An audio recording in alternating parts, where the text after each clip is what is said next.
variety of late on the table items that are going to pop up in your email soon if they haven't already.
I'm going to go ahead and call this meeting to order. Madam Clerk, can you do a roll call? Yes, Mr. Chair. Ms. Kennedy. Here. Mr. Dunbar. Here. Ms. LaFrance. Here. Mr. Perez Verdia. Here. Mr. Rivera. Present. Ms. Quinn Davidson. Here. Mr. Peterson.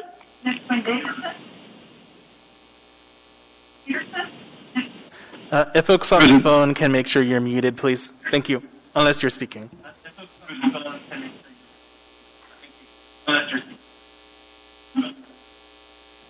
Mr. Peterson.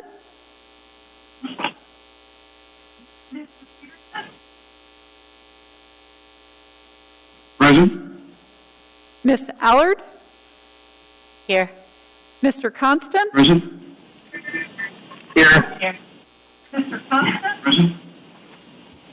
Here. Present. Here.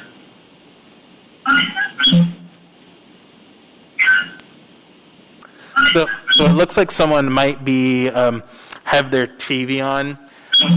So if you have your TV on and are watching the meeting on your TV, if you can make sure that you turn the sound off on your TV when you have the sound on your phone.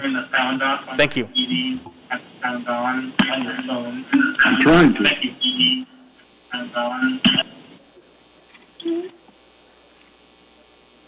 Okay, I am not sure if I heard Mr. Constant. Are you here? Here. Thank you. Ms. Zalatel. Here. Mr. Weddleton. Here. You have a quorum, Mr. Chair. Thank you, Madam Clerk. Moving on to Pledge of Allegiance. Ms. Allard, can you please lead us in the pledge?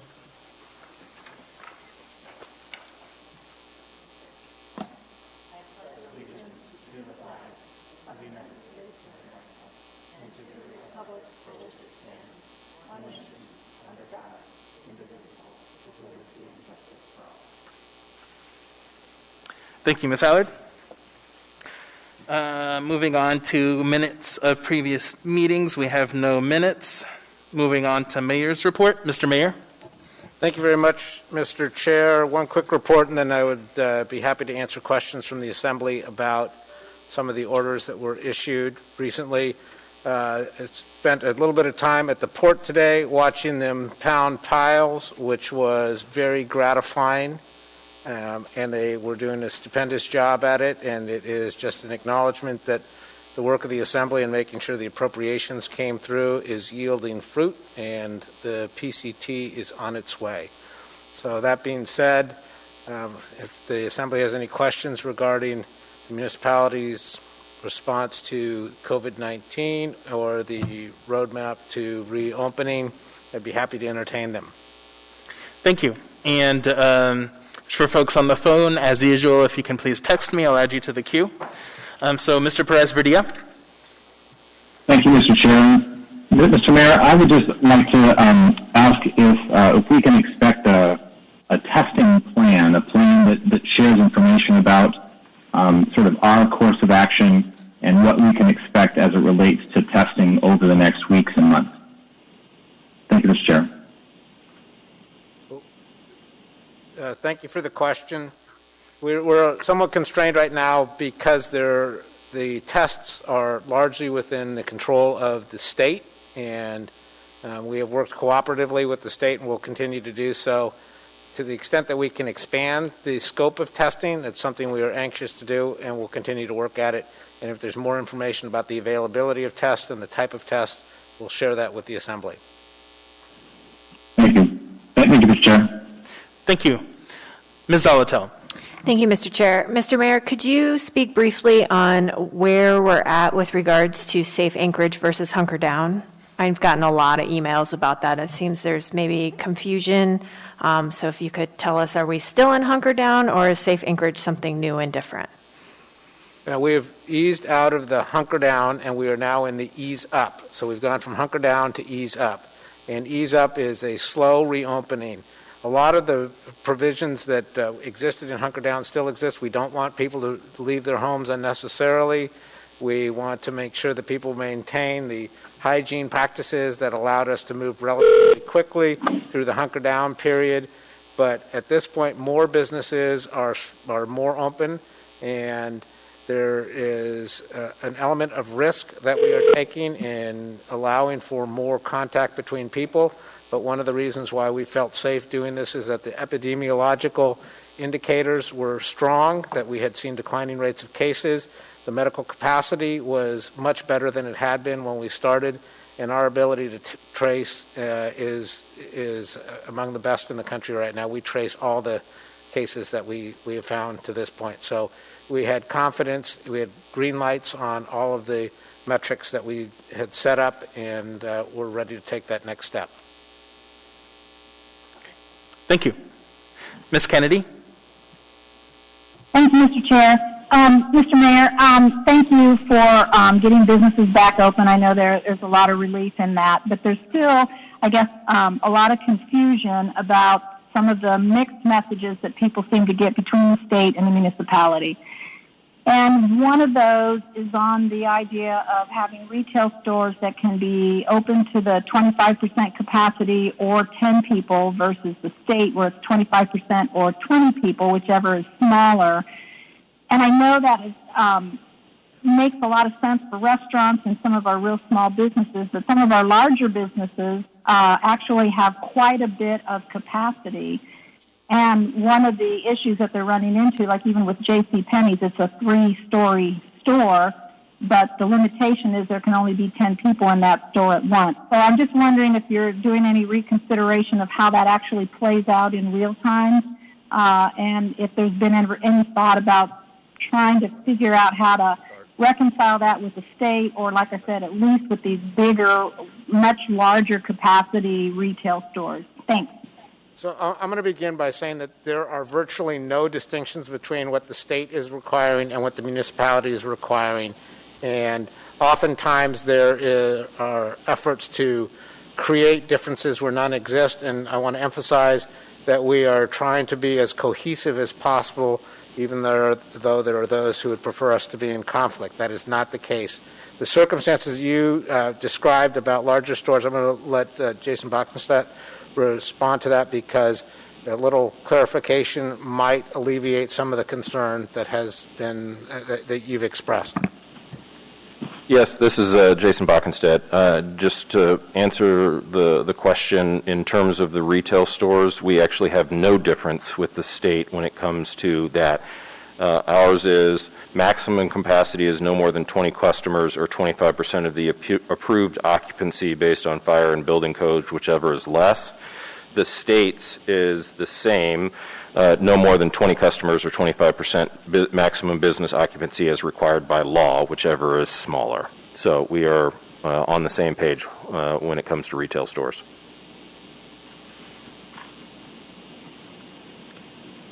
Any follow-up, Ms. Kennedy?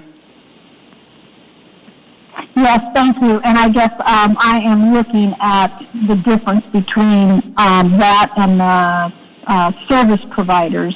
So that could be where some of the confusion is coming in too. So I know that number 10 exists in some of our documents. So, thanks. Chris Duty is jumping at the bit to answer that question.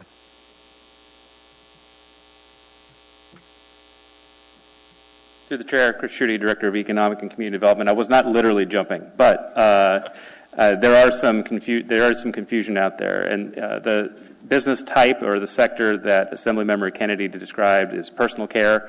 Most people think of that as a barbershop or a hair salon or a nail salon.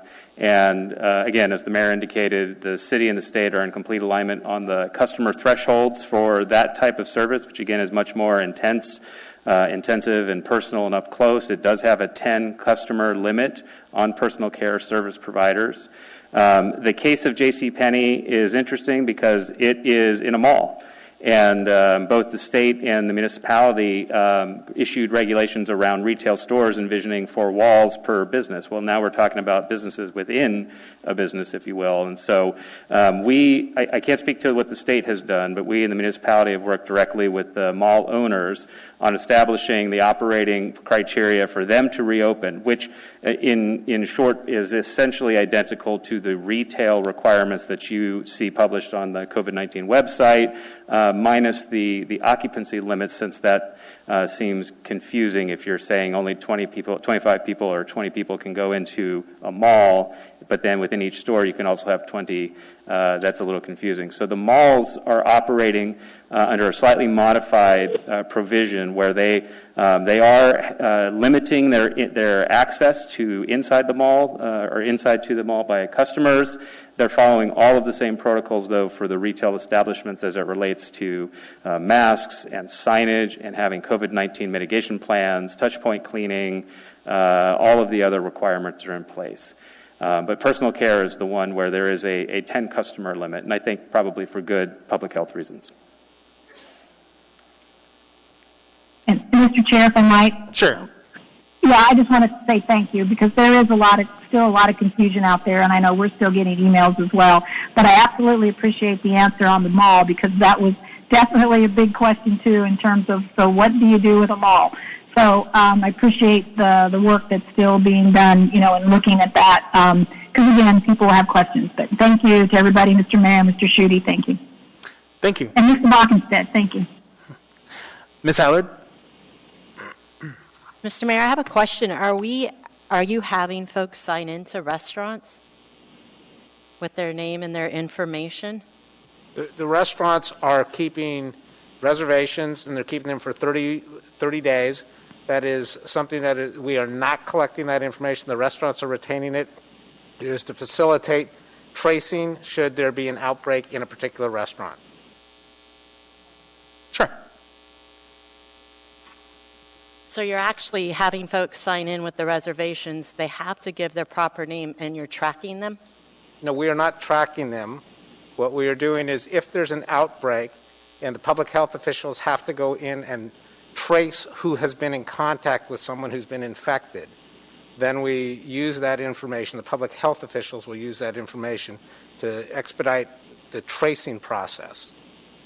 Can I follow up? Sure. So that is a difference between the state and your policy, is that correct?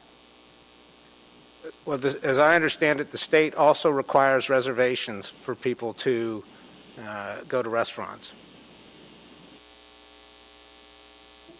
Thank you. Thank you. Okay, seeing no further questions, thank you, Mr. Mayor. Moving on to Assembly Chair's report. So just a few things. First, every report I give, I always talk about the census, as you all know. So the latest numbers on the census response rate is 51.7% in Anchorage. So we've climbed up just a little bit over the last couple of weeks. Just as an FYI, Juneau is beating us. I think they're the only place in the state that's beating us with a 53.8% response rate. So let's continue to encourage folks to be counted. And, I think of particular importance is the lack of response rate in many of our rural villages. We're seeing sometimes single-digit response rates. So that's, if you have those types of broad networks, please encourage everyone to be counted. Second is just want a quick note on tone and style of my leadership as chair. So as everyone knows who has worked with me, I emphasize collaboration and communication both amongst the members and then between the members and the administration. So the more that we can do these things effectively, I think the more it helps us do our work better for our constituents. I very much welcome tough discussions and respectful dialogue, and also look forward to our ability to disagree and move past it. So just wanted to set that stage because I think it's important that the tone be set. And then third, on opening up and mirroring the mayor's plan, we began this discussion in the Rules Committee. Just wanted to let folks sort of in general terms know that in May and likely in June, we're going to begin phasing sort of our first phase will be allowing the ability for more assembly members back into the chambers. We're hoping to have that one by May 5th, so that's just a week from now, allowing more members in while still following the mayor's guidelines and social distancing, physical distancing. And then I don't want to give a set date, but eventually I've asked the clerk's office to find ways to open up and allow the public to begin participating again in our meetings. So that's just a quick FYI for the members as an update from the discussion we had on Friday. Then moving on to committee reports, I will start on this side of the dais with Mr. Weddleton. Well, thanks. So after seems like a very, very long time off, the Community and Economic Development Committee will meet on this coming Thursday, the 30th, and on the agenda is a continuing review of permit fees that were increased in Ordinance 2019-116S, and we'll also take another continuing look at possible updates to the marijuana code in 10.80. Thank you. Ms. Salatel. Thank you, Mr. Chair. Last month, or I guess still this month, April, the Committee on Homelessness did not meet, but we did publish a report on the committee's page for those who would like to catch up with our work. And we do hope to meet in May, and we're working out the logistics of that, and we'll provide an update as soon as we know. Thank you. Thank you. Mr. Constant.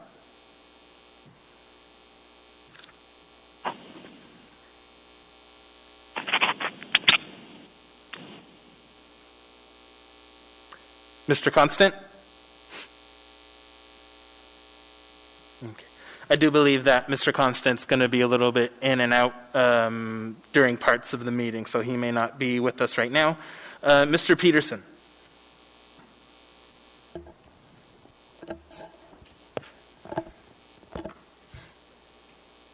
Thank you, Mr. Chair. I have no report this evening. I'm going to allow Ms. Kennedy to give a report for the Ethics and Elections Committee. Thank you. Thank you. Ms. Quinn Davidson. Thank you, Mr. Chair. The Health Policy Committee that Suzanne LaFrance and I co-chair will hold a meeting on May 6th, Wednesday, 10 to 11 a.m. We'll hear from Natasha Pineda, Director of the Health Department, with an AHD update, and then we'll go straight into discussing the current status of COVID and answering questions as she can. Thank you. Thank you. Ms. Allard.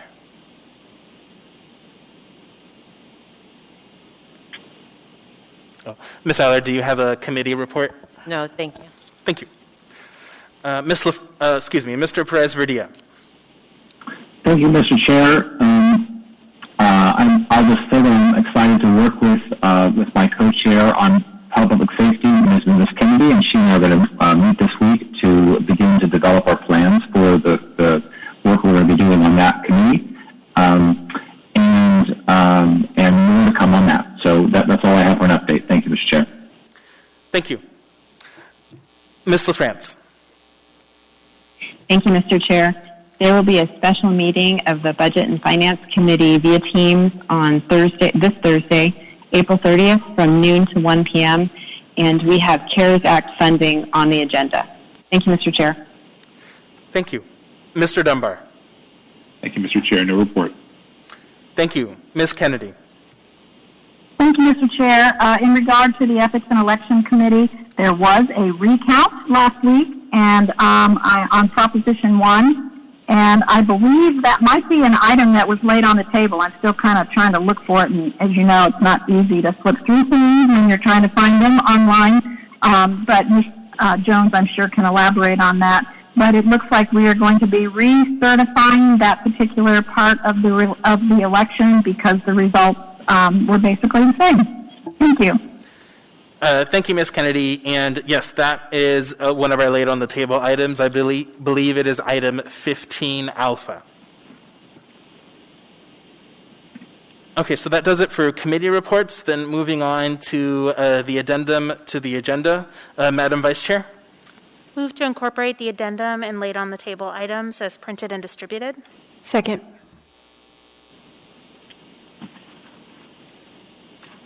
Moved and seconded by Ms. Salatel. Madam Vice Chair. Okay, we have laid on the table item 9B5, a resolution of the Anchorage Assembly delegating consideration and approval authority to the planning director for modifications to approved marijuana retail sales establishments processed under AMC 2105-105C9B to allow for curbside pickup of marijuana product for the period in which emergency order EO8 is active. Second, we have laid on the table item number 9B6, a resolution of the Anchorage Assembly recommending the mayor under Safe Anchorage Phase 1 easing to require face coverings, masks for essential and non-essential business employees who choose to operate as a required safety measure. We have 9F12 laid on the table, an emergency ordinance providing financial resources for labor, supplies, and other expenditures required to address municipal response to coronavirus disease 2019, COVID-19, by appropriating an amount not to exceed $10 million from an interfund loan from the area-wide general fund 101000 to the COVID-19 Fund, number 231802, approving a temporary exception to the unreserved fund balance designation policy for the municipality of Anchorage and providing a plan for future reimbursement of such appropriations. Finally, we have laid on the table item 15A, which Ms. Kennedy just mentioned, certification of the Proposition 1 recount results from the April 7th, 2020 regular municipal election. Thank you, Mr. Chair. Did you do these two? Okay, cool. Thank you, Madam Vice Chair. All right, so then I'm going to go ahead and see if there's any opposition to the motion.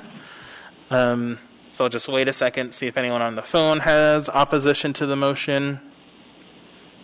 Mr. Chair? Yes, Mr. Constant. So I've been heavily thinking about this tonight. I'm not going to do this tonight, but my theory going forward from this meeting is if the administration has not begun addressing camp abatements on 3rd Avenue, next meeting I'm going to object and I'm going to vote no on every single item going forward. And so our process is going to slow down dramatically. Tonight I'm not going to do that, but I just wanted to let everyone know that I've been weighing that heavily because of the lack of action that's becoming so dire. Thank you, Mr. Constant. Ms. Salatel. Yes, thank you, Mr. Chair. Did we get laid on the table item 9, Bravo 2A? So that's by members LaFrance and Weddleton. Oh, so these are just the ones that didn't make the laid on the table agenda. Okay, great. Sorry. Thanks. There's been a lot of items tonight. Thank you. There has been, yes. Thank you. Okay, so seeing no further discussion and no opposition, then that motion passes to incorporate those items. All right, so consent agenda items numbered 9A through 9F are typically routine or non-controversial items such as bid awards, new business, information and reports, and ordinances and resolutions for introduction. The items on the consent agenda may be approved by the Assembly by a single vote on a motion to approve the consent agenda. Prior to approval, items may be pulled by an Assembly member for discussion and separate vote on each of those items. Under the Assembly Rules of Procedure, all ordinances and some resolutions will have an opportunity for a public hearing on a future date. I'm going to go down the dais and see what folks want to pull. I'm going to start on the other side with Ms. Kennedy. Thank you, Mr. Chair. I think I heard you call Kennedy, so if not, you can tell me to wait. But I'd like to pull item 9, Echo 3, please. Thank you. Mr. Dunbar.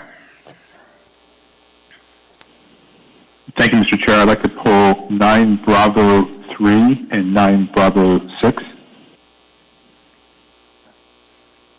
Thank you. Ms. LaFrance. Thank you, Mr. Chair. I'd like to pull 2 items, 9 Bravo 2A and 9 Delta 2. Thank you. Thank you. Mr. Perez-Verdia.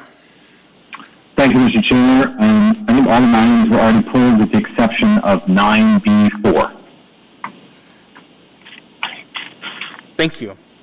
Ms. Allard. Mine were already pulled. Thank you, Mr. Chair. Thank you. Ms. Quinn Davidson. Same with me. Thank you, Mr. Chair. Thank you. Mr. Peterson.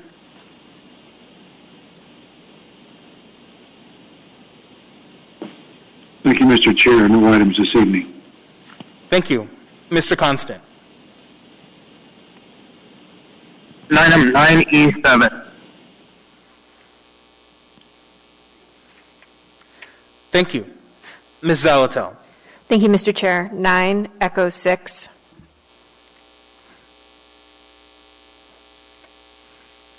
Thank you.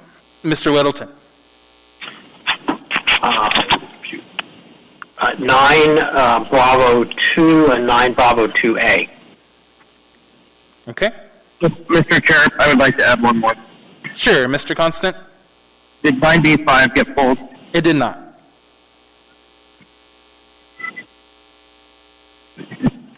Okay. I'd like to pull it.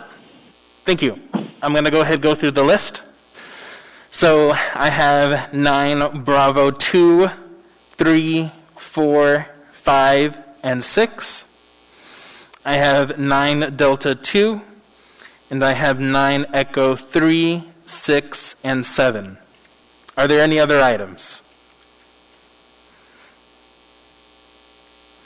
Seeing none, Madam Vice Chair?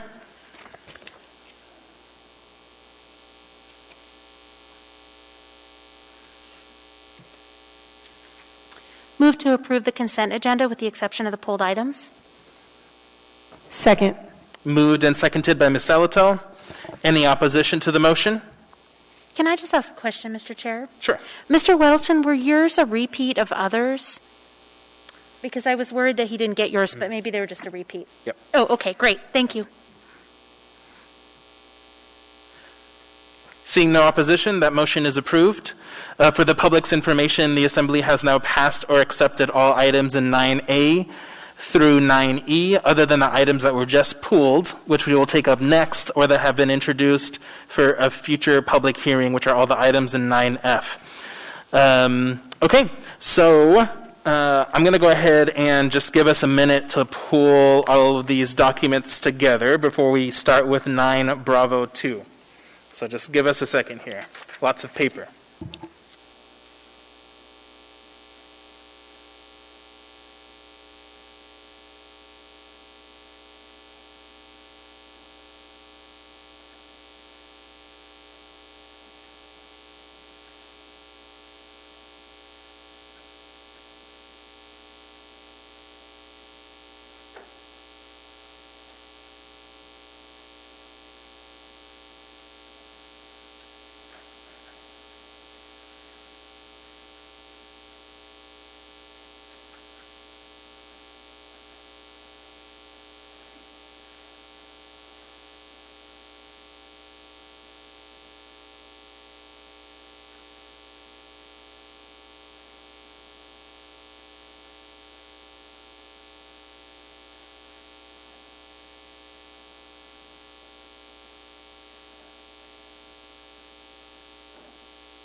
All right, so our first item on the list is 9 Bravo 2, a resolution of the Anchorage Assembly regarding the Mayor's proclamation of emergency COVID-19 and the Mayor's orders and regulations issued thereunder.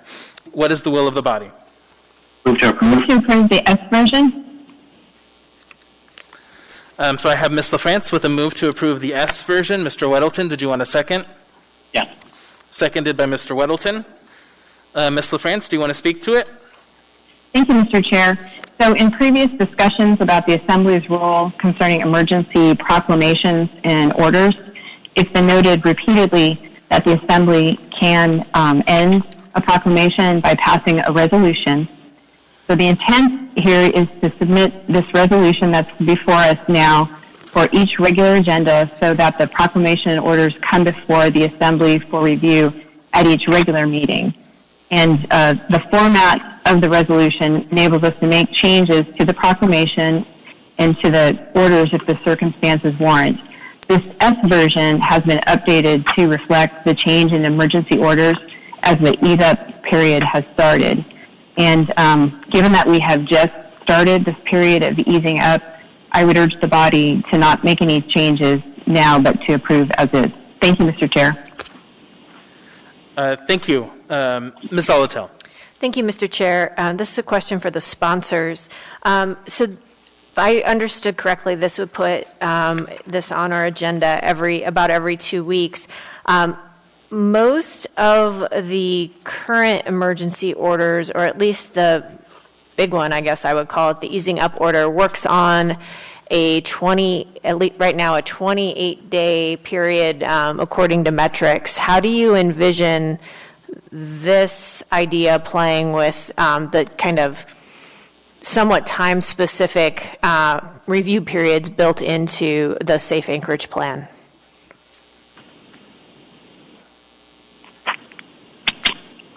Mr. Chair? Yes, Ms. LaFrance. Ms. LaFrance here.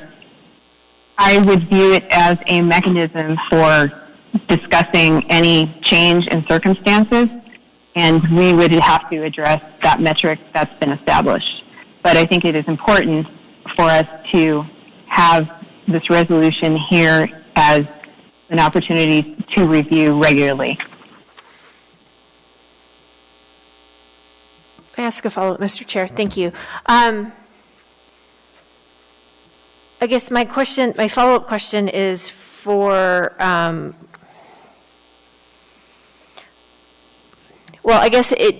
my follow-up question / comment is I think we still have an unresolved question of to what extent we can alter the emergency orders other than deleting particular items. Is the thought here that if we review the underlying proclamation and emergency orders, that the intention would also be for members to bring resolutions concerning the emergency orders kind of as a package? Or I need to know a little bit more about the mechanics or why we need this in addition to what the members have already been doing, which is asking for changes via resolution.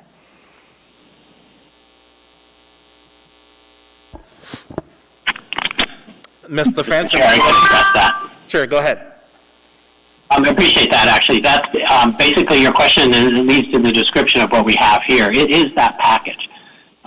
What we've done previously is we've really just been stumbling around trying to figure out exactly what our role is in this emergency order.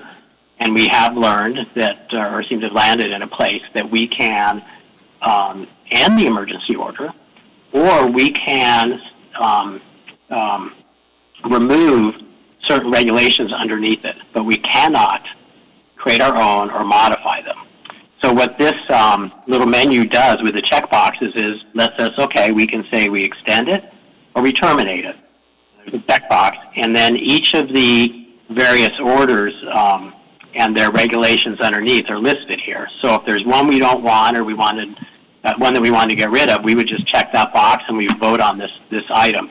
So it really, Ms. Alatel does what we've been doing, but makes it in a much more clear, orderly fashion. And as Ms. LaFrance said, I think it's important. As we've been learning over these last several weeks, months, what is our role? And this keeps our really one role in this emergency in front of us at each meeting. And that's very important for everyone. Thank you. One last follow-up, Ms. Alatel. Thank you, Mr. Chair. Appreciate that, Mr. Weddleton. I haven't had a chance, since this is laid on the table here, to check. My assumption is that the numbered items under EO7 and 8 are verbatim what was listed in the emergency orders, so that they will mimic exactly what is in the emergency orders. And then if there was a new emergency order issued in the interim, that would just get added. Mr. Chair, may I? Yeah, sure, go ahead. Yes, that is the case. And that's why we actually have this A version, because when we prepared the first one for our previous meeting, since then the orders have changed. So this new one just modifies to match the current orders. And we're more put forward between now and our next meeting, we would make those changes as well. And it really just, the intent here is to keep it in front and center for us, and also to make it easy for us to know exactly what we're dealing with. Thank you. Mr. Constant? Thank you. So, while I agree with the spirit of this, I think I proposed it 2 weeks ago that this is what we should do. I don't like the narrowness of Section 1, and in fact, there are two other options. One option is we don't take it up, and another option is we postpone it indefinitely, this resolution, at every meeting. Thank you. Mr. Perez-Verdia? Thank you, Mr. Chair. I guess I have a few clarifying questions. I'm confused as well in terms of how this would actually work. So, to the sponsor, through the chair, this would be a standing resolution, or a standing resolution at every meeting, regardless whether a box is checked or not. I have a series of questions, so let me just do that one first. Is that correct, that this would come to every meeting until the emergency order is finished, and it would be a discussion point on the agenda? Is that right? Mr. Chair? Sure. Ms. LaFrance? Thank you. Well, it would need to be submitted for the agenda for each meeting, so it couldn't really be, as I understand it, standing without actually being formally submitted, and then, as Mr. Weddleton noted, would be updated depending on the status of the specific emergency orders. And yes, it would be, if it's on the consent agenda, if we didn't pull it and we didn't make any changes, it would just flow through. But if we wanted to discuss it, like now, we could pull it, even though we're just, discussing the actual resolution, not so much the individual orders. We would have that option. Mr. Chair, can I continue? Sure. So let me just make sure I understand that. So it would be put on the consent agenda if there were no boxes checked, or what? I would assume someone would have to check the box extended to. I'm just confused, I guess, in terms of process, like how this would actually work. Who would put it forward each time? Who gets to decide what box is checked, and how that sort of logically works? I guess my next question is really around if we've already extended the emergency order to a certain date, why do we need sort of a standing conversation to check a decision that has already been made? So maybe the sponsor can return to those two in terms of just process, how it would work, who would bring it forward, how this would sort of work. It seems a little unorthodox. And second, why we need something when we've already, as a body, made a decision to extend the order to a certain date.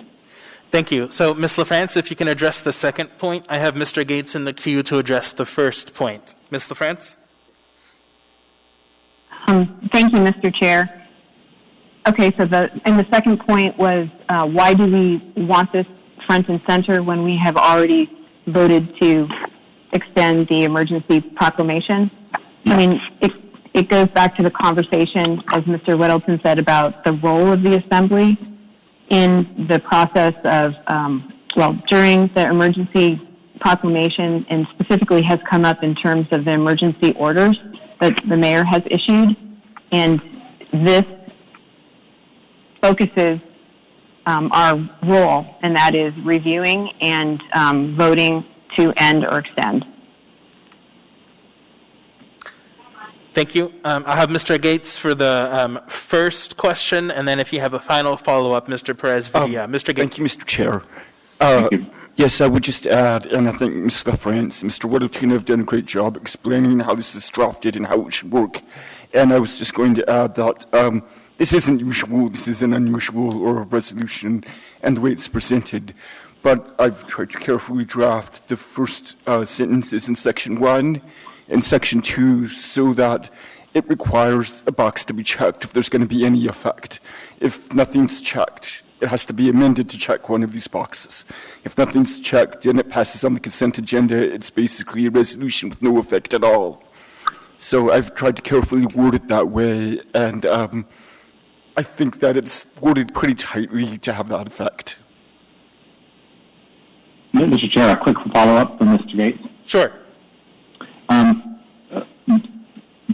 If one assembly member decides to check a box, does it then become active? Yeah. It's become what? I'm sorry. Would it become what? When you say active? I think I understand you saying that this is not effective unless a box is checked. I'm trying to understand who checks that box. Is it if I, as one assembly member, decide I want to check one of those boxes, does it then become an item that we need to discuss on the agenda? No, Mr. Perez-Villa, you would need to pull it, and then there would need to be a motion, move to approve this resolution, and then there would need to be a motion to amend by checking this box number in front of EO2, for example, in Section 2. So we need to make a motion to amend it, and that's by majority vote. So 6 members got to agree that we're checking this box because we should terminate this order or this regulation or terminate the whole emergency order. You need a majority vote for anything to happen at all. And if you don't get that, then it's just status quo in terms of what's currently in effect for the emergency proclamation and the emergency order and regulations. Thank you. So last follow-up, Mr. Chair. Sure, last one. I would just like to hear from the administration. My concern on this is that it puts them in a position where they're developing long-term plans based on a date that we have set, and that could change every 2 weeks, which is wrong or right depending on where you stand. But I just want to hear from the administration in terms of their perspective on this resolution and its impact on their ability to respond to the current crisis.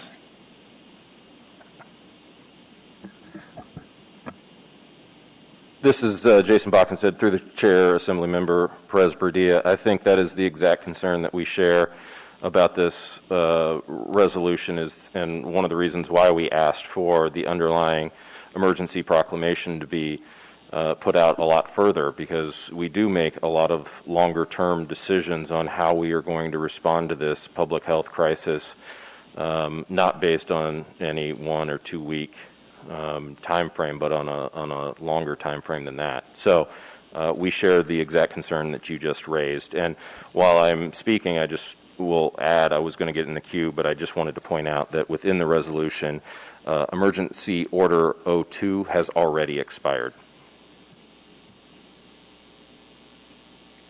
Thank you, Mr. Chair. Thank you. Ms. Kennedy. Thank you, Mr. Chair. And I'm going to turn this down, and somebody's going to tell me if the volume's better. So I think we're all tracking a little bit the same here, just in terms of how this mechanism works. And I guess from my perspective, first of all, I appreciate having this resolution kind of in our back pocket, so to speak.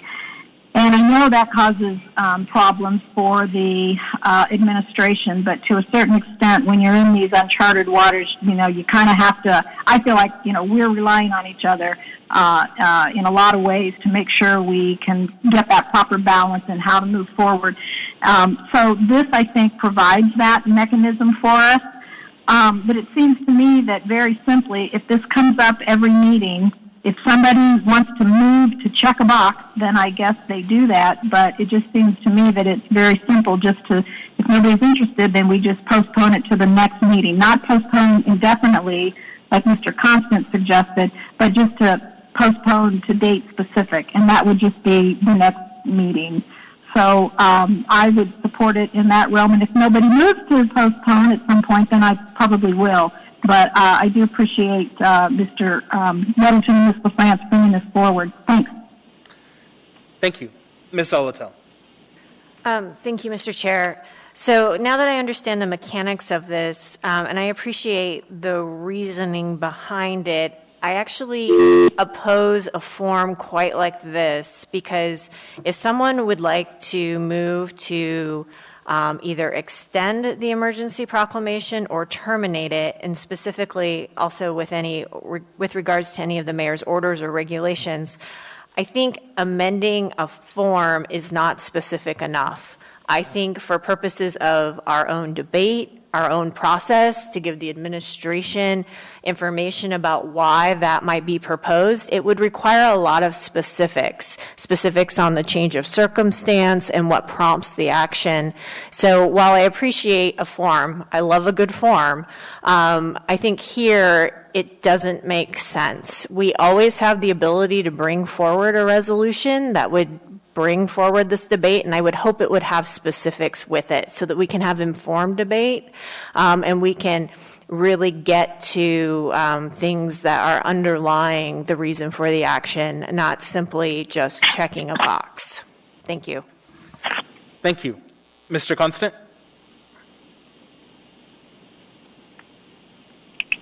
Yep, I have two motions on this, and I move to amend line 30 to extend to November 30th.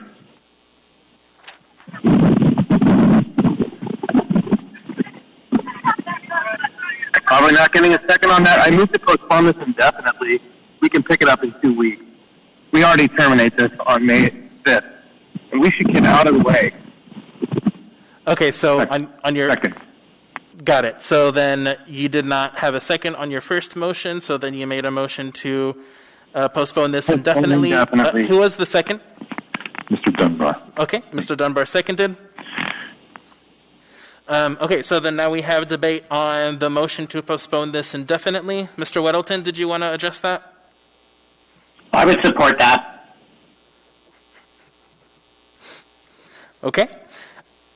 Any other discussion on the motion to postpone indefinitely? Okay, seeing none. Yes, Ms. Quinn-Davidson? Thank you, Mr. Chair. Mr. Weddleton, you said you would support that motion, and assuming that's correct, could Ms. LaFrance then maybe speak to what she thinks about that motion? I'd be happy to speak to it. Oh, okay, great. We put this forward to go in the consent agenda with all the boxes blank, and it would be my intent in a typical day. I brought this forward just because it is something new and special, and to talk about it so we all understand it. But word introduced, and I would expect to again introduce it for next week, or for our next meeting. Then no one pulls it, and it just moves on. No box checks, nothing happened. But if we did have concerns and go, wait a minute, something's not working out, and we need to end one of these things, then pull it, move it, amend it, discuss it. As Ms. Zolotel said, that discussion would bring forward all the reasons. And there may be an AIM where I prepared to remove a regulation using this document. When I came forward at that meeting, I would have an AIM explaining exactly what and why. So this just really simplifies it. But the importance to have. So right now, I think we're good. It's difficult times, but I don't intend on making changes to the mayor's current orders. So this thing should just move on and die. We'll bring it forward to every meeting ahead until this thing ends. I will, and hopefully Ms. LaFrance would join me. But the point that this makes it hard for the administration to plan, it really doesn't change anything, because we can have a meeting and end the emergency proclamation immediately, or we can end tomorrow, any day, or we can change any regulation any day. So that's always hanging over the administration. They've done good work. They've kept us involved. And because they are doing reasonable things, difficult things, but reasonable, then they don't have to worry. But there could be times where we want to make some changes, and have been actually. And this just simplifies it. It keeps it in front of us. Thank you. Ms. LaFrance? Thank you, Mr. Chair. And, to Ms. Quinn Davidson, or Vice Chair Quinn Davidson's question about my thoughts on the postponing indefinitely, it doesn't matter. It's the same result. If we were to vote yes on this with no boxes checked, nothing changes. If we postpone indefinitely, nothing changes because nobody put forward any amendments. And we would have to manually submit this for the agenda for the next meeting. So it doesn't change any part of that. So yeah, I'm fine with postponing it indefinitely. Thanks. Yeah. Okay, thank you. All right, so seeing no further discussion, members may proceed to vote on the motion to postpone indefinitely. You want to do it? Okay. Ms. Kennedy? Yes. Mr. Dunbar? Yes. Ms. LaFrance? Yes. Mr. Perez-Verdia? Yes. Mr. Peterson?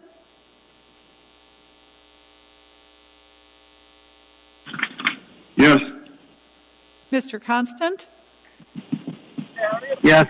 And Mr. Weddleton? Yes. All right, that motion passes 11-0. We now have before us item 9B3, AR number 2020-149, a resolution of the Anchorage Assembly requesting the mayor's administration immediately issue notices and clear significant prohibited encampments in the municipality. What is the will of the body? Move to approve. Is there a second?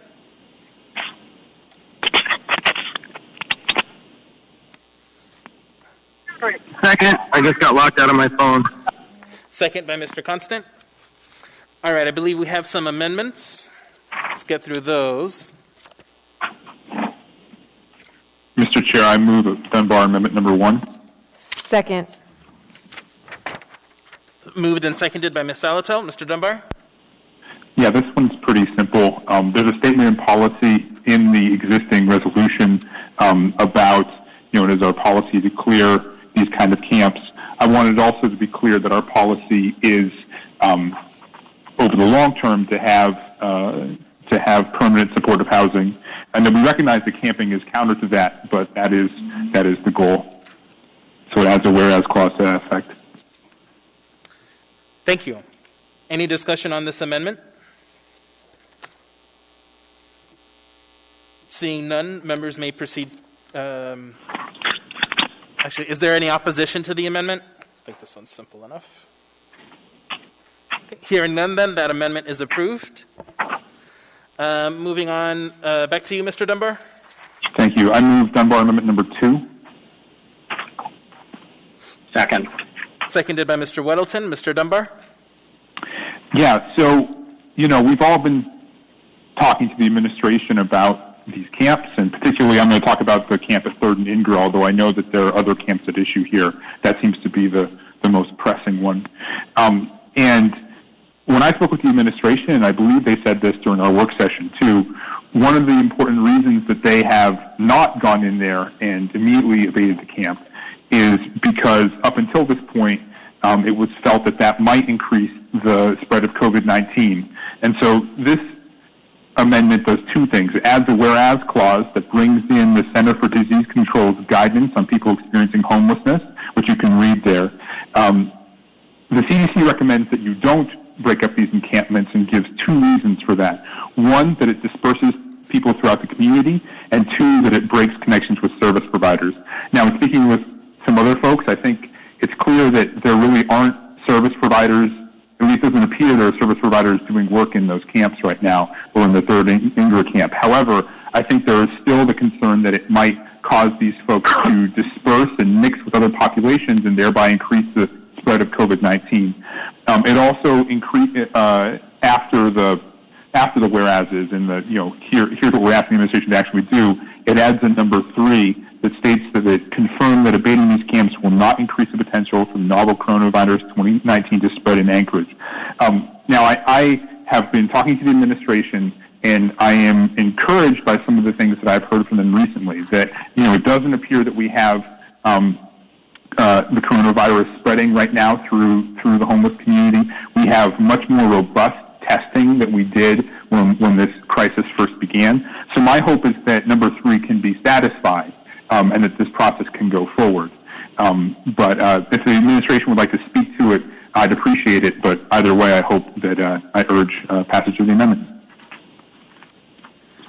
Thank you. Does the administration want to speak to it now? This is Jason Bockenstead, through the chair to Assemblymember Dunbar. I will, I think, just simply answer what the underlying concern of this entire resolution is and what our intent is, and that is that on Thursday we will be posting and closing the entire area around the Chester Creek Trail, and as well we will also be posting a abatement notice at 3rd and Ingra on Thursday as well. Mr. Chair, can I ask a question? Sure. If you had a follow-up, go ahead. Yeah, Mr. Bockenstedt, would this amendment in any way slow down that process? No, I do not believe so. Okay, thank you. Thank you. Ms. Zolotel? Thank you, Mr. Chair. So I want to make sure that we don't have any unintended consequences with this amendment, particularly number 3, as Mr. Dunbar indicates. So to what extent do we have information or not have information about the potential for the coronavirus to spread in Anchorage if we did in fact abate camps? My understanding is there's no testing of campers happening, and that those being screened are those who are appearing for services at Mass Shelter, and that there's no screening of campers either through our contract with OPA. So I'm a little bit concerned about the amendment. So if there are efforts made to know that there isn't an increase, then I would be okay with it. But if there are really no efforts and we just haven't had confirmed cases or people referred from testing out of the camps, I guess I want to know that distinction. I want to know that which it is.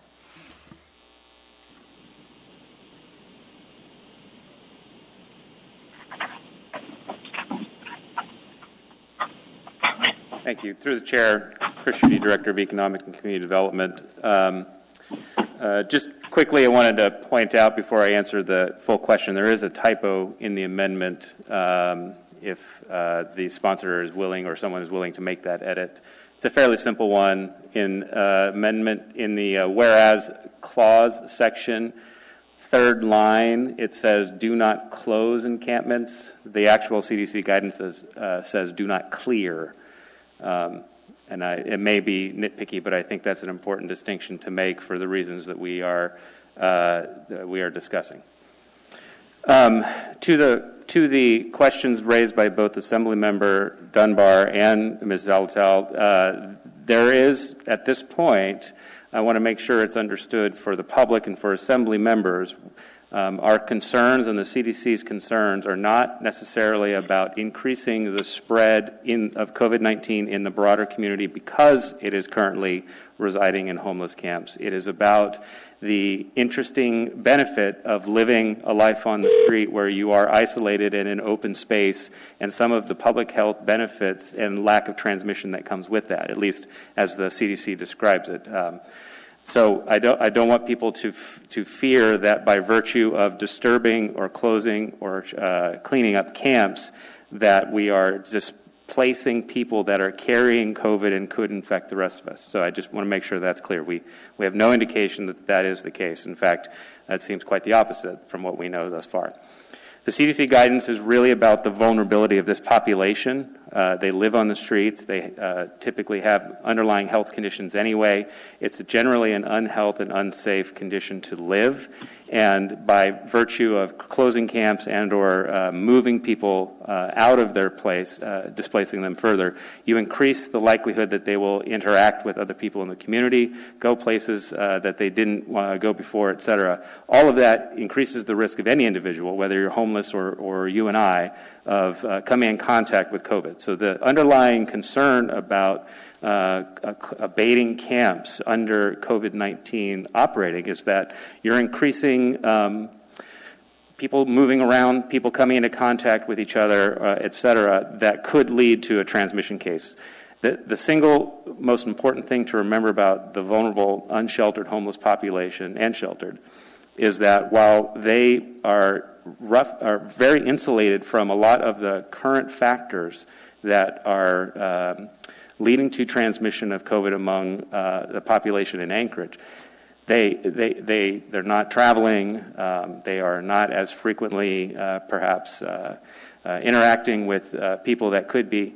So they're at a lower risk of having it initially. However, the homeless population, both sheltered and unsheltered, are at a higher risk of a fast and deadly transmission if it does make its way into that population.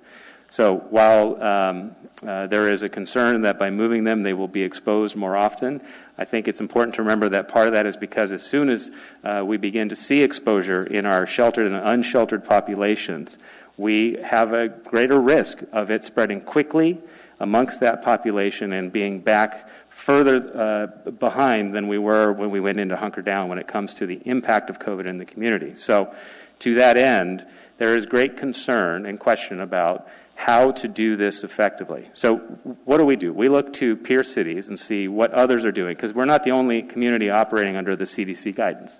And by and large, what we are seeing in those communities is that they're largely following this.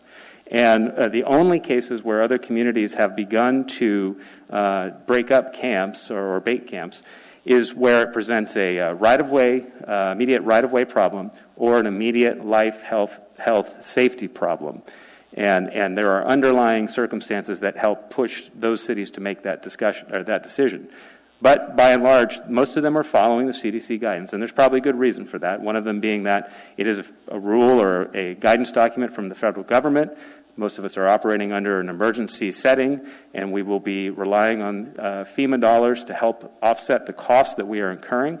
And I am one that believes that if you're going to ask for money from the federal government, you should probably not violate some of the rules and guidance of the federal government.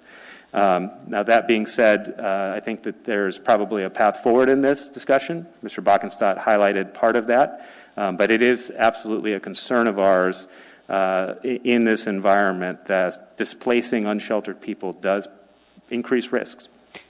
May I ask a follow-up, Mr. Chair? Sure. Thank you, Mr. Schuette. I appreciate that.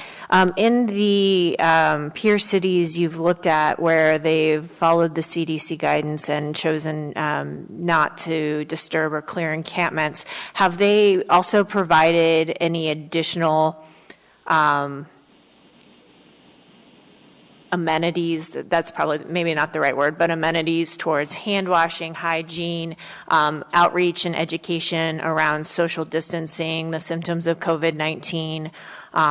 Could you tell me a little bit, if you know, about what they've done around those types of interventions? Yeah, absolutely. Through the chair again. Some of the members Zolotal.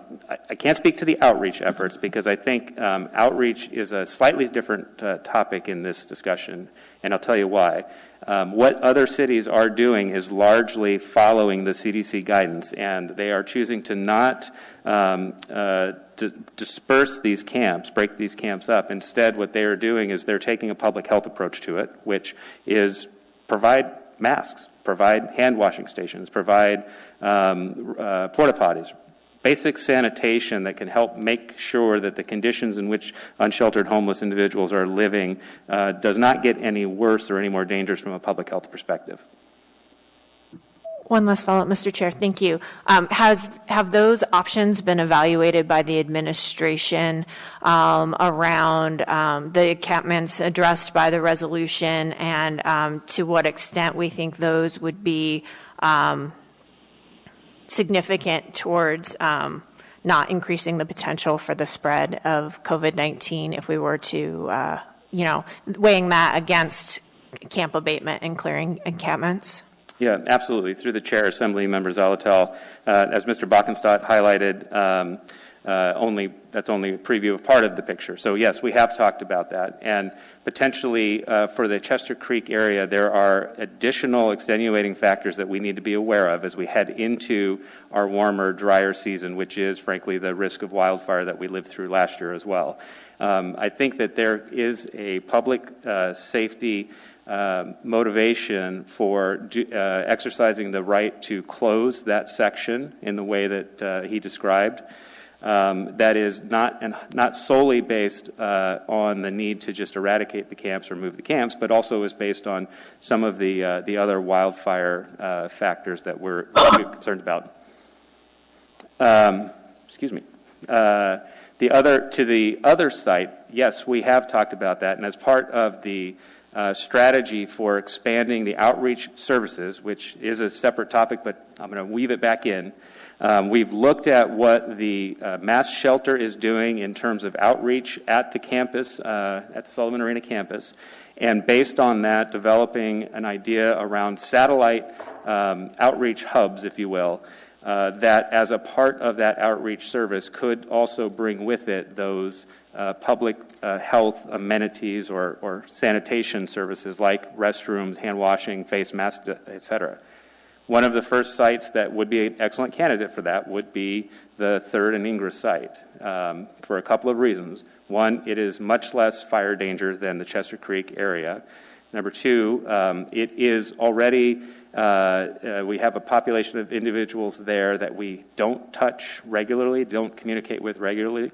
And so it would provide an opportunity for the outreach hub and the services and the service providers who will use that to actually interface with them. So we have talked about some of those options in these cases as well. Thank you. Mr. Constant on the amendment? Yeah, I don't actually support the amendment. It's been the shield that the administration has used for inaction now for 2 months, and this inaction is just intolerable. And I agree with the principle that we shouldn't be mixing these people, but I can almost hear the violins playing in the room, in this little earpiece I have in, when all that sympathy was being played. But the fact is, our current actions and our actions now for months have been to tolerate rampant criminality, defecation in the streets, trash piles everywhere, sick people piled on top of each other, marching from corner to corner to corner to corner across the downtown. They're not isolated or limited to location. So all of that to me is cold comfort. I wouldn't support it. I'm sure that the violins were effective, but I think it's a bad idea to give more cover to bad policy. Thank you. Mr. Weddleton on the amendment.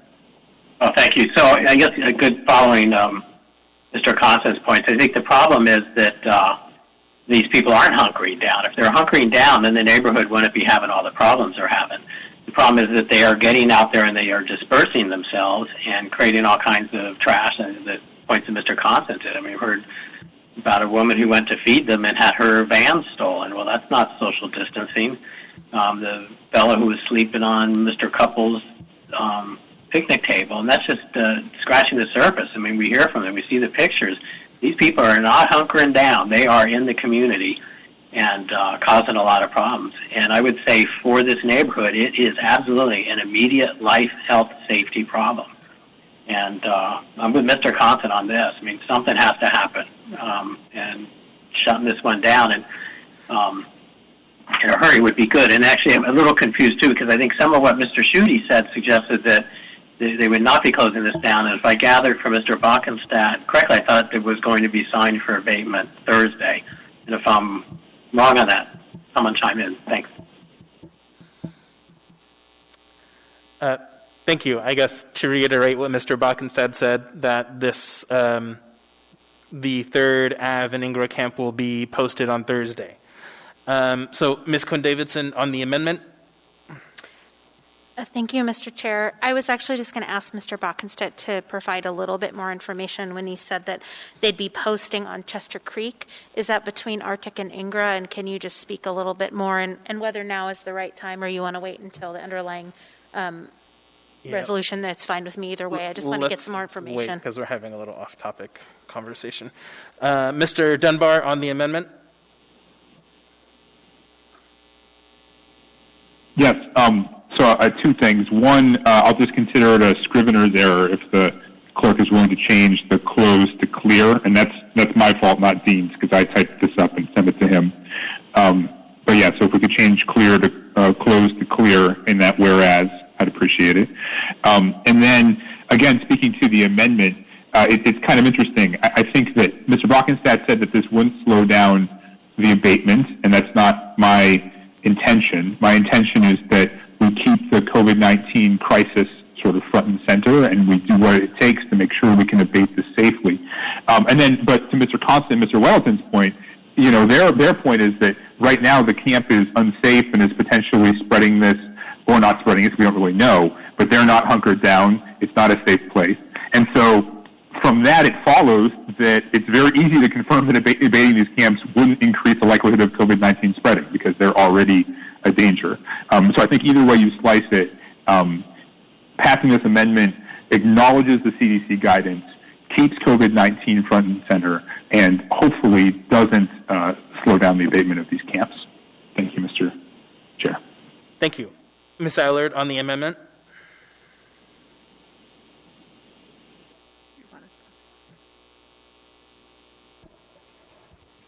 I just have a couple of questions. I guess one would be to Mr. Constant. I just want to get this correct. Are you saying that you don't want the encampments cleaned immediately? I just need clarification. So it's like you have a heavy... That's definitely not what I'm saying. What I'm saying is this amendment, I believe, provides cover to say, well, the Assembly said we shouldn't abate camps because the CDC guidance says it, so the administration's next action is to say the Assembly said no, so we can't do it. And in some ways, for the last month, the de facto argument has been we can't move them because it might cause sickness. We don't have a place for them to go. I would be happy to see us provide busing to the Dempsey Anderson Arena for this population if we're really concerned with mixing them with people at the current shelter. We have massive shelter capacity. We should be using it. We shouldn't be allowing these camps to propagate and continue in the manner that we have. And so this, I believe, this amendment would just provide another plank in the argument to doing nothing. Thank you. And before you continue, Ms. Eiler, just to help me run the meeting, if folks can wait to respond until I acknowledge them, that would be great. So, Ms. Eiler? Yes, Mr. Chair, thank you. So I guess then I have a question for Mr. Dunbar. Are you wanting it to be moved? You want the encampments to be moved immediately? Am I correct on that? Mr. I'm sorry, I didn't hear the middle of that question. So I believe the question was, you want these camps to be abated immediately? If they can be abated safely, then I want them to be abated in accordance with the law. Okay, so I guess where I'm coming from then is we have a homeless problem, which that's what we call it. We really have a drug use problem. We have excessive litter, but we could wrap it up to hazmat. There's no bathrooms. We have violence, and we have neighborhood vandalism. And I don't see how keeping these camps or not cleaning up, I'm leaning with you, Mr. Dunbar, that not cleaning these up immediately doesn't warrant, let's see, how the homeless are going to go around anyway, so keeping it contained to an encampment would just be a dream, because that's not what's going to happen. It's going to spread regardless.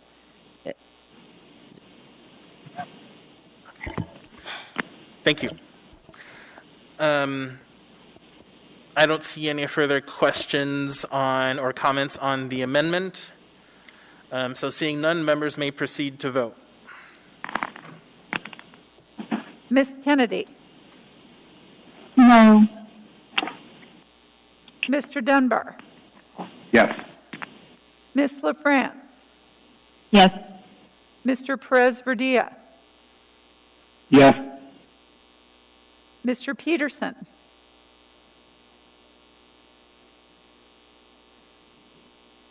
Yes.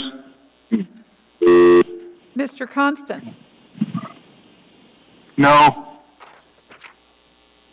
Mr. Weddleton. No. That amendment passes 7-4. I don't see any further amendments.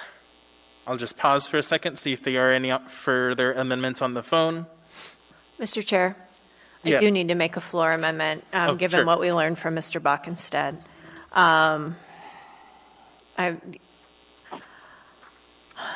It'll just want to make some recognition that we say there was no plan.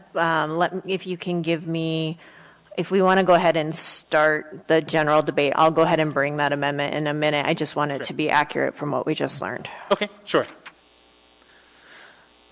Okay, seeing no further amendments then, we'll go ahead and move on to general discussion. Ms. Quinn Davidson?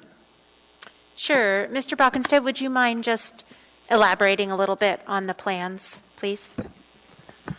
Sure.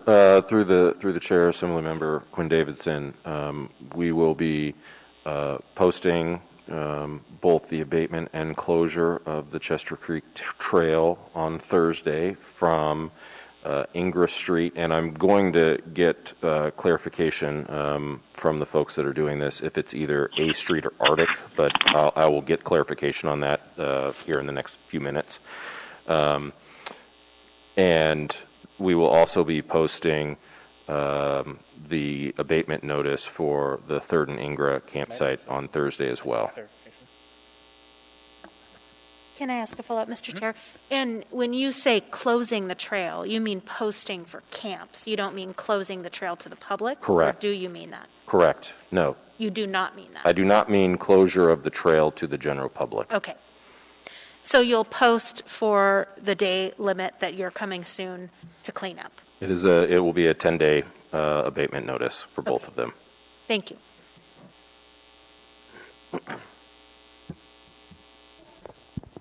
Mr. Rivera?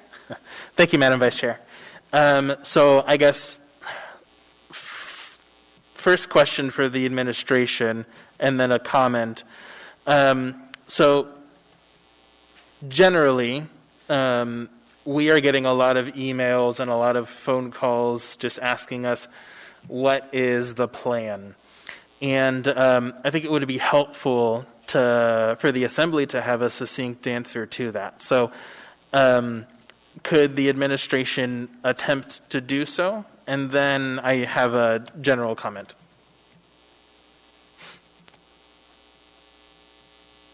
And I'm not talking just about abating, right? The folks from the general public want to know beyond just abating, right? What is the long-term plan here? Yeah, through the chair, short answer is yes. We love plans and planning and sharing them with the Assembly and the public. I think the area where you will see the immediate plan shared with the body, if you don't already or aren't already aware of it, is the summer schedule. Granted, a lot of things are up in the air currently with COVID, but if you recall, last year we were able to hire, we started with 20, but ended the year with 17 of our Parks and Rec employees who assisted with the camp cleanups. So by all accounts, last year was a pretty busy year for us in Parks and Rec. We operated on a newly developed and more efficient zone system rather than responding in a put out the fire kind of frame of mind. We were able to create a workflow that gets the Parks and Rec cleanup crews to more places more frequently and more efficiently that we look forward to implementing again this year. So all of the details around that particular aspect of this, if it's not already in your hands, is something that will be shared shortly. And will look pretty similar to last year as well. We are shooting for the 20 employees and the zone-based abatements, et cetera. So that's part of the plan. To the larger discussion about plans beyond that. In other words, how do we do more than just deal with homelessness, but also provide individuals with a path to some form of solution, whether that's treatment, care, or housing. That's also, I believe, already available, and if I'm mistaken, it's because I'm way out over my skis in homelessness at this point, but I believe the Anchorage Coalition to End Homelessness, the Anchor Home Plan, that is the guiding document that leads a lot of the work and efforts that we do on the big picture, long-term work related to homelessness. But I can appreciate that there is an interest in having much more digestible and actionable, perhaps task lists or immediate term plans that cover some of that area.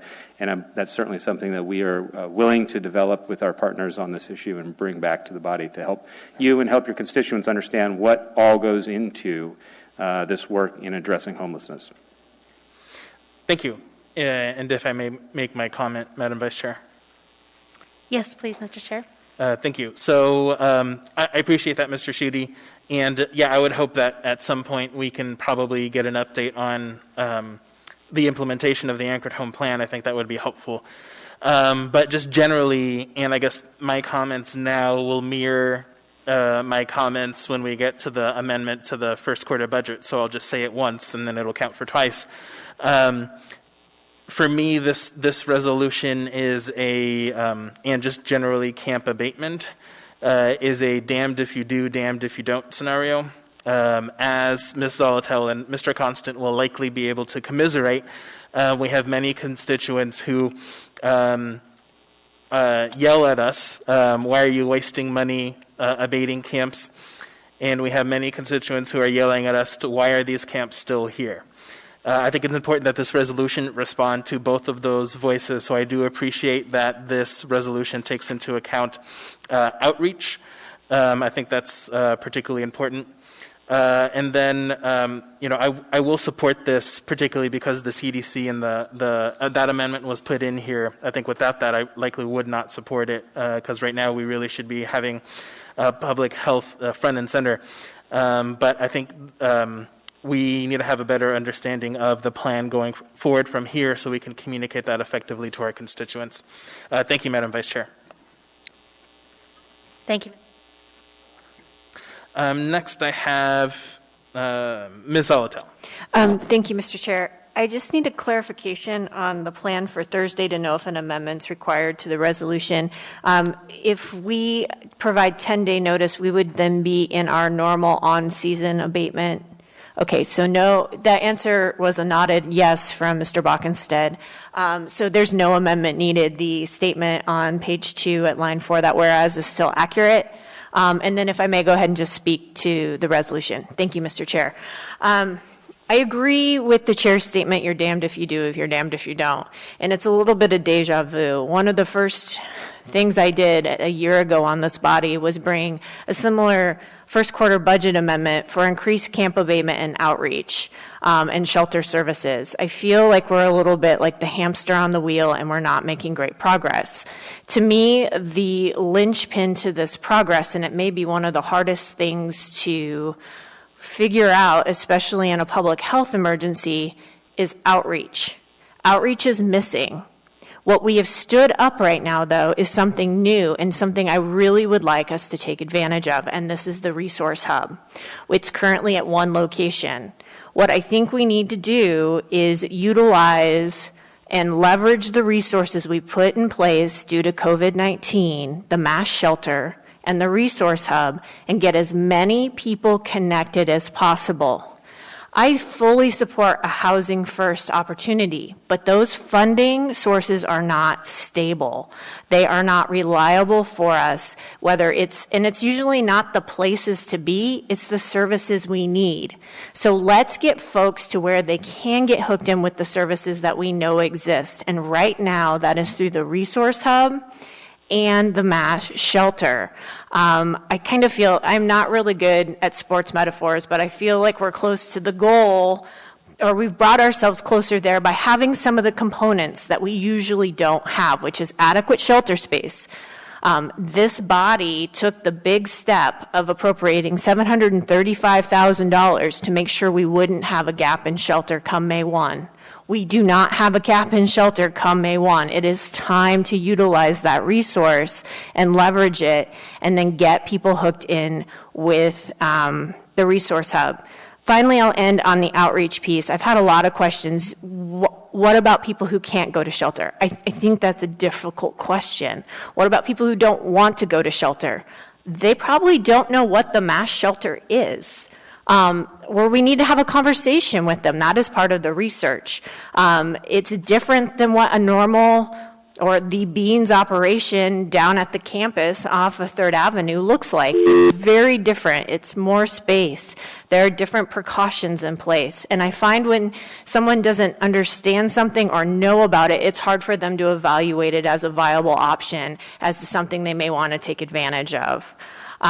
So I urge passage of this resolution. I think it's time to make a statement that we need to leverage the resources we put forward as a community, get after this so we're not back here in another year, and quite frankly, address public health and safety, which is our job under the pillar that we have for Anchored Home, but not just for those who are experiencing homelessness, but for all of the people who have been hunkered down and doing what we have told them for the past month, and who want to take advantage of those close to home recreation, outdoor recreation opportunities, which is the trail. I'll close in saying I had a constituent call, and she said she went for a bike ride and, she just doesn't feel safe on the trail. That resonates with me. I don't always necessarily feel safe on the trail. I want the trails safe, I want them clean, and I want these individuals hooked in with the services that they so desperately need. And I think this is moving that forward. Thank you. Thank you. Mr. Constant? First, a question for Mr. Schutte, and then my comments on the matter.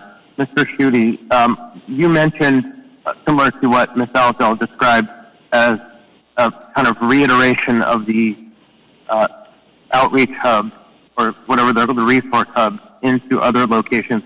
What is the method by which that will be paid for? Yes, through the chair, Assemblymember Constant, great question. In fact, it's the $64 million question, right? So part of the homeless outreach services right now, actually all of them, are underwritten or will be hopefully underwritten through FEMA. This is an extension of the services provided at the mass shelter. If we are talking about developing a satellite resource hub, our initial approach to this is to utilize it as an extension of that resource, because we are also doing the outreach from the public health concerns that we've got about COVID-19 in the homeless population. It's not solely an outreach, satellite outreach operation focused only on the traditional topics that we've covered with individuals about getting into the system for care, housing, collecting Social Security benefits, et cetera. It's going to be about educating unsheltered homeless individuals about the dangers of COVID-19, about the importance of things like physical distancing, of spacing camps apart if you're going to camp in an unsheltered environment, at a greater distance, providing masks. We have almost 10,000 masks on order and set to arrive any moment now. We will begin to hand those out as well so that we can begin to help affect the public health outcomes of our unsheltered individuals more positively. So, long-winded way of saying, I think that the satellite resource hub, frankly, is an outgrowth of the existing resource hub, which is fully rooted in the public health concerns around COVID-19 and part of our emergency spending and FEMA reimbursement down the road. All right, so for the last 3 years, I have misunderstood the purpose of the mobile intervention team, because that's been sold to me as a dysfunction, but clearly that's not dysfunction. And I heard my peers from Midtown suggest there's this feeling of damned if you do and damned if you don't. I would offer, if you live nearby 3rd Avenue, you're just damned. There's no alternative. The policymakers of the city have effectively turned to blaming them for the cause of homelessness around them or for the interactions they might have with the homeless people. And it is an absolutely demoralizing experience. I experience now a thing called compassion fatigue to a level that I didn't think possible for myself. I actually care about people, all of these people, but I can't care much anymore because of the pain and suffering that I'm witnessing us not addressing. And that's my motivation in all of these conversations, is to figure out how to turn the wheels of this city to address that suffering, because I don't have a great answer, and I've been looking for years, and my neighbors have it worse. And so I am supportive of this resolution. I'm hopeful of the things that I've heard from the administration tonight and conversations I've had with them over the last day, but I just don't know what I can count on anymore, because it's every day slipping backwards from the problem, not slipping forward to the solution. And so it's every square block in my district within a mile of that camp has people sunning themselves partially dressed or not dressed on every corner, on every side street. I'm not kidding. It's like never before. There's nobody in the community to provide any direction, like, hey, this is my property, because people are staying home, so they're on every surface they can be. And we have shamed ourselves as an assembly and as an administration and as a city by allowing this to become what it is. We have shamed ourselves, and I carry this shame heavily. Thank you. Ms. Quinn Davidson? Thank you, Mr. Chair. Mr. Bockenstedt got back to me to say that it's Ingra to C Street for this posting and abatement notice, and that C Street to Westchester, moving west. And yes, Mr. Rivera, Mr. Perez-Verdia, and I also hear a lot about homelessness because we cover Valley of the Moon, which is obviously a big hot spot. So Mr. Bockenstedt reported that C State to Westchester would not happen until early June. So that's over a month away. And I guess, can you speak to why the delay? And also, can residents view the GIS website that existed last summer to check the status of cleanup? And also, I think, so those are a couple questions, and I think Mr. Chair really said it well, and I expressed this to Mr. Schuette today, just a frustration that, we hear from constituents who are really they're on the front lines of this, and I don't often have the information to convey to them of what's going on. And so, for instance, who's the contact? Is it Nancy Burke? Is it Mr. Schuette? Who is it? And so I think we need a clear plan and a clear contact from the administration, and that would enable us to all work a little bit more collaboratively. Through the chair, Assemblymember Quinn Davidson, yes, and we will absolutely, as Mr. Schuette said, we love putting plans together, and we will certainly produce one on this topic as well. To answer your second question first, yes, everything will be on the dashboard just like it was last year, so everyone will be able to follow along as that is happening. And I will just point out that the beginning of June is only about a month away as of right now, and as we are posting 10-day notices and cleaning the camps that we've already talked about, it will be closer to the end of May by the time those are actually fully cleaned. So end of May, early June is when we're scheduled right now to get to the next set of camps. And is that because it's going to take you a month to do 3rd and Ingra and from Ingra to C along the Chester Creek, or what's the month delay? I mean, if I tell folks who email me, oh, don't worry, in a month they're going to post a notice, and then 10 days later they can start clearing, but your camp probably won't be cleared until, you might not be first in line, so maybe by July you'll be able to use the trail. That's the kind of stuff that's hard to communicate to people, and I don't really understand how those decisions are being made or what the priorities are. And so if you can just help me understand that so I can a lot of my folks who communicate with me are along Valley of the Moon. Yeah, absolutely. So as we have discussed, we will be posting a couple of camps on Thursday, and that means that the earliest that we can go in to get them with the 10-day is May 11th. I imagine that a number of them will take several days, if not longer, to actually fully abate and clean. and then we have to go through that process again of posting a zoning abatement notice, and we try to do them when we know how much more time we are going to be spending where we currently are and abating, so that we can keep moving. So I'm not saying that we won't be able to do it faster as we move through. This is just what we have on our schedule right now, based on how we were able to move through abatements in previous years. So if we can do them faster, we will certainly speed that process up. Thank you, Mr. Bockenstedt. And just another follow-up. So are we limited by the fact that we don't have staff to do more cleanup more quickly? Because if not, I think the Assembly would be willing to consider appropriating additional funds. So why can't we do more quickly, since we know that that's what the people we represent want? I might defer to Mr. Schutte, who is actually oversees the Parks and Rec Department, and probably answer that question a little bit better. Thank you. Through the chair, or vice chair for that matter. So the answer is not an easy one. And I gave a little bit of a preview of it earlier when I talked about the camp abatement planning that occurs on a summer by summer basis. So last year, for example, was the first year that we moved to the zone-based abatement program.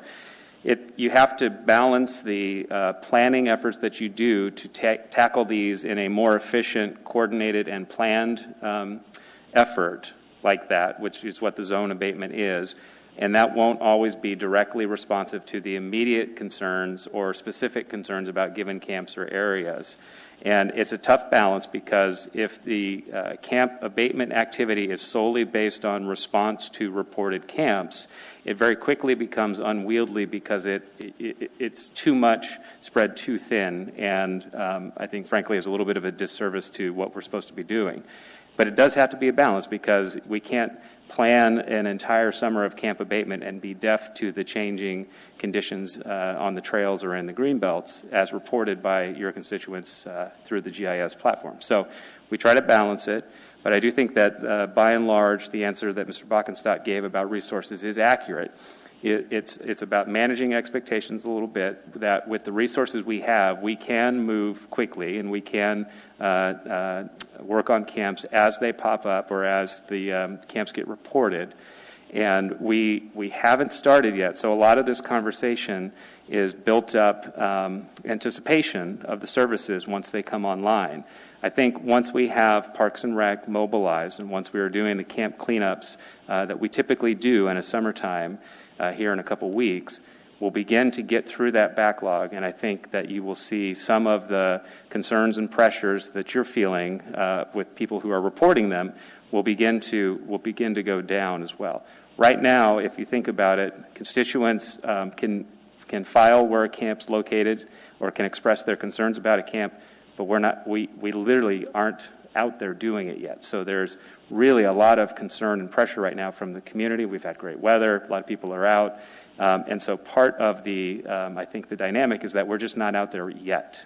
But that will change in the coming weeks. And I think that given the methodology we've used last year, the fact that we're shooting for 20 camp cleanup employees this year over the 17 we had last year, all signs point to we're going to get to it.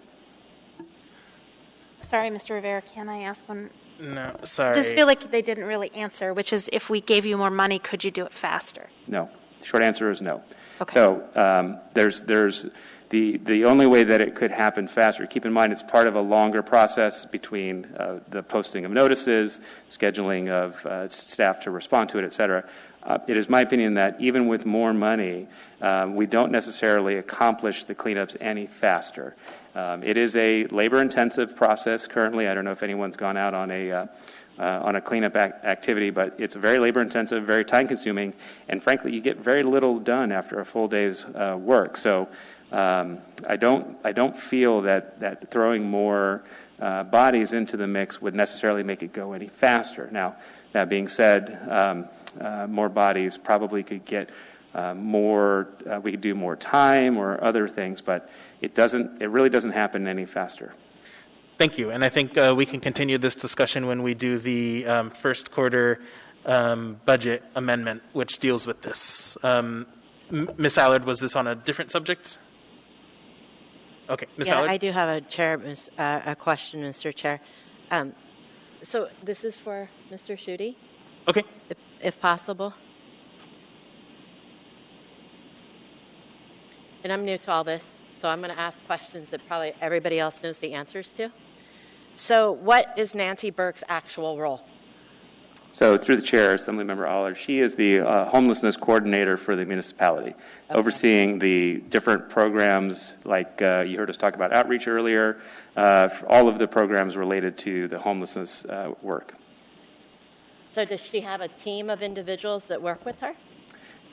So the short answer is kind of. Everybody at the municipality plays a role in addressing homelessness. So there are team members that work with Ms. Burke from the Anchorage Police Department, Parks and Rec, obviously, multiple departments. As far as direct reports or employees, she is fairly limited in that regard. And I would say that is it one or two positions? I'm looking to Mr. Bockenstedt because I lose count, but I think it's really only one or two support staff that assist her in her work, which is part of the reason why this multidisciplinary approach of using Parks and Rec, APD, we all play a role in this together to support that work. And before you move on, Ms. Allard, so I'm going to ask just for one more question. And then just generally, folks, it's almost 7 o'clock, and we have a lot more on our agenda to do. So I see Mr. Constance in the queue, but then I want us to move on. I think we're ready to vote on this item. So, Ms. Allard, one more question? Okay, so I'm just going to go here then. So if Nancy Burke is over the homeless situation, I did hear her say at one point that it's above her pay grade.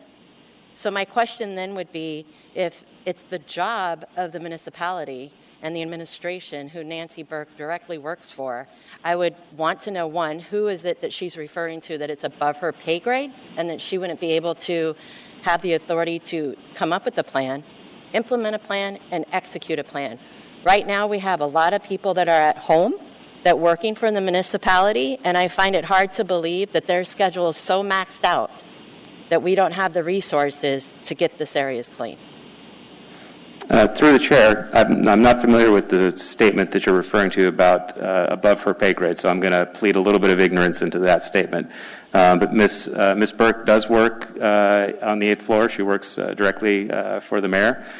So I believe that she has somebody she can call on if there ever were something that were above her pay grade. But she does coordinate a lot of internal and external activities is the other part to consider. This is not simply a municipal endeavor to try and address homelessness issues. She is the coordinator and facilitator, the glue that keeps all of the social service providers, nonprofits, and others who are involved in this world working together and singing from the same sheet of music. And so I think that it's more than just a role. It's more than just having municipal resources at her fingertips. She also brings all of the external resources to bear as well.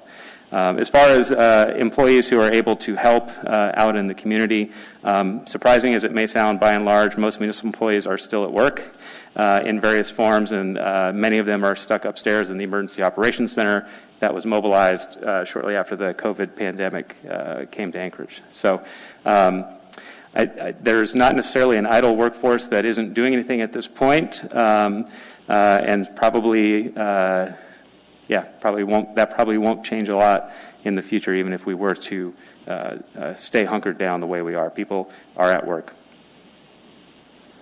Thank you. Mr. Constant, if your question's on money, I'm going to ask you to wait for that one until first quarter. But if you have another question, go ahead. You know, it's not on money. It's not a question. It's more debate. Okay, and, go ahead, Mr. Constant. Just to speak in defense of Nancy Burke, she, in the COVID emergency, in my experience, has been redirected to focus very narrowly on getting people housed out of the shelters. And I was directed to make my comments and my engagements to Mr. Schutte. And so while her job description may read that she's over all of those homeless services, I believe her function has been narrowly targeted, which is probably why. Now, I just want to close this chapter, the 2020 chapter of Clean This Mess Up, with giving you a little foreshadowing of what comes next month. And that is, next month we close the timeline was we'll start posting the camps. By June, we'll get some of the camps around the trail cleared in the Chester Creek Greenbelt. And in July, we're going to be shutting down the mass shelter. And so there goes our excess bed capacity, and abatement will cease. And so that's just foreshadowing for the next chapter of this conversation. Thank you. Thank you. Seeing no further discussion, members may proceed to vote. Ms. Kennedy? Yes. Mr. Dunbar? Yes. Mr. Dunbar?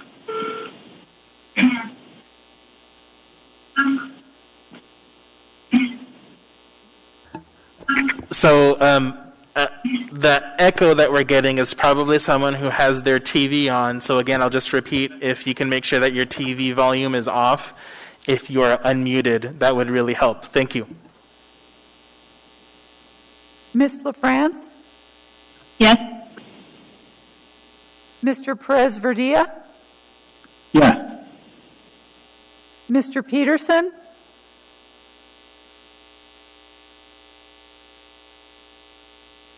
Yes.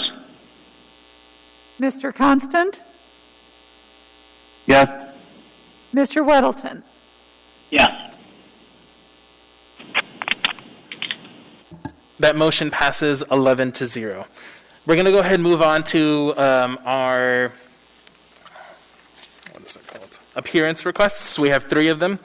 I apologize in advance that we are late on getting to these. So first we have Mr. Ron Oliva.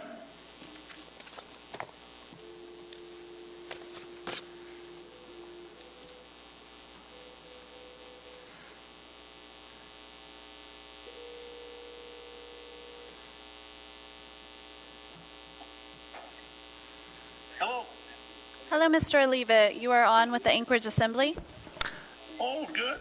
Welcome, Mr. Oliva. You have 3 minutes. Well,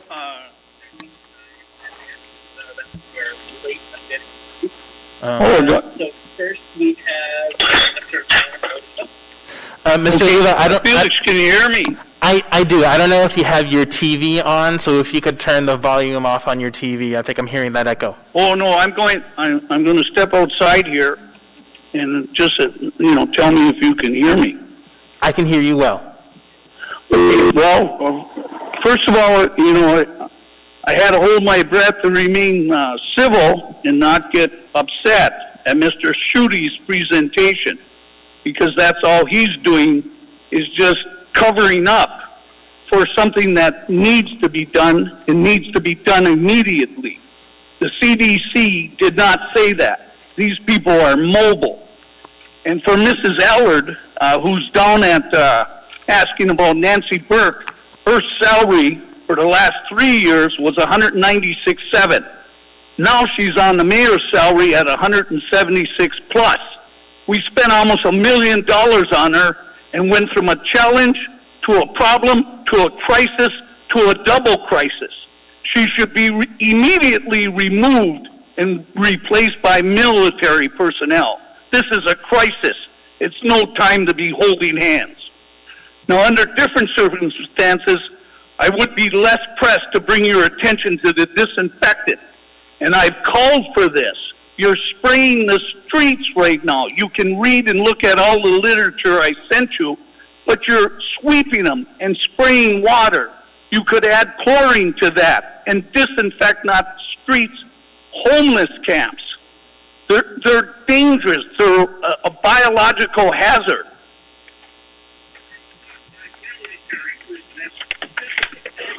Plus, the 2 requests that I had was to initiate a disinfectant program. We're not talking about a month of those camps being across the street from Grubstake Auction. They've been there for years and consistent. And what you've done to my property and Mr. Couples and Pip and the distributor, Mr. Constant got it right. It's called condemnation, damnation. There's no win for us there, and you keep sending us more, and you're going to send them back with no plan. Now, I don't need my phone. You could probably hear me, but I want to make it clear that I got convicted of putting down allegedly chlorine to disinfect that area. That's nothing but an open sewer of disease. Now it's double that. And who testified against me? Nancy Burke, who was a swimming pool lifeguard and knew the importance of chlorine as a disinfectant. Now at 3rd and Ingram, there is no water. There is no porta potty. They're using honey buckets that I watched a guy pour on himself because he tried pouring it in a dumpster that was too high. The drug deals that come and go, they're spread out through the whole city. There's no isolation there. Mr. Schuette, I don't know what planet he's on. And he should be removed for thinking and talking that and calling for satellites. Mr. He's been in Oliva? my backyard for years. Mr. Oliva? And Felix, Your time is up, Mr. Oliva. if this virus didn't come, you wouldn't be sitting in that Thank you, Mr. chair. Oliva. All right. Barbara? Excuse me. Up next, we have Barbara. I'm not going to mispronounce her last name. I believe Barbara and Lance are at the same number, so we will call them jointly. Perfect.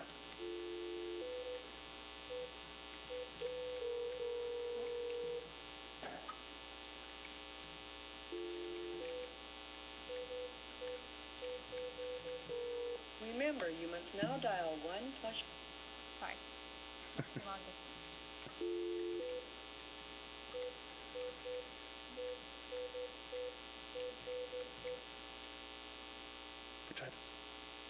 Oh, he didn't? Hard to imagine. But okay. Hello. Hello, good evening. You are on with the Anchorage Assembly. Hi, Barbara. Welcome to the meeting. You are going to have 3 minutes, and then Lance will have an additional 3 minutes.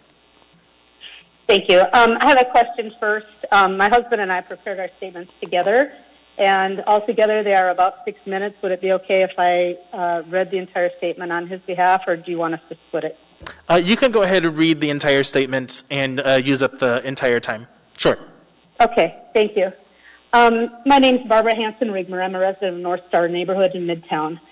I used to attend these assembly meetings and the Homelessness Commission meetings pretty often. To be honest with you, it started taking a really big toll on my physical health and my emotional health.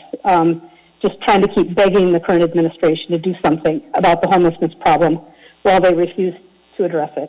And I'm really glad to hear the discussions tonight. I hope they'll make a difference. I'm thankful to those of you in the Assembly who are working toward that end. I sent you all a video last week that I took over just a couple of days in my neighborhood showing the hell that we are living with every single day, and I hope that you take the time to view it. A lot of my concerns have been addressed in tonight's discussion, and I'm glad to hear that. We homeowners don't need relief in 10 years or 5 years or 1 year. We need it right now. I bought a duplex in the Chester Creek Trail system 2 blocks away from it about 4 years ago, and it was a decent neighborhood then. I invested around $80,000 in remodeling my duplex, and I plan to retire here. We're not a disposable neighborhood of problem residents. My neighbors are teachers, government employees, engineers, news producers, and we are absolutely devastated at what's happened to our neighborhood. Over the last 3 years, the Chester Creek woods are completely overrun with vagrant camps and criminals. The garbage, needles, and human excrement and filth has overrun into our neighborhood as well. Vagrants are routinely defecating in our front yards. There are meth pipes, discarded clothing, and vodka bottles littering our streets. They steal everything that's not locked down. Huge bicycle chop shops operate with impunity in the camps, with full knowledge of the Anchorage police. Campfires and wildfires are constant. Propane tank explosions and gunfire are too, and the 911 calls are daily and never ending. For this privilege, I'm paying $500 a month in property taxes. My neighbors and I have been writing letters and sending meetings and just begging you to do something about the destruction in our neighborhood. Our home values, which are our greatest investments, are being destroyed by your inaction, and nothing you do but wring your hands and tell us how many ways that you can't do anything about it. My neighbors, I hate to say it, are now resorting to vigilantism, and it scares me to death, and it ought to scare you too. But lately, they've resorted to confronting homeless people with baseball bats when they start setting camps up right behind their backyard fences. And my neighbors are talking about cutting the trees down themselves or burning them down themselves, and even worse, And these aren't bad people. We've been reduced to this because of your inaction. You need to do something. And you need to understand that what you are doing now isn't working. If you need new ordinances, write them. You've been talking about camp abatements and housing first models and strategic plans, and we just want to scream. The problem's gotten worse every single year. My husband and I have been trying unsuccessfully to sell our house for 8 months now, and we've lowered the price 4 times. We can't even keep flowers inside the advertising box outside because they can steal them and use them to start fires in the woods. We are constantly checking our front yard to see if there's drunks passed out on the lawn before we have an open house or before we have a house showing. Recently, we had to use our van to block a passed out drunk from the view of a potential buyer. Right now, we've got our house listed way below market value, between $50,000 and $75,000 below our market analysis per our broker. And that, for us, isn't a theoretical loss on paper. It's a real loss of a huge part of our retirement savings. And it's due to the fact that people are now afraid to buy in our neighborhood. So tell us, what's our recourse? And when does this become an emergency in your eyes?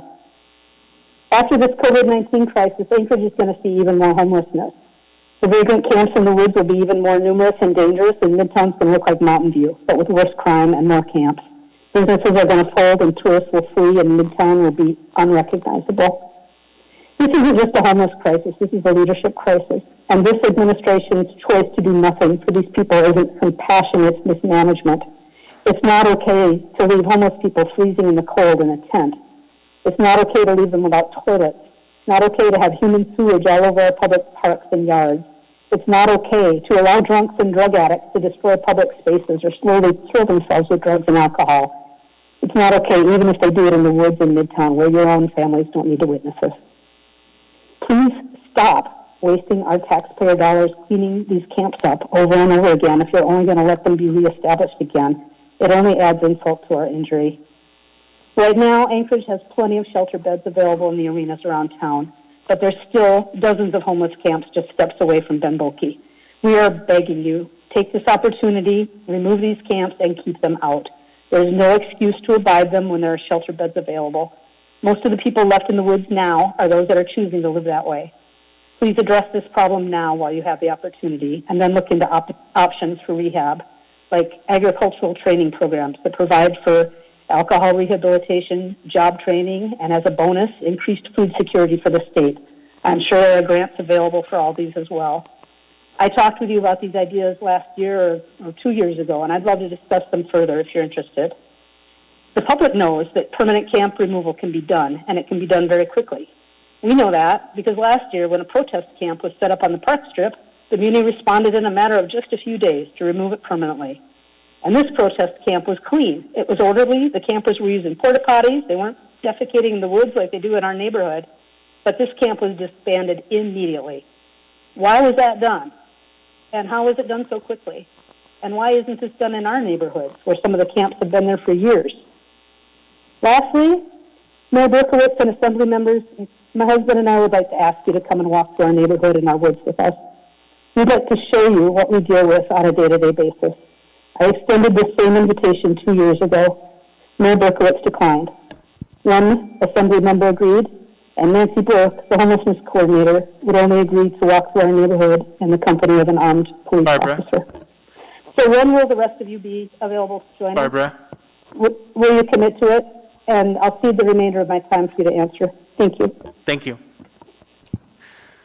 Any questions or comments? I'm not seeing any. Thank you so much for speaking with us, Barbara and Lance. Thank you. Okay, so getting back to our pooled items, I'm going to take us till 7:30, and then we'll take a break at 7:30. So next we have item 9B4, AR number 2020-150, resolution of the Anchorage Assembly designating language for an official land acknowledgement statement to recognize and honor the traditional lands of the Dena'ina Athabascans. What is the will of the body? Second. Moved by Mr. Perez-Verdia, seconded by Ms. Quinn-Davidson. Mr. Perez-Verdia, do you want to speak to this? Yes, Thank you, Mr. Chair. I believe that we're going to have Aaron Leggett called. If one of the members would do that, please. He would like to read this resolution into the record. Thank you. We're calling him now. And while we're calling him, Ms. Quinn Davidson? Sure. Mr. Perez-Verdia, did you want to wait a moment to talk about why we're doing this and sort of introduce it until Aaron gets on the phone, or did you want to do that in the meantime? Sure. Do you want to start? You can go ahead and start. I guess I'll just briefly say that I've been working on a couple AOs for assembly processes, including how we run our meetings. And about 6 months ago, Mr. Perez-Verdia suggested that we implement native land acknowledgement alongside our Pledge of Allegiance, which I and other members thought was a great idea. So he and I have been collaborating on that. And I think I'll go ahead and let him talk a little bit more about it. I can talk about it too when we reach the AOs. And then we invited Mr. Leggett. He and other Native partners have been working with us to make sure the language makes sense and to capture everyone's thoughts. And and Mr. Perez-Verdia is going to say a bit about land acknowledgements in general. Yeah, thank you. Thank you, Ms. Davidson. Thank you, Mr. Chair. I can say that I believe this is a really important step for us as a body to model the kind of approach that many local governments and organizations are beginning to do across the United States and across the world, and that is to begin to acknowledge the place in which they are and the original people of that land. It's an important step to normalize that into our process, and I'm excited to have had the opportunity to work with others on crafting this language so that it really does represent the history and the voices of the people who are the original people of this land. And so with that, do we have Mr. Leggett on the phone? Did you want to talk before? And actually, before we get to Mr. Leggett, Ms. Quinn Davidson? And I think that, thank you, Mr. Chair, I think that members are aware of this since we've had several discussions about it, but just for the public's knowledge, if anyone's listening in or watching on TV, we're working on an ordinance that would enshrine the native land acknowledgement in our code. The resolution then lays out the language that we would like to use. The resolution is easier to change, and so the idea is if there's an error there, or if we have some partners come to us and say, hey, we really want to do this instead, we can change that easily. Of course, we can change code too. But anyway, that's the structure, so that's why you'll see it appear in two places. Thank you, Mr. Chair. Thank you. Thank you. And I'm sorry, if I can add one more piece, sure, go ahead. Mr. Chair. So in this resolution, it lays out the whereases, and then it puts the language that would be read at each meeting. And one of the important elements of that is that it's very brief, but it quickly lays out why you're doing the land acknowledgement, and then it does the land acknowledgement. And we and partners believe that was really valuable because this is a relatively new thing for Anchorage. And a new thing for this body, and it creates an opportunity to really clearly communicate why we're doing this and the importance of it, in addition to actually doing it. And so I just wanted to be clear that that's why there are two pieces to it. Thank you. All right, we'll go ahead and turn it over to Mr. Leggett. Thank you, Mr. Chairman. So I was asked to read the entire resolution so we can get the proper pronunciations. Is that okay? Absolutely. Okay. So Anchorage Resolution 2020-150, a resolution of the Anchorage Assembly designating language for an official land acknowledgement statement to recognize and honor the traditional lands of the Dena'ina Athabascan. Whereas the land within the municipality of Anchorage is home to the Kennechtana, the indigenous people of Nuti, Kaniklarn, today who are members of Eklutna, Idlagat, and Kenekatnu tribes, and whereas Idlagat and Kenekatnu tribes and their descendants have lived and subsisted on the lands and waters between the Chugach and Talkeetna mountains for thousands of years, long before Anchorage was founded, and developed by visitors from elsewhere. And whereas these lands and waters have been cared for by the Dena'ina for many years through traditions passed from generation to generation, and today are where residents of Anchorage and visitors to the area now come to live, work, and play. And whereas the indigenous name for this area is Kenachtana Esnena, meaning Kanik Arm People's Country, and it is where the native village of Eklutna and the indigenous people from all across Alaska continue to live and flourish today. And whereas almost 20% of Alaska's population identifies as American Indian or Alaska Native, by far the highest of any state, and whereas the land acknowledgement is a formal statement recognizing respect for the indigenous peoples of a particular place. Now, therefore, the Anchorage Assembly resolves that after the date of approval of this resolution, unless altered by subsequent Assembly action, the following is the official land acknowledgement statement of the Anchorage Assembly, to be read at Assembly meetings pursuant to Anchorage Municipal Code Section 2.30.035A.3, and encouraged to be read as appropriate at other Assembly meetings and functions. A land acknowledgement is a formal statement recognizing the indigenous people of a place. It is a public gesture of appreciation for the past and present indigenous stewardship of the lands that we now occupy. It is an actionable statement that makes our collective movement toward decolonization and equity. The Anchorage Assembly would like to acknowledge that we gather today on the traditional lands of the Dena'ina Athabascans. For thousands of years, the Dena'ina have been and continue to be stewards of this land. It is with gratefulness and respect that we recognize the contributions, innovations, and contemporary perspectives of the Upper Cook Inlet Dena'ina. Thank you so much, Mr. Leggett. Mr. President, yeah? Thank you. And I appreciate the point of privilege to have Mr. Leggett read this. Thank you, Mr. Leggett, for doing that. And just one more point of privilege, please. I know that this is not normal for our procedure, but this is a very profound moment, I believe, in the history of this body. I have asked Ms. Deborah Call to speak for a few minutes on the importance of this resolution. So if she's on the line, we would like to have her take a few minutes to speak about why this step for the Assembly is so important. Absolutely. Ms. Call? Mr. Leggett, we're going to disconnect the call so that we can phone Ms. Call. Okay.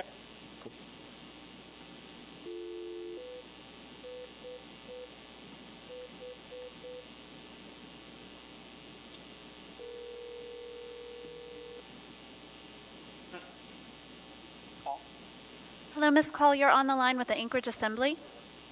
Yes. Okay, welcome, Ms. Call. Hi, how are you? I am well. Did you want to speak to this resolution? Yes, I would. Thank you. Yagli do, which means you are good, kind of a question of how are you. Yali Ashlanda Shashida Debrakal, Yi Dena'ina Kanikat Nuatana Ishlan Kakali Ishlan. I've just introduced myself in Dena'ina. My name is Deborah Call. I'm from Kanik, and I'm of the Fishtail clan, the Dena'ina.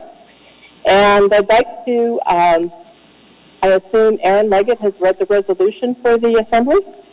Yes, he has. I want to thank Aaron Shanann for reading this resolution and speaking our language. It's always good to hear about your work, and I appreciate the work you've done on behalf of all Dena'ina at the Anchorage Museum. And Shanann to the Anchorage Assembly members for allowing me, a lifelong Alaskan and longtime Anchorage resident, to speak before you at your regular meeting. My purpose is to voice my support for the resolution for a land acknowledgement statement submitted by Assembly Member Quinn Davidson and Assembly Member Perez Verda. I think wherever we travel in life, we consciously or unconsciously acknowledge the land's original and current inhabitants. As a culture, it transcends daily life and place names. Examples kind of like Hawaii, Europe, Japan. It's the people's unique culture and dynamic history that we acknowledge and appreciate their language, contributions, history, and lifestyle. It should be no different in Anchorage, Alaska. Upper Cook Inlet has been the home to Dena'ina for 1,500 years, or since about 500 A.D. A majority of my Dena'ina family are from Knik. My grandmother, Delia Stefan Nikita, and her sister, Annie Stefan, fished from the beaches below what is now J-Bear in the 1920s and 30s. My mother, Virginia Nikita Call, was born in Knik in 1931. I also have family living in Eklutna because of the former BIA school that was there in the 40s and 50s. I have also many family members not only buried in Knik that have passed away, but also in Eklutna. But a little bit about me. I was born in Palmer, and a famous place from what I understand, as Assembly Member Suzanne LaFrance was there as well. Our family moved to Chugiak, and my sisters and I graduated from Chugiak High School. I earned my MBA from Washington State University. After graduation, I was then asked to teach at WSU in Native American history and literature. It directed me to work at a job I loved, which was the Vice President of Operations at the Alaska Native Heritage Center. And what I have to share with you as Assembly members and what I learned from visitors at the Alaska Native Heritage Center is that Alaska, as we all know, is a unique place and a mystique for people visiting from throughout the world. While the glaciers and wildlife offer the thrill for visitors and residents, however, it is the indigenous people who share the culture and language that leaves a positive, lasting impression. I have learned, and I've taught classes, that indigenous from all over the United States offer a depth of history, culture, and an understanding of this land that we call the United States of America. Anchorage has a beautiful history to share with our visitors and our residents, which we as residents are only beginning to acknowledge. Dena'ina are still here, and we have much to share. I look forward to sharing more in the future and supporting the work of Aaron Leggett that he does at the Anchorage Museum. It is my hope that this resolution passes, as Alaskans live in a place that we are all proud of and grateful to call home in Anchorage. We live in a very unique place, the only one in the world, Dena'ina Ethlena, which is Dena'ina land. Joanne, or thank you, and please support this resolution with your love for Alaska, your home, too. Thank you. Thank you so much. Any comments or questions on the resolution before we vote? Okay. Seeing no one, members may proceed to vote. Ms. Kennedy? Yes. Mr. Dunbar? Yes. Ms. LaFrance? Yes. Mr. Perez-Verdilla? Yes. Mr. Peterson? Let me get my bubble one. Yes. Mr. Constant? Yes. Mr. Weddleton? Yes. That item is approved 11-0. All right, I'm going to do one more item and then we'll take our break. So next we have before us item 9B5, AR number 2020-unknown, a resolution of the Anchorage Assembly delegating consideration and approval authority to the planning director for modifications to approved marijuana retail sales establishments processed under AMC 21.05.105C.9.b to allow for curbside pickup of marijuana product for the period in which emergency order EO-8 is active. What is the will of the body? Move to approve. Second, Weddleton. Moved by Mr. Constant, seconded by Mr. Weddleton. Any discussion on the item? Yes, please. Yes, Mr. Constant? I just am kind of confused as to why we went to the effort to draft up this whole resolution when it's an emergency power that the mayor has. I would love to understand what the rationale was by which we took up this item and moved it forward. Did you want someone from the administration to respond? I could speak to that too. Weddleton. Sure, since I don't have anyone from the administration jumping up, go ahead, Mr. Weddleton.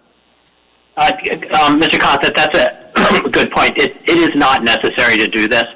Kind of looking at it, the licensing and operations of the marijuana establishments is under the Assembly's purview, as you know as well as anyone. And if this were a minor issue, the planning director can, just approve changes in operating plans without our involvement. But this is really unbelievably huge to have marijuana shops delivering their product on the curb. I mean, I think it makes sense in the current environment, but we should acknowledge this is a really big deal. And when there's a really big change in a marijuana operations operating plan, it should come to us. So we're recognizing in this that, yes, there's an emergency ordinance that makes this possible, but it is a big deal. We want to be involved, and we're making this very simple involvement, which is because of the emergency, we're letting the planning director make the call on these. But we don't want to kind of move that line of what's a major issue anywhere near where, delivering marijuana on the curbside is. So that's really the sense of it. If we don't do this, nothing effectively changes. But I think it does say we're involved, this is big, and we should have at least some little action on it, and this is that simple action. So if I might just kind of reiterate that, then it's just kind of giving it a nod that we recognize this has occurred, because I don't think that we, through resolution, could grant this right. I think it's something that is kind of extraordinary. It would have to be an ordinance,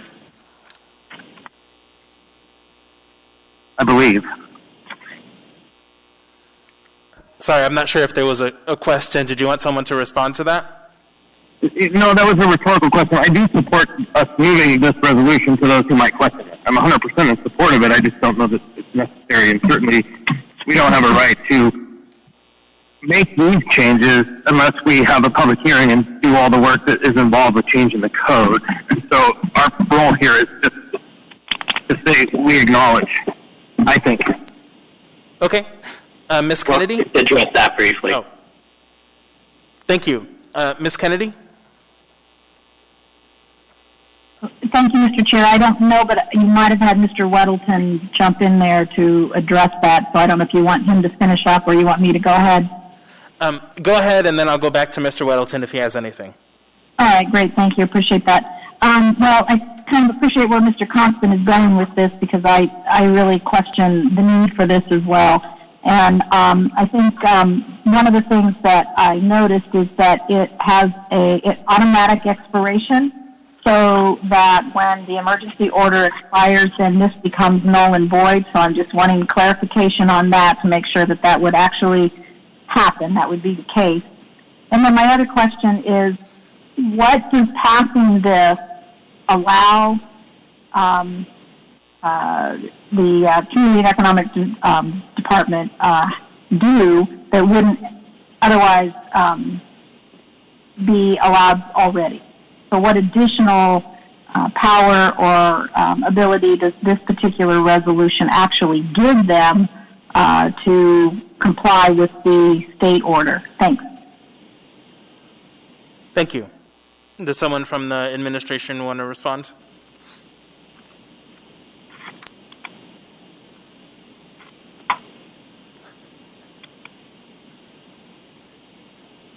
Through the chair, excuse me, it's hard to do eye contact through a mask to say who's doing this answer. Chris Schutte, Director of Economic Community Development. Through the chair, the short answer is I think Mr. Weddleton nailed it. This isn't necessary, that this doesn't necessarily change anything for the planning department's perspective, nor does it, as I think Assemblymember Kennedy was asking, does it grant any new or additional powers beyond what is authorized already.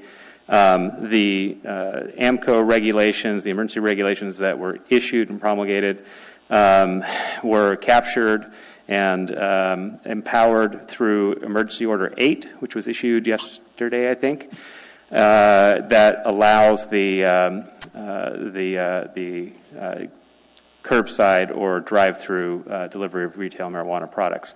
We have already been receiving our requests from industry who are interested in pursuing this, and we'll continue to review and sign off on those. So it doesn't do anything different than we were already doing. It is limited to the duration of the emergency order. Thank you. Thank you. Any follow-up, Ms. Kennedy? Well, I guess a little bit, and I'm just curious as to what kind of modifications or even monitoring planning has to do to implement this. You said that they are getting questions, so I'm assuming that somebody's trying to figure out what this looks like that maybe the state hasn't effectively answered in their orders. So anyway, can you elaborate a little bit on what role planning has to play with implementing this particular emergency order? Thanks. Thank you. Through the chair, planning won't play much of a role in, quote-unquote, implementing this.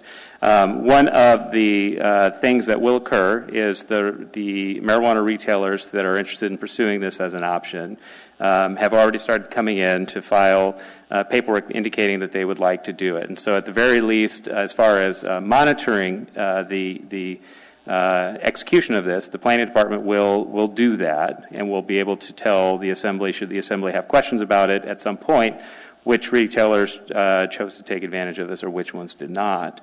As far as enforcement of the or quote-unquote enforcement of the actual transaction of curbside pickup or drive-through pickup, that would, if there are concerns or complaints about those issues, they would fall to the enforcement entities, so typically code enforcement for that, not the planning department directly. But that's sort of a separate issue related to what the planning department looks through. Mr. Chair, can I one more on that? Just sure, one more follow-up. So you're talking about an application. So there is an application process that has to be followed for people to be able to implement this service? Through the chair. More so than anything, technically this was, we don't know that there's necessarily an application process that would be required, since the way that this regulation works and the way that the emergency order has implemented it is to make the sale at curbside or drive-through temporarily suspend the penalties related with that. Now, what the planning department would be doing is, in order to track all of this, is creating a separate way of indicating which licensees are taking advantage of this. And there's existing forms related to the modification of the premises that would work for capturing that information and collecting it so that we have the record of it. I don't believe that we're going to create a whole new form specific to this one change, since it is temporary and will be short-lived in nature, but we'll utilize some existing processes to track. Okay, thank you, Mr. Schuette. Thank you, Mr. Chair. Thank you. Mr. Gates? Thank you, Mr. Chair.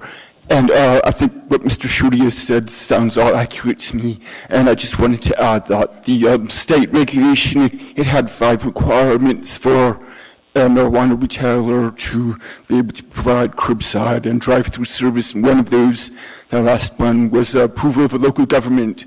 And that's where the assembly comes in. That's our normal approval process here for modifications to a marijuana retail establishment. And the code in our Title 21-03-105C9 talks about modifications. And there's a number that are minor modifications that don't need to come before the assembly for approval. The planning director can do them. And then there's a catch-all, which is basically boilerplate. And I just learned of this issue yesterday, I think all of us did, about whether the planning director could approve all of these for establishments that want curbside or drive-through, or does it need to come before the assembly if it's a minor modification? And the catch-all here says all other changes shall be considered by the director, although the director may require a proposed change to be brought to the assembly if the director determines the proposed change is significant and warrants assembly consideration. I think there might be different views on whether any change to provide curbside or drive-through service at a marijuana retail shop is significant or not. And part of this resolution, its purpose is that the Assembly make that call tonight and say, no, these are all can be decided by the planning director. One, for efficiency. Number two, to give the industry and the retailers out there who are listening, make them aware that, no, you don't have to go through a big process. You can go through the planning director, a more efficient process to get approved to start providing that. I do agree that this can be done by this resolution. This can be done by an emergency order by the mayor. If there isn't Assembly action tonight, I assume that the mayor may do an emergency order or say one isn't even necessary, but I think this is a really prophylactic step, and it's showing that the Assembly is engaged, and oversight of marijuana licenses is primarily the Assembly's administrative function here. The Assembly retained to itself that function when it first established the licensing regime. So I thought this was appropriate, and of course, as you see, reasonable minds might disagree, and if the Assembly passes this or not, I think one way or the other we can get this accomplished so that application speed can be approved by the director. Thank you. Mr. Constant? Yeah, thank you. I think to Ms. Kennedy's point, the question of what happens to regulate the issues outside of the shop is it's going to be basically under the exact same rules of current operations of cannabis businesses. They will go their PAMs or whatever they're calling it, marijuana handler card certified, and they have to assure for their employers and for their own job that people are still conducting the business safely. So that's what's going to happen if they go to curbside. Really not much is going to change. Thank you. Any further discussion? Seeing none, members may proceed to vote.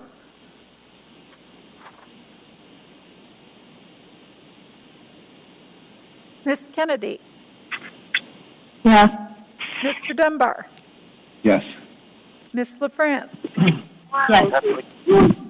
Mr. Perez-Verdia? Yes. Mr. Peterson?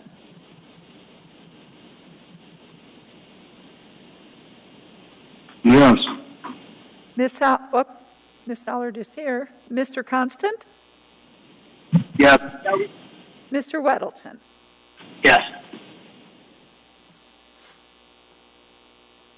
That item is approved 11-0. All right, we're going to go ahead and take 20 minutes, and then when we come back, we'll be on item 9B6.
Get us going again. So we have before us item 9B6, AR number 2020-some number, a resolution of the Anchorage Assembly recommending the mayor under Safe Anchorage Phase 1 easing to require face covering masks for essential and non-essential business employees who choose to operate as a required safety measure. What is the will of the body? Move to approve. Second. Moved and seconded by Mr. Dunbar. Ms. Alatil, do you want to speak to this? Sure, thank you. First, I'd like to say that this is co-sponsored by Mr. Dunbar as well. It just didn't get put on there. And this goes to, there's a gap when we talk about face coverings, and that is for essential workers. All of the guidance that came out under Safe Anchorage and even the state health mandates for non-essential businesses required face coverings for all employees, but what it did not require or go back and require was face coverings for essential employees, whether those are grocery store clerks and employees or those who were providing carry-out and take-out dining or food services. So this is just meant to cover that gap. Importantly, it is the intent of this resolution to put this onus on the employer to provide the face coverings, and that compliance and enforcement would rest with the employer. Thank you. Mr. Chair, or Mr. Rivera? Thank you, Madam Vice Chair. So I am confused by this last clause in the resolve recommend statement, and enforcement actions will be directed in the same fashion. What does that mean? Mr. Chair, that means that if there is a violation where an employee is not wearing a mask or a face covering, that the enforcement end will be dealt with through the employer, not the individual employee, in terms of any code enforcement or enforcement under emergency orders. Okay, so we're basically saying employers figure out how to enforce this? Yes, use your employee requirement, make it one of your employee requirements, but then as the employer, accept responsibility that this is your duty to do this and to make sure that the appropriate face coverings are also made available. And then just a couple more follow-ups, Madam Vice Chair. Yeah, go ahead, Mr. Chair. So did we get any feedback from some of these essential businesses like grocery chains on this? No. And then I guess to the administration, how do you see this fitting or not within the current regulations? And I'm assuming it doesn't, since this is asking for a new regulation to be ordered.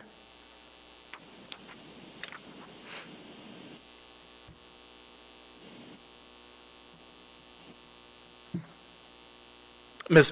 Vogel, if you want to respond to that. Sure. Speaking to what is it technically in easing the order that we issued on Monday, it does not currently require face coverings for essential business employees. It has the same language that the Assembly approved the last time we were here, or by approved I mean the Assembly passed a resolution asking for us to strongly encourage employers to have their employees wearing face masks. So what it says is critical employers must allow and shall strongly encourage their employees to wear masks or cloth face coverings when around other employees or in a public-facing role.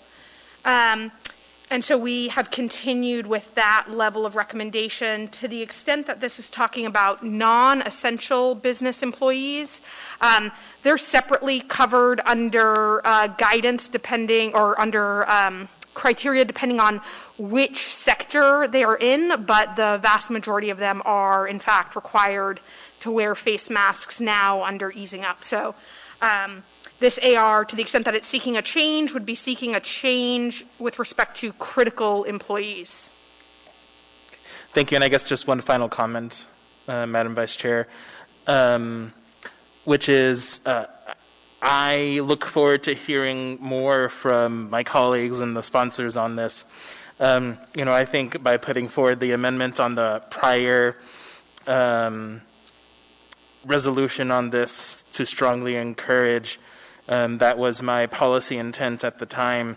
I still feel like that's probably where we should keep this at, but I look forward to the deliberation. Thank you, Madam Vice Chair. Thank you, Mr. Chair. All right, so then going back in the queue, I have Ms. LaFrance. Thank you, Mr. Chair. Actually, my question was answered about why this wasn't included in the latest orders, and I understand because of the language that we, as the Assembly, had voted on to make it strongly required. And so my comment is, and if Mr. Schutte is available, he and I had some conversation about this issue as we've been getting feedback, and he had a suggestion about working with the Economic Resiliency Task Force, and I'm thinking that it may go over better if, this isn't so much required as something that businesses agree to do. And Mr. Schutte, would you be able to comment on that approach? He is not in the room right now. I don't know if other members of the administration want to respond, but otherwise, I'll just put you back in the queue, Ms. LaFrance, so that you can ask that again when he's here. Okay, thanks. Thanks. Ms. Allard? Yes, thank you, Mr. Chair. So my question is, we already have something in place that currently states that it's highly recommended, not required, correct? Mr. Chair? Yeah. Yeah, if that's a question to me. Yeah, I apologize, yes. So what we're looking at here is that we're strongly suggesting that we require this of essential and non-essential businesses now. Employees and patrons are just employees. I'll go ahead and let one of the sponsors answer that one. Thank you, Ms. Allard, through the chair. So this would require all employees of essential and non-essential businesses to wear face coverings. So under the Safe Anchorage Plan and the state health mandates that came out recently, all non-essential business employees are required to wear face coverings. When we passed the prior resolution, it was a resolution I had originally brought asking that the public and all essential workers, who are the only workers allowed to work at the time, be required to wear face coverings. That was amended to strongly encourages. I think we are in a different posture now because some employers are already required to have their employees wear face coverings. This just closes the gap on those essential businesses requiring those folks to wear face coverings as well. Okay, I apologize. I'm going to ask just so I can clarify, but you're not suggesting in here that patrons do it? No, nothing beyond what the current health mandates require or the Safe Anchorage Plan requires. This is for employees, and that the face coverings would be the employer's responsibility. Okay, so my concern is that we're circumventing individuals, I guess I would say constitutional rights, whether or not they want to wear face masks. So we're having the businesses that are non-essential and essential, basically all retail businesses, to do our dirty work for us by saying you will be required to wear a mask in order to stay open, instead of giving that to the businesses to decide on their own. Am I correct in saying that we're going to force businesses to do this, implement this? If that's a question, that if this resolution passes, we would require essential businesses to require face coverings, yes, whereas they do not now. Non-essential businesses are already required to make their employees wear face coverings. Okay, thank you. Thank you. Ms. Vogel, do you have something? I see you in the queue. Thank you, Mr. Chair. I just wanted to add a bit of clarification to what I said earlier about how this face covering requirement has changed from the hunker down version 2 edit that we had. We also make clear in this one, just in case it was not clear to businesses, that critical businesses may require customers or clients to wear face coverings or masks. And we are aware of at least one critical business. I think Walgreens had a national policy of requiring that in their stores. So we were just clarifying that that is permissible, although that's a little bit superfluous because they didn't need our permission to do that, but we were stating it nonetheless. Thank you. Mr. Dunbar? Thank you, Mr. Chair. So there's a couple of points here. The first is, in our previous discussion about masks, I understood the reason that the mandatory language failed is because we were talking about members of the public, and it was concerned about using the criminal code. That is not the issue here. Right now, we are talking about civil enforcement actions, fines, basically, for employers that don't require their employees to wear facial coverings. And that gets to your question, Mr. Chair, about that last sentence, which I wrote and perhaps is a little inelegant. But the point is just, if we have an action, if the mayor were to issue an emergency order as we are requesting here, employers would be fined if their employees were not wearing masks, as opposed to using the criminal code or any kind of fine on the employee. I do think, as Ms. Zolotel said, we're in a different position now than we were a week ago.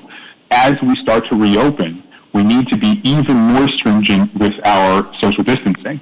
And in particular, I worry about a group that I don't think is being adequately represented in the current public discourse, and that's employees. We hear talk about the public and their rights. We hear talk about business owners and their rights. I think employees often get left out. And so I don't know if you guys received the email. I received an email from a woman whose son had contracted COVID-19 in his place of work, and she felt it was because they were open, it was a critical business, but many of their employees that he was interacting with were not wearing facial coverings. So if we are going to have a wide variety of businesses open and more people interacting in those businesses, I think it is good public health policy to require that employees have facial coverings, because it protects the employee, and we put the onus and the potential fines on the employer. Thank you, Mr. Chair. Thank you. Ms. Zolotel? Thank you, Mr. Chair. Mr. Dunbar actually covered most of the points that I wanted to make in summation here, and it really is about employee safety. We've heard via email about employees wishing to wear face coverings, not being allowed to by their employers. And as we start to have Mr. Falsey's briefing today, where he showed the points of contact and the nodules and how we're going to start to have more connections back with the community, I think this is, as Mr. Dunbar said, a good public health policy to require employees through their employer to wear face coverings. It's a very different posture than we were a week ago. Thank you. Thank you. Ms. LaFrance, do you want to ask your question again to Mr. Schuette? Oh, thank you, Mr. Chair. So, Mr. Schuette, we had some discussion about masks being required for essential businesses as well as the non-essential ones, and you had a suggestion about taking a different approach of working with the Economic Resiliency Task Force. And I was wondering, would you be able to comment on that? I don't know if you've had further discussions. I know there's been an email. Through the chair, Assembly Member LaFrance, yes. The short answer is yes. I missed a large part of this discussion, for which I apologize, but I assume it's around the current language in the mayor's emergency order for critical businesses versus non-critical. And one of the items that was identified as a way to address that discrepancy between how critical versus non-critical are treated for face coverings is to actually leverage the power of suggestion and peer pressure. In essence, I think all of us recognize the importance of not only being a good host when we have people, but also being a good guest when we visit with people. And the same is true for the way in which we interact in this community. I know all of you have been very proactive in wearing masks to the greatest extent possible as you are out in the public, and I think that that's a reasonable expectation that we should have for each other as neighbors in this community. So we did reach out to the Economic Resiliency Task Force and put this issue in front of them earlier today, essentially saying, we see an opportunity here where we can all focus on what the public health good is for the community, and that is, let's minimize the risk of any sort of transmission. And so to the extent that they can positively promote the benefits of having customers and employees, staff, wear face masks, that would be very helpful. Keep in mind the Economic Resiliency Task Force includes memberships of the Anchorage Chamber, the Eagle River Chugach Chamber, AEDC, Visit Anchorage, a lot of the business groups and trade groups that have far reach into the community. Did you have any follow-up, Ms. LaFrance? No, thank you, Mr. Chair. Thank you, Mr. Schuette. Thank you. Ms. Kennedy? Thank you, Mr. Chair. This all gets pretty convoluted and contradictory when you start looking at kind of what we're doing here in the municipality, or what this suggests that we do, and what the state is already doing. And I'm looking right now at the state's requirements for retail businesses that are considered essential or non-essential. And all retail businesses, it says cloth face coverings shall be worn by all employees and patrons. So to a certain extent, the state is already requiring what maybe a lot of people in the municipality don't know about. So if the state already covers it, and there's an expectation there to follow the state guidelines, why do we have to do anything differently, so to speak, to make that requirement more adhered to?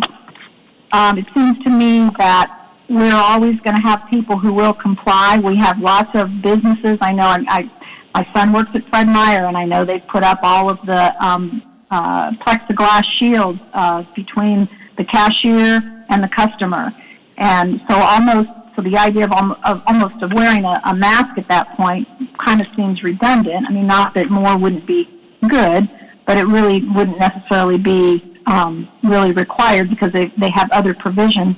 But we have other businesses that aren't going to that extent, yet we have other businesses that will actually have even closer contact with customers. So I certainly understand at that point, like with nail salons or massage therapists or hairdressers, you want to have that masking capability required of the employers, and in most cases, from what I'm reading, it's actually required by the state in all of those close contact cases. So again, there's so much contradiction about all this, yet I'm just looking at, even if we just have to follow the state guidelines, then we should already be in a place where that's really already required. So guess I'm still trying to figure out where the conflict is, unless it's just strictly that idea about critical businesses not having any kind of requirement to comply, even from the state level. So, questions, but anyway, thank you. Thank you. Yeah, I think I have Ms. Vogel to respond to that. Thank you, through the chair. Yeah, so you've got it right. The state and the municipality require cloth masks for non-essential under the state order, non-critical under our order businesses. So the businesses that newly opened up anywhere in the state, you're going to have a masking requirement. And so this resolution, the area that it would sort of change behavior is critical businesses, where the state did not change the requirements for critical businesses at all. And this is a request that the mayor do so and require employees of critical businesses to be wearing cloth face coverings, whereas for non-critical businesses, it's now required not just for employees, but also for customers. Thank you. Mr. Weddleton? Oh, thanks. I'm muted. So my stores reopened yesterday, and we kind of done for decades, no shirt, no shoes, no service, and that's pretty common, seems to be around the world. So now we just added masks. But the question on this, with retailers we just discussed, my staff and also customers are required to wear masks. So in this, you only have the employees wearing masks. If you're looking for equity, why not also have all of customers at essential businesses wear masks? And in particular, if you're looking to protect the workers, at least in a retail environment, the danger comes from the customers. So my staff wearing their masks mostly protects the customers, and the customers wearing their masks protects my employees. So just a question to Ms. Solotel. And then also a little bit on your resolution, you say individuals during their time of employment. Do you mean the hours that they're scheduled to work that day? And then you say whenever at their place of employment. What were your intent with those two phrases? Thank you. Ms. Solotel? Thank you, Mr. Chair. Mr. Weddleton, so originally I wanted to make sure all employees had the ability to, not only the ability to wear a mask, but that the employers were providing them, or the face coverings. I stopped before requiring customers because of the prior guidance we got on the public about it being a criminal enforcement action. And I don't know if that has changed or if it would change if you are in the posture of a customer versus just being a member of the public. But I presume that analysis was done under the Safe Anchorage plan, which does require customers move across, if they choose to do a non-essential business. However, I still have pause requiring customers of essential businesses because I don't want the availability of a mask or face covering to get in the way of anyone getting food. We don't have a wide distribution system yet. It's something we asked for. There's not a centralized way to get a free face covering, and there would be no requirement, or wouldn't put that necessarily on the essential business. So I think it has to stop short. The point, though, is well taken, and possibly something I would like to see remedied in the future.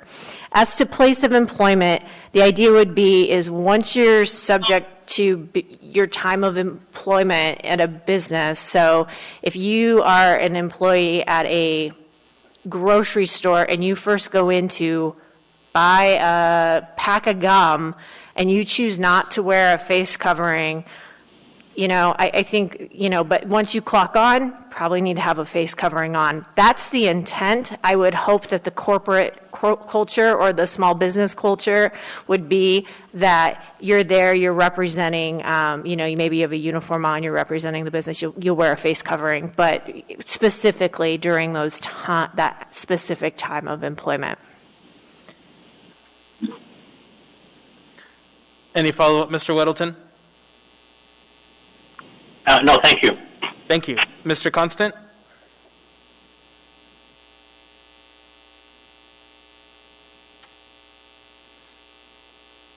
I'm going to pass, sorry. Thank you. Ms. Quinn Davidson? Thank you, Mr. Chair. I'm appreciating this discussion, and I can see the pros and cons, and I guess I want to know, since ultimately all this is a suggestion to the mayor that he and his team include this in an EO, I want to know what you think about it and why you didn't do it before. Is it just because the Assembly gave language that strongly recommended, or are there other reasons that you think it's appropriate to stay with the same standards the state has?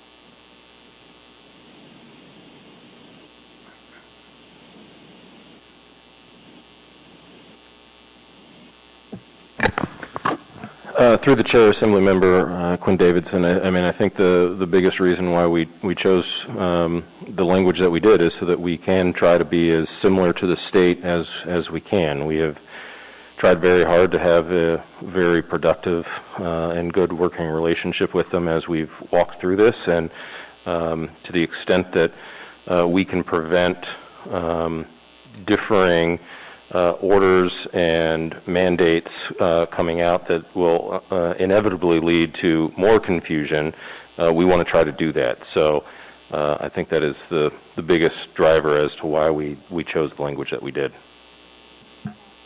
Mm-hmm. And if we were to pass this affirmatively, do you know what you would do? Sitting here right now through the chair, no. I think we would have to go back and have a discussion. I think we would likely have a discussion with our state partners and kind of see where they come down on this as well, and then discuss internally. Okay, thank you. Thank you. Ms. Kennedy?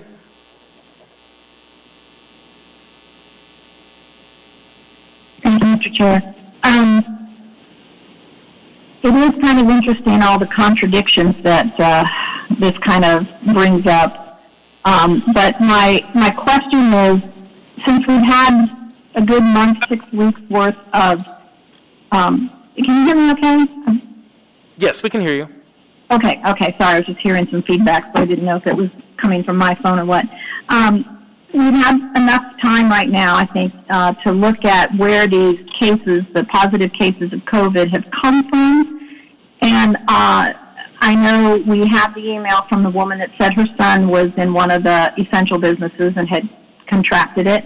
And I know there were a couple of cases at the Costco on Diamond at the very beginning of this. And I'm not asking for any specifics in terms of maybe where some of these cases work, but do we have a sense that a lot of the cases are coming out of the businesses that we consider essential right now? I mean, what kind of indication do we have that we've seen spread from places where people typically aren't wearing masks and were never required to?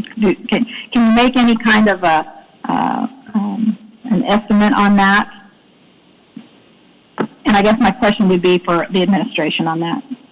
Through the chair, Assemblymember Kennedy, I am going to phone a friend. I believe that Natasha Pineda, our health department's director, is on the phone, so I think she might be able to fully answer your question. Hi, good evening. Thank you. This is Natasha, through the chair, Assemblymember Kennedy. Yeah, there have been other business locations where employees have been COVID positive and other employees have become COVID positive.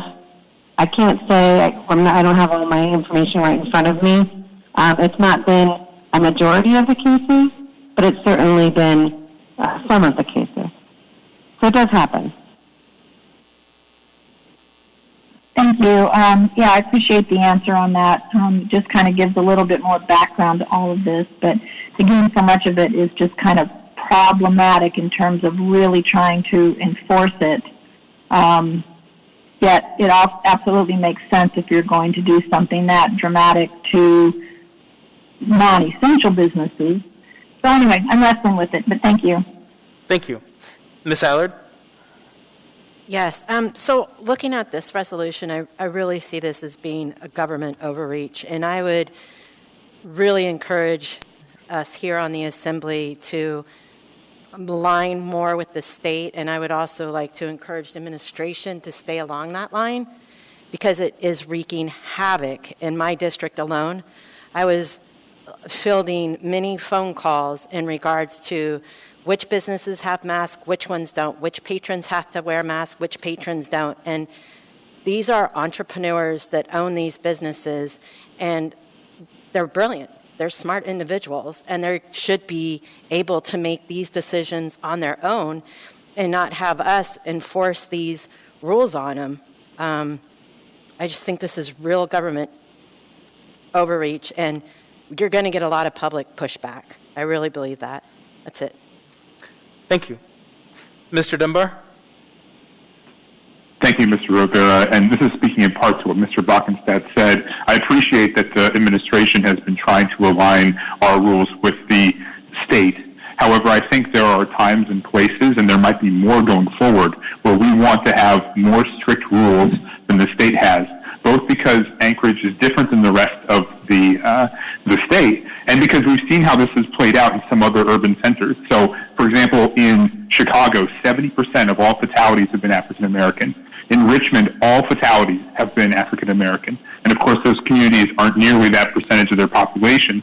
But we've seen how this disease has disproportionately impacted people of color and people on lower income spectrum, largely because they've been forced to go to work without proper protection, without their employer doing the right thing. Now, I agree that most of our employers will do the right thing, but I want to make sure that, that everybody does, that we mandate it, that whether you're a critical business or a non-critical business, that you are providing masks for your employees, and that as we go forward in this process, we're always thinking about the frontline employees and the risks that they face.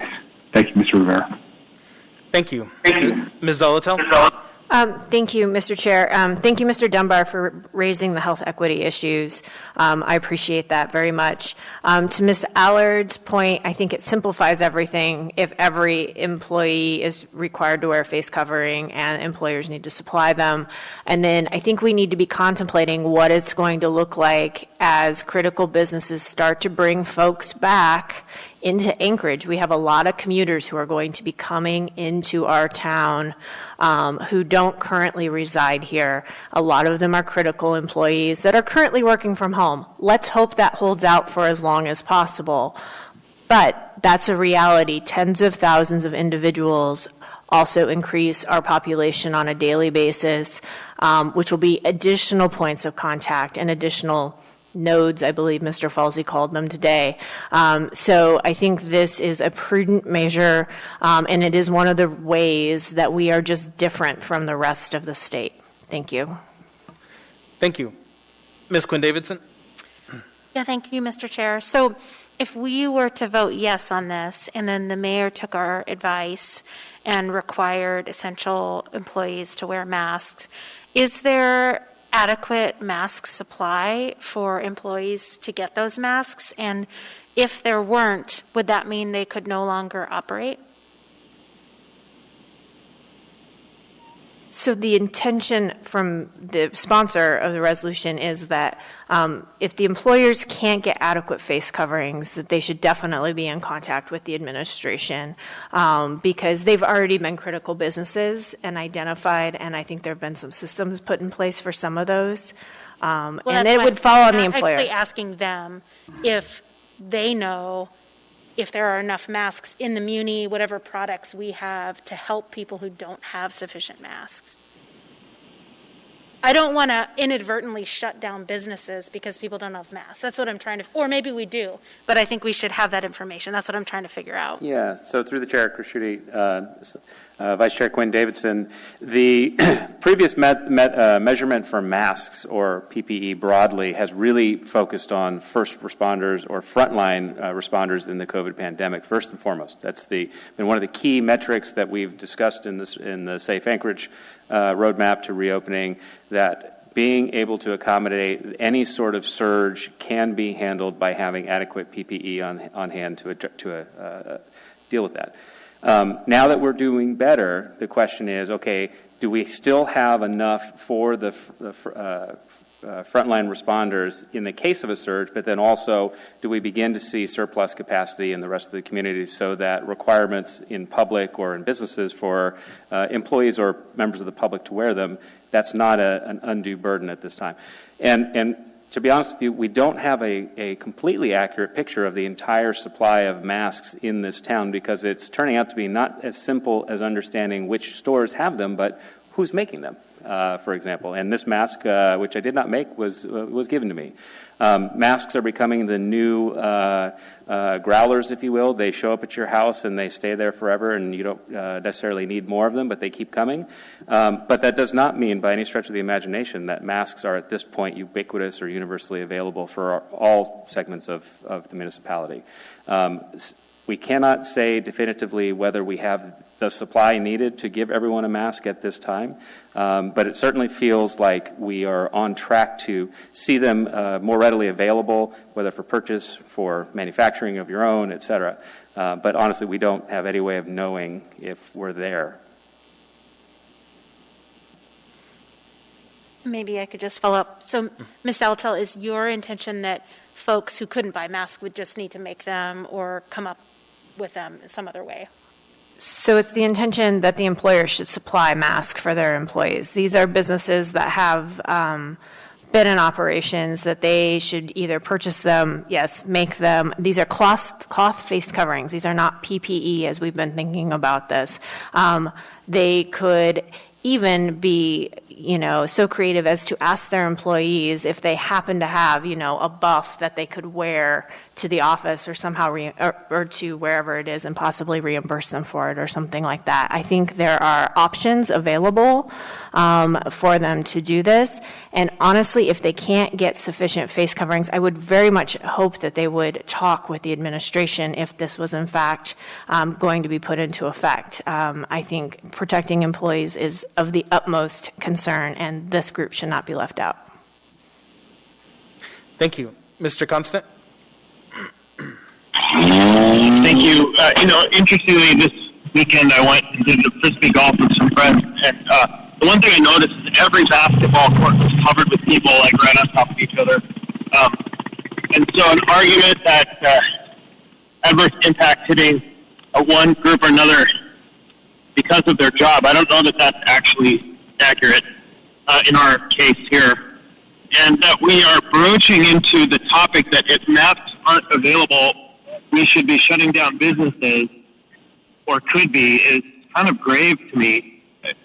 We're just coming out of this process where we shut everything down.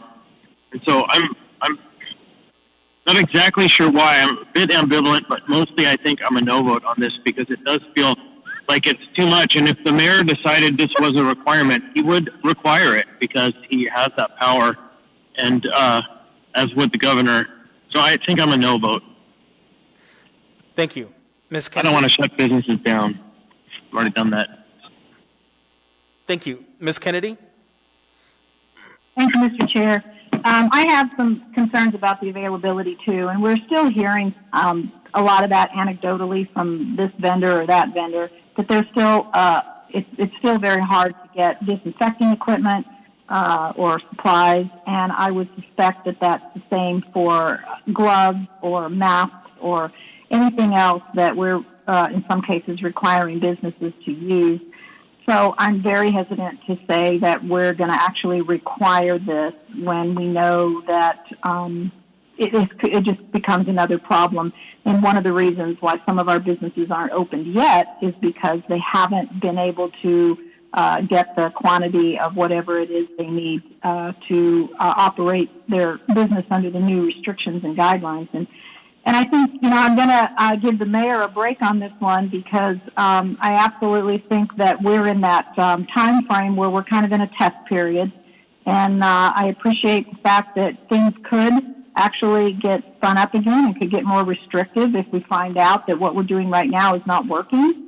And the fact that we've been open, we've had a lot of businesses open under the critical business label, and that has not, to me, shown that there's been a huge outbreak of COVID amongst those businesses. And yes, I'm sure you could find, you can track some of those cases to some of those particular businesses and how they've been spread, just like Ms. Pineda was talking about. But I think that because we haven't seen that big spread of COVID amongst what we've already had open, and now we're in a kind of a couple weeks worth of tests, just to see how things go, that I would rather kind of stay on that track at this point. And I know we've all pretty much said that if the numbers start really increasing and things get out of control or out of whack, a lot of things are going to get even more restricted. So I'd rather wait for that time. So I'll be a no vote too. Thanks. Thank you. So Mr. Weddleton, and I'm going to hope that we can vote on this. Mr. Weddleton?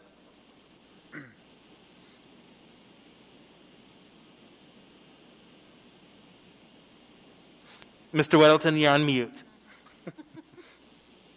I am always so eloquent when I'm on mute. Now you me. Just from my business, it is not hard to get disposable single-use face masks now, and gloves are extremely easy to get. The challenge is getting hand sanitizer. Thank you, Mr. Weddleton. Seeing no further discussion, members may proceed to vote. Ms. Kennedy? No. Mr. Dunbar? Yes. Ms. LaFrance? Yes. Mr. Perez Verdilla? No. Mr. Peterson? Yes. Mr. Constant?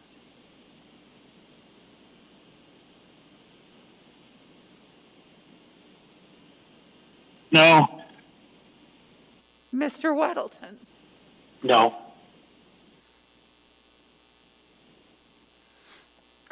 That item fails 6-5. We now have before us item 9D2, AM 238-2020, approval of a vendor contract with the Alaska Railroad Corporation, ARRC, contract number 5981 for remainder of contract term ending December 31st, 2033, in the amount of $3,575,000 to provide payment of inspection fees, maintenance, and repairs at railroad crossings for the municipality of Anchorage Maintenance and Operations Department. Thanks. What is the will of the body? Move to postpone to the meeting of May 5th. Is there a second? Moved and seconded by Mr. Weddleton. Ms. LaFrance? Thank you, Mr. Chair. I have some questions for the administration. I know Mr. Weddleton may as well. And Mr. Wilbur has agreed that it would be okay to postpone this item to the next meeting. Thank you. Any further discussion on the motion to postpone to the meeting of May 5th? Okay, seeing none, is there any opposition to the motion to postpone? Okay, seeing none, then that item is postponed to the meeting of May 5th. Moving on to item 9E3. Oopsie.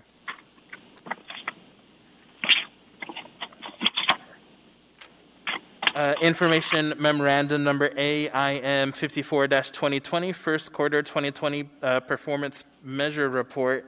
What is the will of the body? Move to accept. Is there a second?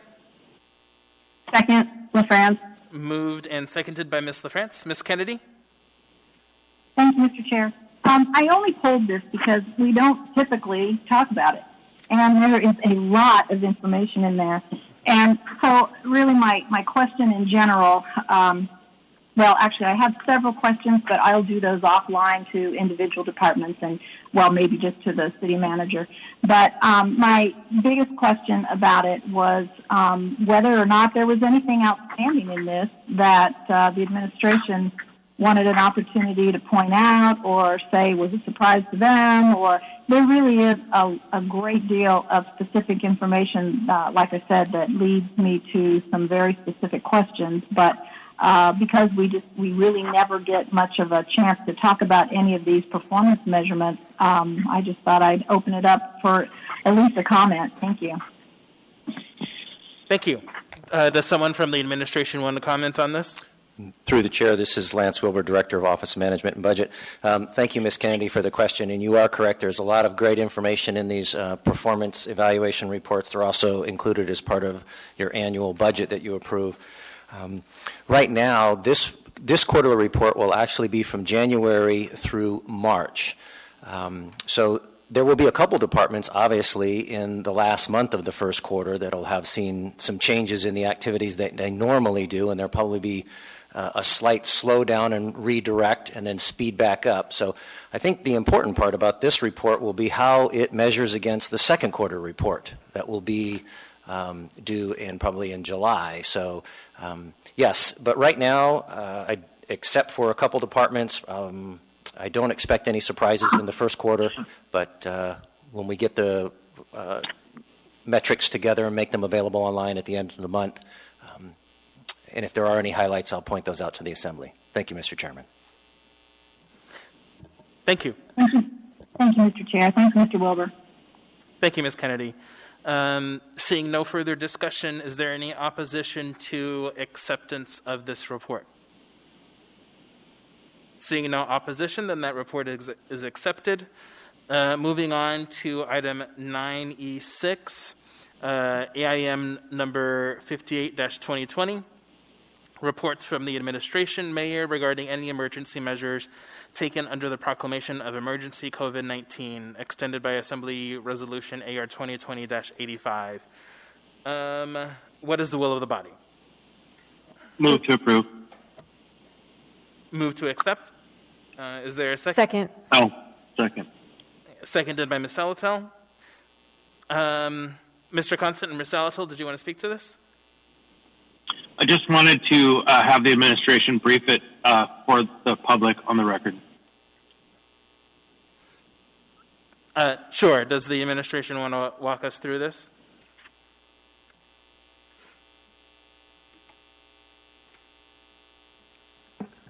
This is our weekly report that we provided to the Assembly? Yes, this is the weekly report that's delivered on Sundays. Mr. Chair, I'm sorry. I thought it was the financial one, so I'll rescind my question. Thank you. Okay, thanks. Ms. Salatel? Thank you, Mr. Chair. In the spirit of Mr. Constant's question, where these are sent to us as Assembly members, are they posted anywhere else or disseminated elsewhere? Should the public be interested to see them beyond our agenda? Through the chair, Assemblymember Zalatil, no, we currently do not do that, but I believe we would be happy to do that after it's been seen by the Assembly. Thank you. Seeing no further discussion, I'll just wait a quick second. Ms. Kennedy? Thank you, Mr. Chair. I just had a quick question, and you don't have to go into a lot of detail, but I noticed in the report that it says Team Rubicon declines to assist with unsheltered outreach efforts, and I know that to be a very active and very helpful group. They were a great help to the fire victims up at the McKinley fire, so I've got some firsthand experience with that, but I know it typically tends to be older retired, well, I shouldn't even say that. But anyway, I just wondered if they just weren't prepared for that, if they're not organized at this time of year, or if they just had concerns themselves with contracting any kind of COVID. Anyway, just I don't want that to look bad on their part. Thank you.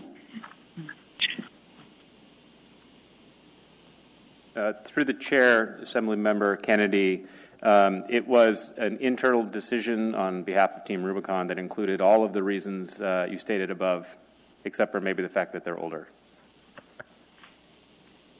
Got it. Thank you, Mr. Sheedy. Thank you, Mr. Chair. Thank you. Any other discussion on this item? Seeing none, any opposition to acceptance of this item? Okay, seeing none, that item is accepted. Moving on to 9E7, AIM 60-2020, emergency procurements awarded under AMC 7.20.090. What is the will of the body? Move to accept. Second. Moved and seconded by Mr. Weddleton. I think, Mr. Constant, this is the one. Yep, thanks. I just would love to have the administration brief the expenses, maybe kind of give us a sense of the trajectory, what the big changes were, what's coming. Through the chair, this is Lance Wilbur, Director of Office of Management and Budget. What you see here on this one here, all of these vendor reports are, with the exception of the last two, are new encumbrances that we have taken since the report that we did a couple weeks ago. The change to Ortho Alaska and Beans Cafe was just a slight increase in both of those contracts, and since the amount was adjusted up, we show those as new encumbrances on here. I couldn't give you the breakdown as to the exact amount for each without a little bit of digging, but these are all additional encumbrances to the report that you had. I think it was on the 14th of April. Thank you, Mr. Chairman. Thank you. Mr. Balkenstad? Yes, I just wanted to add that we are also working on a similar document that we sent out to the entire Assembly, similar to the previous AIM where we gave additional detail on all of these. I apologize, we just ran out of time before we needed to submit this, so that should be forthcoming this week. Thank you. Mr. Weddleton? Oh, thanks. So I would have pulled this if Chris had it, and really just, it's hard to evaluate, are we getting a good deal on these things? It's done in a hurry, and you've got to do what you got to do. But there are two things that jumped out, and one was the Alaska Laborers Training School and the Courtyard Anchorage Airport hotel rooms. And, those are $25 per night, which is like a tenth of what you think about a hotel room might cost in this town. And I can't imagine them making any money off of that. So somewhere is being very generous, it seems like. So I hope across the board people are giving us a good deal and being sympathetic to the issues. Thank you. Thank you. Seeing no further discussion, any opposition to acceptance of this report? Okay, seeing none, then that report is accepted. And that at 8:54 takes us through the consent agenda. Moving on to item 11A. Assembly Memorandum Number AM 216-2020, sole source contract with the United Way of Anchorage to provide services to the Home for Good pilot program for the Municipality of Anchorage CFO.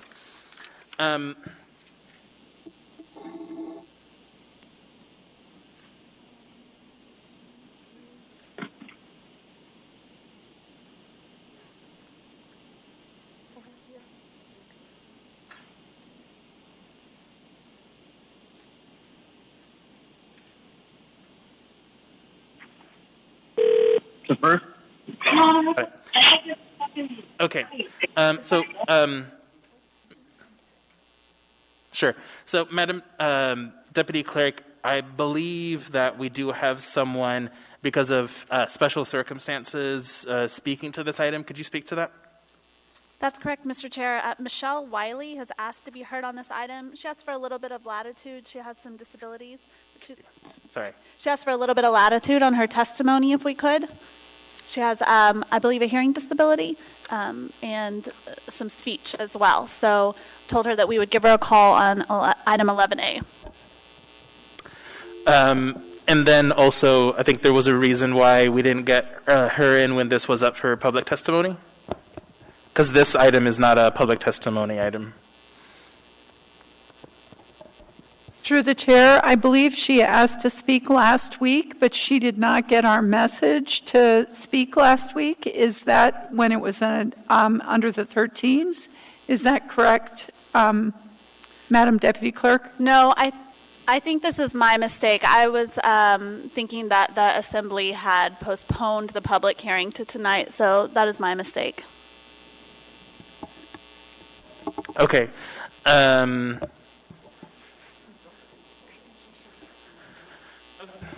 right, so normally we wouldn't have public hearing on these 11 items, but I think in this one instance, I will go ahead and allow it. So if we can go ahead and call her, please.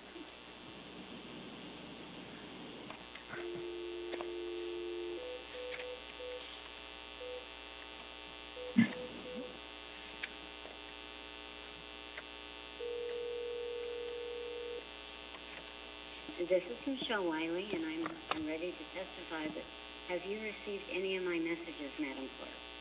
Good evening, Ms. Wiley. Yes, we have received several of your messages. At least 3 of them have been forwarded on to the full body. I think we have one other that has yet to be forwarded on to the full body. But you are on now with the Anchorage Assembly, and they are ready to hear your testimony. Welcome, Ms. Wiley. You will have 3 or... Thank you so much, and I appreciate the opportunity. I am extremely confused as to which item is going before the Assembly tonight. There's the original AM, and then there's the amended AM, and they're two different critters. I'm sorry, I can't even begin my public testimony until somebody explains to me if one has been pulled and we're just dealing with the other or not.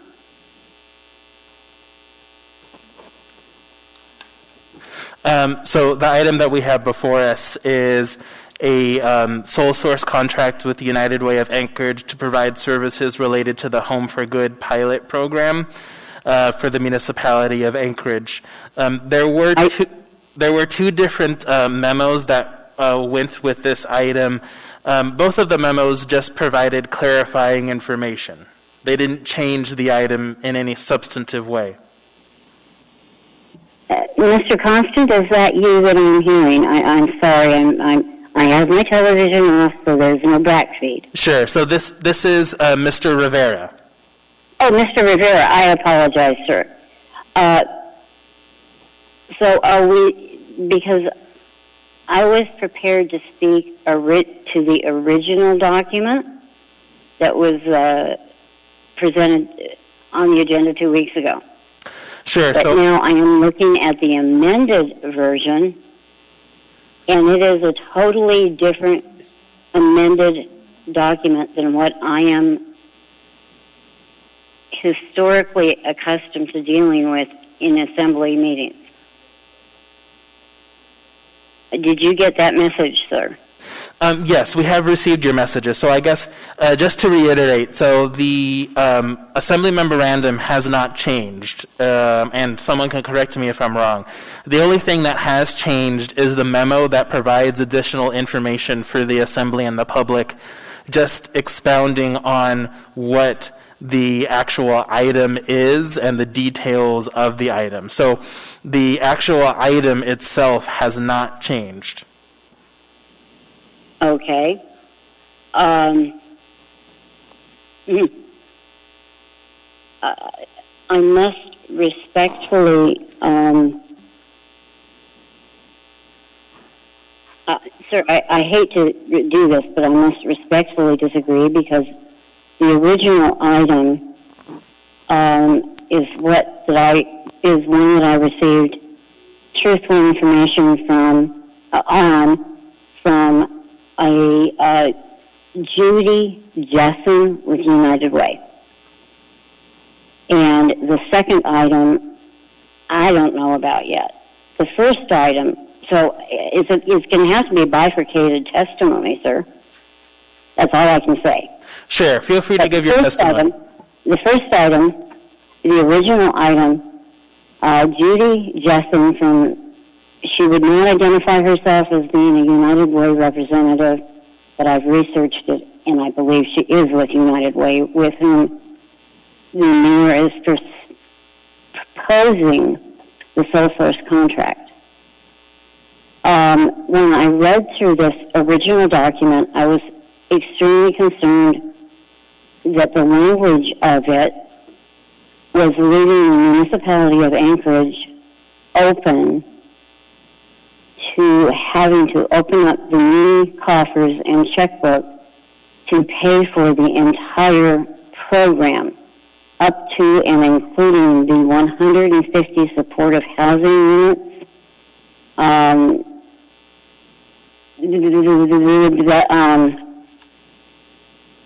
the additional care that they're supposed to receive, and all of that.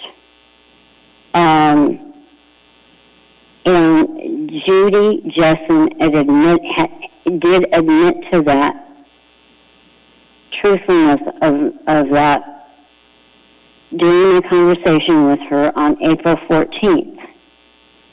She said, yes, it is true that the municipality could very well have to pick up the tab for the entire program, not simply the stated 300,000 NTE amount as shown in the document. She said there is hidden language in the documents that the public has not seen that would put the municipality on the hook for the entire thing, and the expenses are just astronomical. So I am very concerned about the lack of transparency in municipal spending here. I believe that we need to step back, and I believe the public should be entitled to reviewing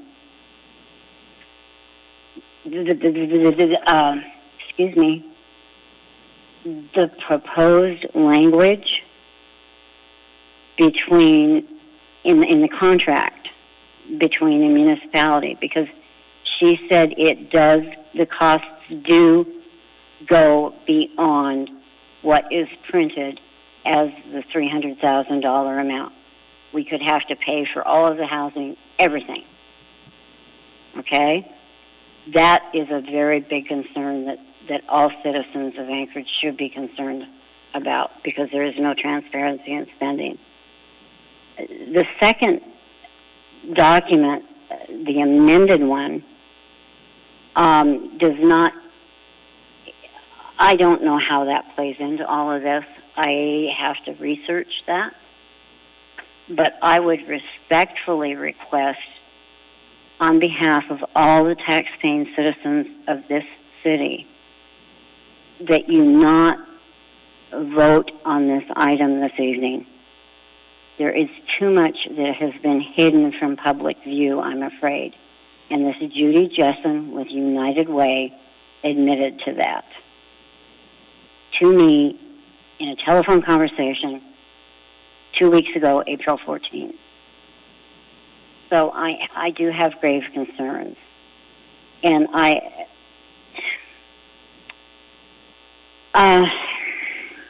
excuse me, I'm trying to find the right words here. Please bear with me.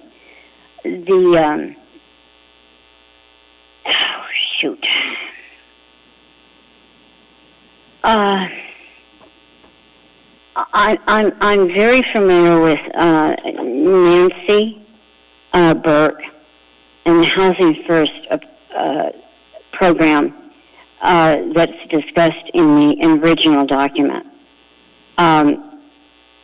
I was on the Toonergan Community Council when they attempted to see, I'm sorry, people, this is where my disability comes in. Where they attempted to house people in the Longhouse motel. So I'm very familiar with this whole project. And it's not been transparently put before the public eye. And I know I have to shut up. On the second document, I noticed with great interest that the municipality has supposedly helped raise $1.something million for this, and some of it is from the Mental Health Care Trust. And I certainly hope they did not take that out of the corpus. There were some individuals during the Longhouse days that got in serious trouble for trying to raid the corpus of that trust. We, as citizens, we have the right to see the background picture. It's kind of the making of sausage in reverse. And I need to have a much better feeling for what the municipality is opening up, like a blank check forevermore and liability. And that information is not readily available. How can I see that? How can I read that? Please explain that. And with that, if I can get some answers, and I would please beg to my assembly representatives to not vote on this tonight, because we would get locked in. That is what I was told by Judy Jessen, Jessen, 2 weeks ago this evening. Thank you for your testimony. we will go ahead and answer your questions when we get to deliberation. So thank you so much for testifying. And so you're going to answer questions during this tonight's session? We are, yes. We're going to go into deliberation on this item in a minute. So thank you so much for your testimony. All right, so moving on then. So we have this item before us. I guess, Mr. Slivka, do you want to get us kicked off? I guess I would just answer through the chair a number of things. Obviously, as a reminder, this is the second piece. You voted on the funding vehicle, which was, if my memory serves me right, $4.95 million. This contract is not to exceed for $300,000. As a reminder, is the interim funding of the pilot program, which the speaker talked about earlier, that has been going on. The second note on this, which I submitted last week, had some additional detail that some of the Assembly members had, and there was further budgetary information, which was also provided on Friday, and then again today to Assembly members. So I think we've been very transparent on what we've been doing, and I guess I would disagree that this is a contract not to exceed $300,000. It does not obligate us to an unending amount of money. Thank you. And apologies, I got a little bit confused with the public testimony in there. So yeah, we now have item 11A before us, Assembly Memorandum number AM 216-2020, sole source contract with United Way of Anchorage to provide services related to the Home for Good pilot program. Madam Clerk, what is the motion on the floor? There is no motion pending. Okay, so there's no motion pending. What is the will of the body? Move to accept. Second. Moved. Was that you, Ms. Salatel? Okay, so moved by Ms. Salatel and seconded by, I had Mr. Dunbar there next. Sorry, Mr. Constant. So now we can go ahead and get into discussion and deliberation on this item. Ms. Allard? Yes, thank you, Mr. Chair. So maybe this question would go to Mr. Slipka.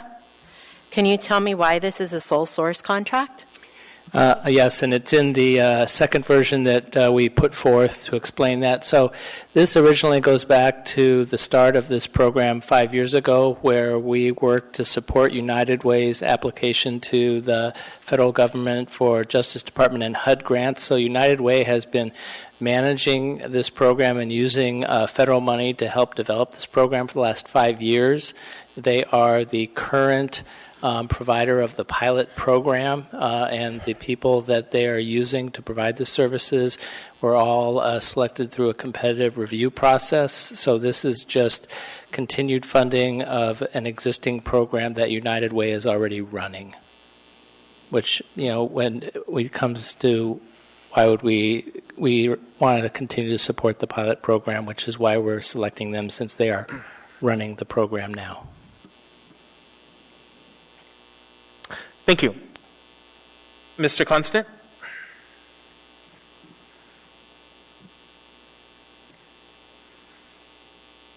Yes, thank you.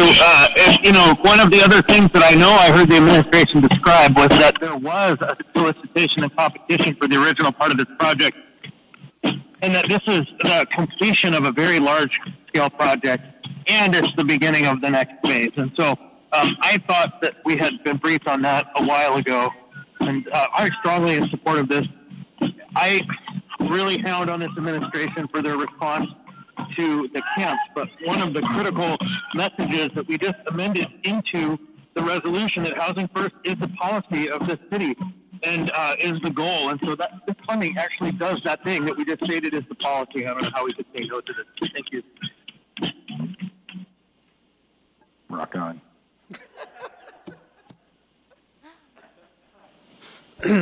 Thank you, Mr. Constant. That was a great moment of levity, but excellent comments as well.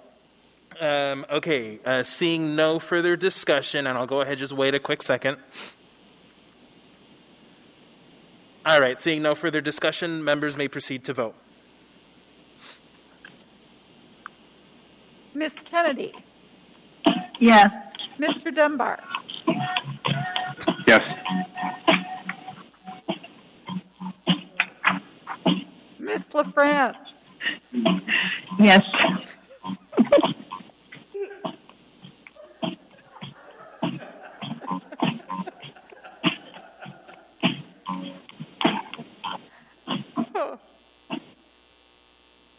Mr. Perez Verdilla?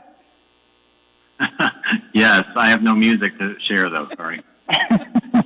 Mr. Peterson?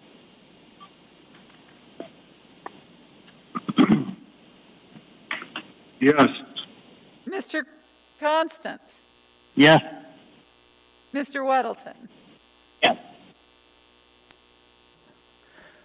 That item is approved 11-0. We now have before us item 11B, ordinance number AO 2020-38 as amended.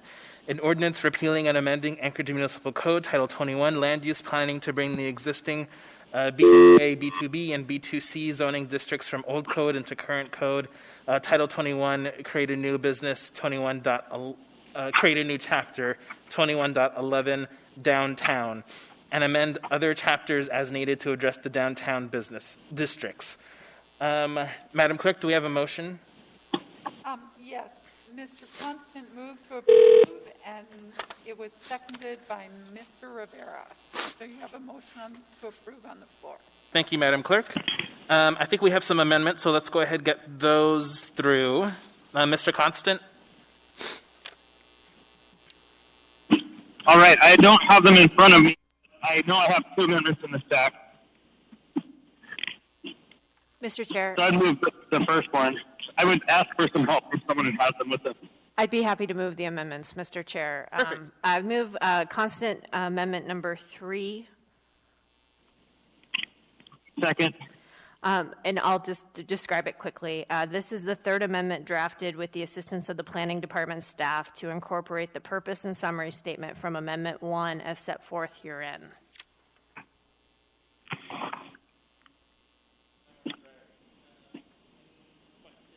Excuse me, any questions or discussion on this amendment?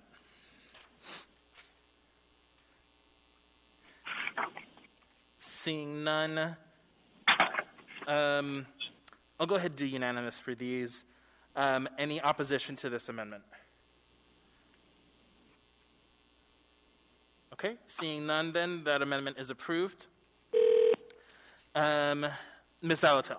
Thank you, Mr. Chair. I move constant amendment number 4. Second, and thank you.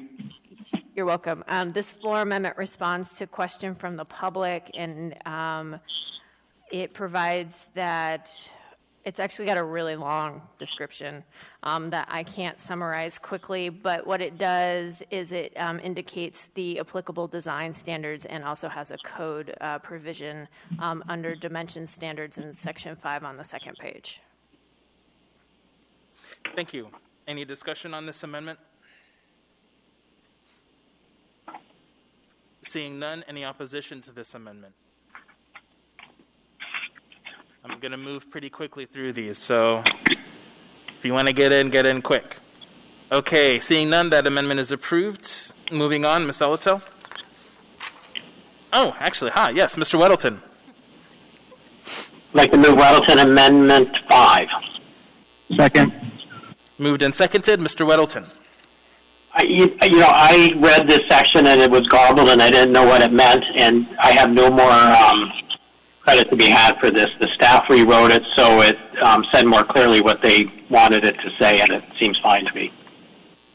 I recommend approval.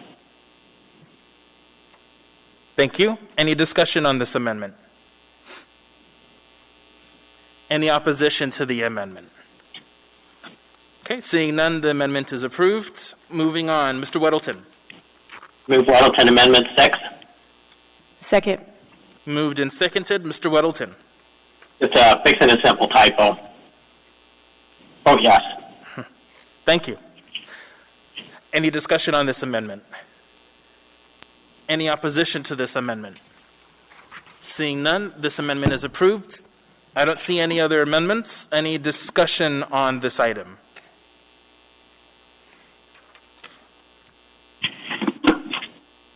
Seeing none. Oh, Mr. Weddleton. I just want to say briefly, this has been a long time coming. It was much needed, and it was a tremendous amount of work. I really appreciate this work that planning and other people put into this. It was very, very impressive. Thanks to them. Thank you. Any further discussion? Only phase one. Mr. Constant, is that you? Yeah, just put me in the queue. I'm sorry, I can't text you. Sure, go ahead, Mr. Constant.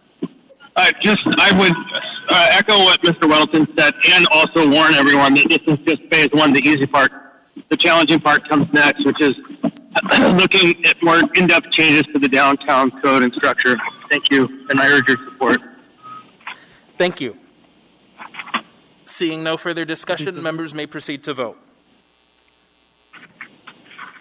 Ms. Kennedy? Yes. Mr. Dunbar? Yes. Ms. LaFrance? Yes. Mr. Perez-Verdia? Yes. Mr. Peterson? Yes. Mr. Constant? Yes. Mr. Weddleton? Yes.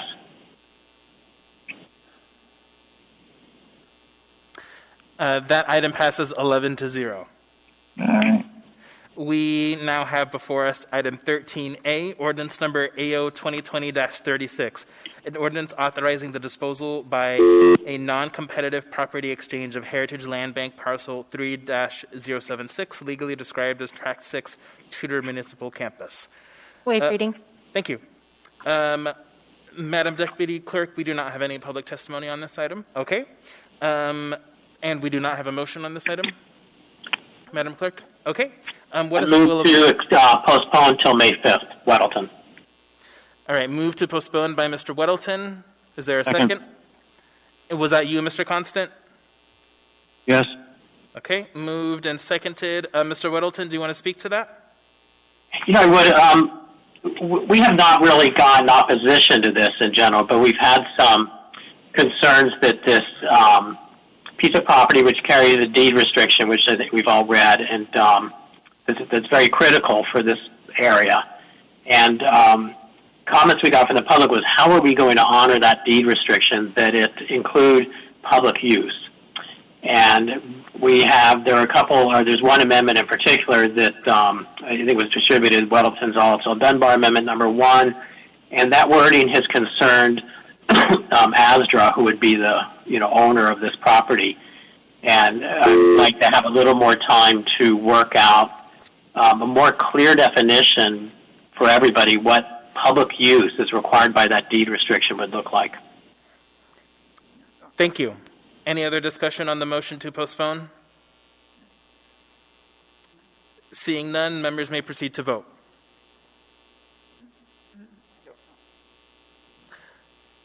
Ms. Kennedy?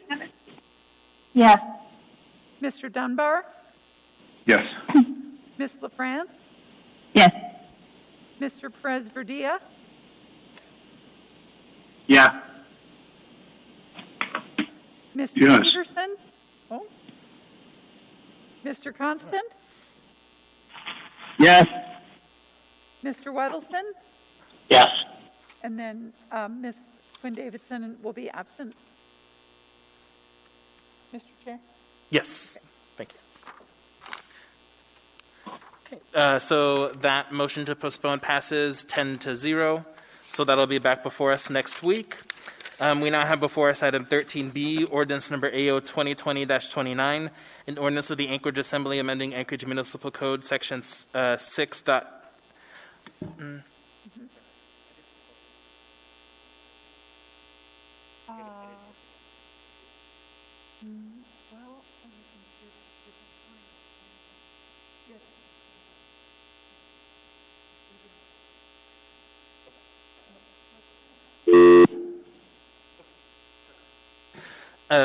Apologies, I just needed to clarify something with the clerk. So 13B, ordinance number AO 2020-29, an ordinance of the Anchorage Assembly amending Anchorage Municipal Code, section 6.10.085 to streamline the Assembly agenda by authorizing approval by consent agenda of certain appropriation items. Madam Deputy Clerk, I believe we do have some public testimony on this one. Yes, Mr. Chair. We'll start with Mr. Tim Potter.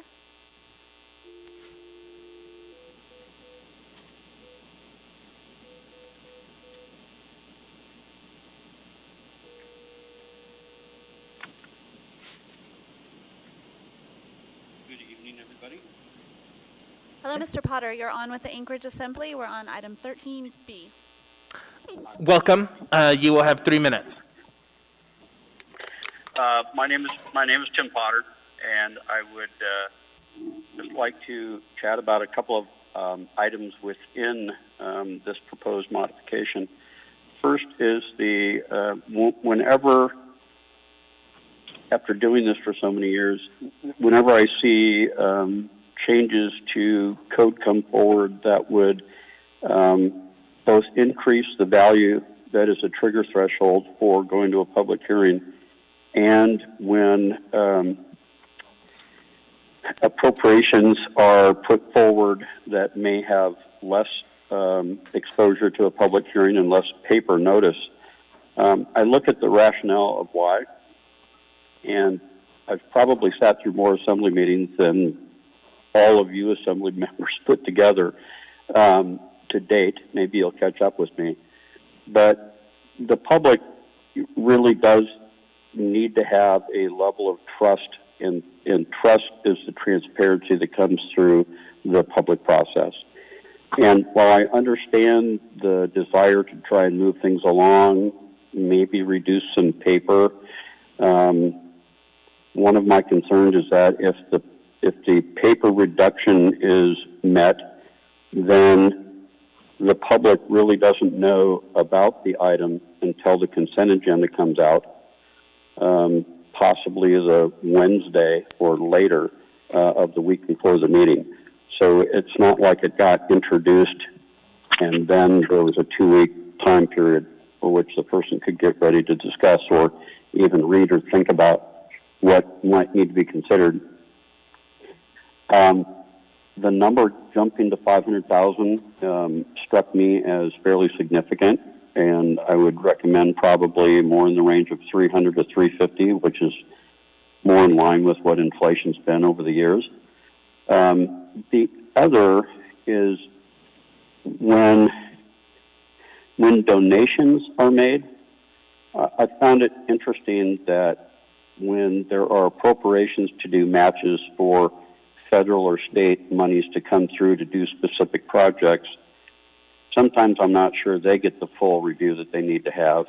But likewise, when donations are made, I think we're creating a little bit of a slippery slope that it doesn't matter what the dollar amount is in those cases, that they would be put on the consent agenda as proposed. And I think that's a slippery slope that needs to be looked at. And going to 13C, so I don't have to bug you again with a phone call on this issue, I think the structure that everybody's put together to reorganize the agenda is very positive and will help the public from the standpoint of being able to know what's going on, be able to speak early, be able to catch their bus home, not have to hire a babysitter, whatever it may be. That prevents some people and quite a few people in the community from being able to testify. I would close in that about 5-6 years ago, there was a task force put together by that assembly, and that was to look at changes to the public process for public hearings, of which that task force, a volunteer group that was requested to serve, volunteered, worked through quite a few issues, public hearings, work sessions with the full assembly, and came out with what I thought were good recommendations that many of them were implemented.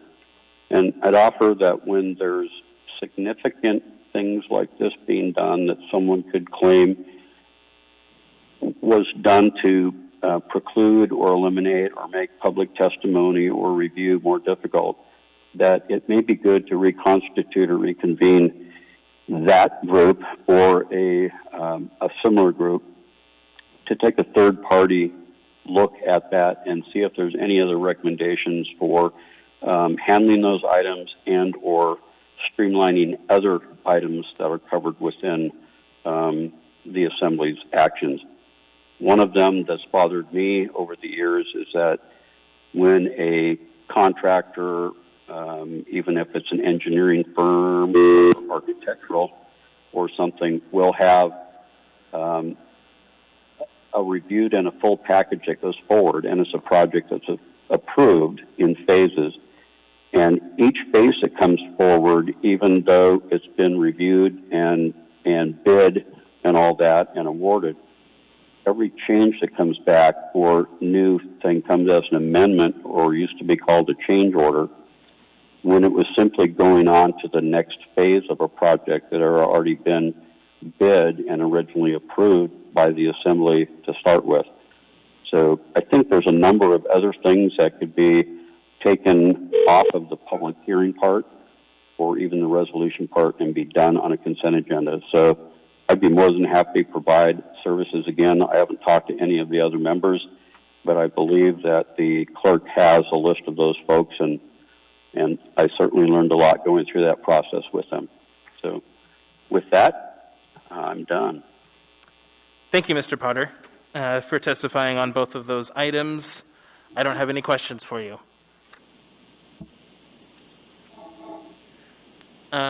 Moving on, we have Mr. Eugene Haberman to testify on 13B and 13C.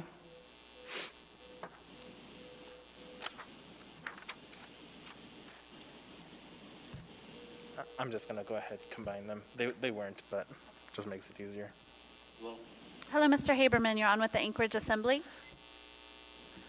Okay, we're talking on the 2020-29, correct? Yes, Mr. Haberman, welcome. I am going to go ahead and give you 6 minutes to testify on both items 13B Oh, you're doing both of them. and 13C. You're combining the two. Yeah, you can testify on both of them, yes. Go ahead. Okay. Go ahead. Okay, on the first one on 2020-29, I'm deeply concerned. Oh, by the way, my name is Eugene Carl Haberman, Alaska resident for over 42 years, approximately 20 of those years a resident of Anchorage, currently resident of Menton, Cinta Valley. I'm known as the public watchdog out there. I order the public process. When the public process is done appropriately, decision made by the governing body is more likely in the public interest. Streamlining the Assembly agenda. What really purpose is to keep the public from really having a chance to have their say. Streamlining what you're doing is that maybe the audience, if it doesn't reach a 500,000 or more, then you're not going to have a public hearing on that item. And you need to stop that right there in its tracks and not approve this thing. Give the public a fair chance. Your attitude in your document says, well, a lot of those items the public didn't speak. Well, maybe they didn't speak, but they need to have a fair chance to be able to speak. And by you simply seeing a record of members of the public not testifying, is that a time to just cut off the opportunity for the public to speak? Now, on the issue for on 13C, because you combined both of them, 2020-30, where do I begin? Let's go with the scenario. I pulled the documents. I thought I was only going to be speaking on one of them. You just had a meeting tonight, and you had your consent agenda, and you roughly had about 3 hours into the meeting. Normally, a public hearing, one would think would start around 6 o'clock. Hopefully, maybe that would be the appropriate thing. But you don't start the meeting till 5 o'clock, when a lot of people are just getting out of work. And you move your consent agenda, and the consent agenda is shown tonight with several hours there, a lot of wasted time, and all those items, there's absolutely no chance for the public to speak. A violation of state law providing a reasonable opportunity for the public to be heard. Now, what you've got here is a situation where you're putting audience participation in the beginning for a couple of minutes, basically. You're changing around the agenda. And then note down the bottom where audience participation occurs toward the end of the meeting. Well, you'll say is if there's time, you'll have it. And that, before you even did that, past history has shown that you didn't have time. and you're showing a very few minutes for the public to speak on this stuff. The idea is, in the Valley, they do a lot of things right, and they do a few things wrong. But the one thing they do right is they start the meeting at 6 o'clock. About 30 minutes into the meeting, they go straight into public hearings. And then then right after that, before the consent agenda, they have audience participation, and the public can speak there. But you really want to short-circuit the public and give them no fair chance. And the whole thing is just one year after another. Totally despicable. And you passed on the consent agenda tonight a lot of items there. Where was the chance the public to speak on that stuff that you passed? Where their rights are? Reasonable opportunity to publicly heard. You talked on the health issues, the community. Don't they have a right before you pass any resolutions, legislation? They do have a right. It's by state law. And even in an emergency, they have even more of a right to speak. So in all fairness, I would say with this document in 13C, tear it all up. Tear the whole thing up. And 13B, tear that up too. Because this is another attempt to short-circuit the public's fair chance to speak at these meetings. And, well, I have 1 minute and 55 seconds to spare, but you see if I can... Oh, yeah, there was one thing on that item because I wasn't expecting, because I don't remember you saying that you were combining both items. Let me pull it out. But the one thing that stood out that I saw crop up, and it's cropping up again on this item, was the native thing, land thing, with number 3, and how you do the agenda. And I would strongly, let's see if I could find it. I could strongly tell you to simply, that proposal that you had in the consent agenda, you're tying it into this document on 13C, and you're saying we're going to have a statement on this scenario, and let's see if I can find it. But basically, you know, you're taking one group, I don't care what group, and they have special privileges. It's that group that you're saying you want to have identification of recognition of that one group. But a public meeting means everyone has a fair chance. And by coming into an agenda, which is showing up here in this item on 13C, and it was what you passed earlier in the evening on the consent agenda, where there was no chance for the public to speak, you basically are pushing through and said, this is the group we want to recognize, and this is the group we want to recognize of the land and all that stuff. That is absolutely wrong. Absolutely wrong. What's going to mean? Next month or next year, you change it to a different category, and it's going to be that group that's going to have special rights to be recognized at the beginning of the meeting? This is not right. This is not the way to go. And that leaves with 8 seconds to spare. I have a timer here. Thank you very much. Thank you for your testimony. I believe that is it on our testimony list. Okay, so what is the will of the body? Move to approve. Is there a second? Second. Second. LaFrance. Seconded by LaFrance. Second. All right, everyone. Okay, let's go ahead, and I think we have a series of amendments on this one. So Can I just speak briefly, Mr. Chair, about it, or should we cover the amendments first? I was going to give an introduction to what the ordinance is, just for the public. And normally we wouldn't. We just go into amendments, but if you want to go ahead and do that, that's fine. Only if it's appropriate. I just thought it might help the public since we're talking about public transparency. Okay, so I want to talk about the purpose of both this AO as well as the next one, which is 2020-30, since they were done in tandem. And the team that worked on these AOs over the course of the last 9 or so months included 2 attorneys from the Municipal Attorney's Office, our Assembly Counsel, Dean Gates, and our clerk, Barbara Jones. And we started doing this work for a few reasons. One was to clean up code sections that didn't make sense or were outdated with new procedures. The second was to streamline our meetings where appropriate. And the third was to better engage the public. And you'll see pieces of those themes throughout the 2 AOs. The members are mostly, I think, already aware, but for the public, I'd just like to summarize the primary changes in 2020-29.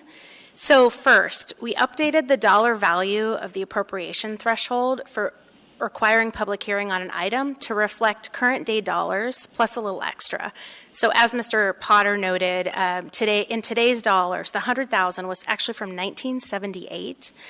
In today's dollars, that would be about $350,000. So if we were to change this to $350,000, we'd literally be making no substantive change. It would just be the intent from 1978.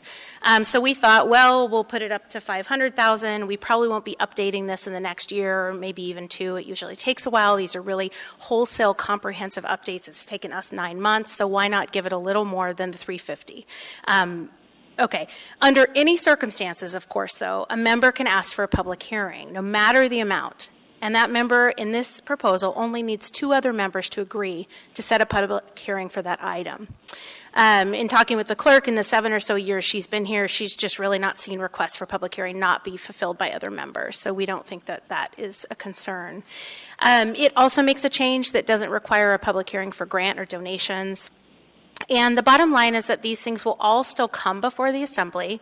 So for members of the public, just in case there's confusion, they'll go on the consent agenda if they're under the threshold, and they just won't have a public hearing. So unless members of the Assembly think that that's appropriate, if a member does, that person can ask to set it for a public hearing and needs 2 persons to vote on it. The reason that we designed this is because we just rarely get public feedback on these items. So in practice, what happens is because we require currently a public hearing for all of these, the admin staff have to come to the meetings and sit in the audience. And as you saw tonight, I mean, it's almost 10 p.m. and we're just getting to the 13s. So often we have members of the admin sitting in the audience until 11 at night. We typically get no testimony. We have, the chair has to call the roll. We get a vote. We move on, and we've taken a bunch of everyone's time, the staff in being here, us in going through the motions of doing that. And we rarely get public testimony on these items. If we expect that we do, if we get an email, if we hear from members of the public, obviously there are ways for people to reach us saying that this is a concern, we can just ask for a public hearing. So that's still an option. Anyway, that's the reason. Those are the main objectives we're trying to reach, and we can go into doing amendments. And I just want to say thanks to everyone, because this has been a real collaborative effort. These were released in March to the public, so we've had a lot of time to get feedback, and we have a work session. And I've been talking with a number of members who have had amendments, and I know that Dee Ennis, one of the municipal attorneys, and Barb and Dean have as well. So thank you, everyone, for all your work on this. Thank you. And I think normally, we would do that after we do amendments, but I do appreciate you doing that, Ms. Quinn-Davidson. I think in the future, we'll see about how we want to handle that. Okay, let's go ahead and do amendments. So we'll go ahead, start with amendment number 1, Ms. Kennedy, Ms. Zolotel. Thank you, Mr. Chair. I move Kennedy Zolotel amendment number 1. Second. I'll speak to it briefly if it's okay with you, Mr. Chair. Yeah, go ahead. This amendment will retain the status quo for the appropriation amount at $100,000. While I appreciate the cost of inflation and the length of time it can take to change things in assembly procedure, $100,000 is still a lot of money. It's a lot of money to the residents of Anchorage, and I think now more than ever, as we are going to have to make some tough choices with regard to the economic situation facing the municipality, we should retain the $100,000 threshold. Thank you. Any other discussions on this amendment?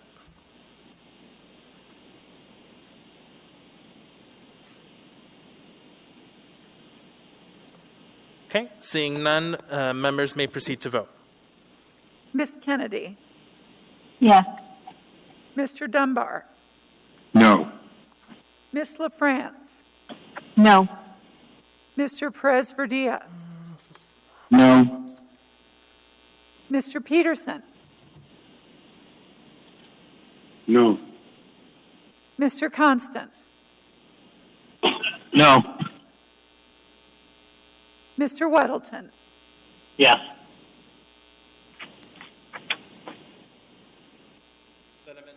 Excuse me, that amendment fails 7-4. Ms. Kennedy or Ms. Zolotel? Thank you, Mr. Chair. I move Kennedy Zalatil Amendment Number 2. Second. Moved and seconded. Ms. Zalatil? Thank you, Mr. Chair. This amendment takes out categorical grants and contributions within approved operating budgets from the consent agenda. Ultimately, what this does is it leaves the situation as it currently is, that these have the automatic right to public hearing. I will say, since these AOs were drafted together and they play with one another in terms of how our operations work, that there's a subsequent amendment to take the categorical grants and contributions and suggest that they be a single item in the 14 public hearing items, so that they are at a time certain, so that they are easier for us to point out to the public, for the public to find. Also, it provides a time certain for department heads who are available, so that they can speak to whatever the public hearing items are. And then I'll just underscore something Mr. Potter said, and I think this is really important. By moving these items into the consent agenda, we get one shot to catch them. The public gets one shot to catch them. Right now there are two. And we could have these types of items put in as late as potentially late on the table, but into the addendum could be so noon on the Friday before a meeting. So I think we don't want to take away public process when there are other ways to achieve some of the goals that are trying to be achieved here.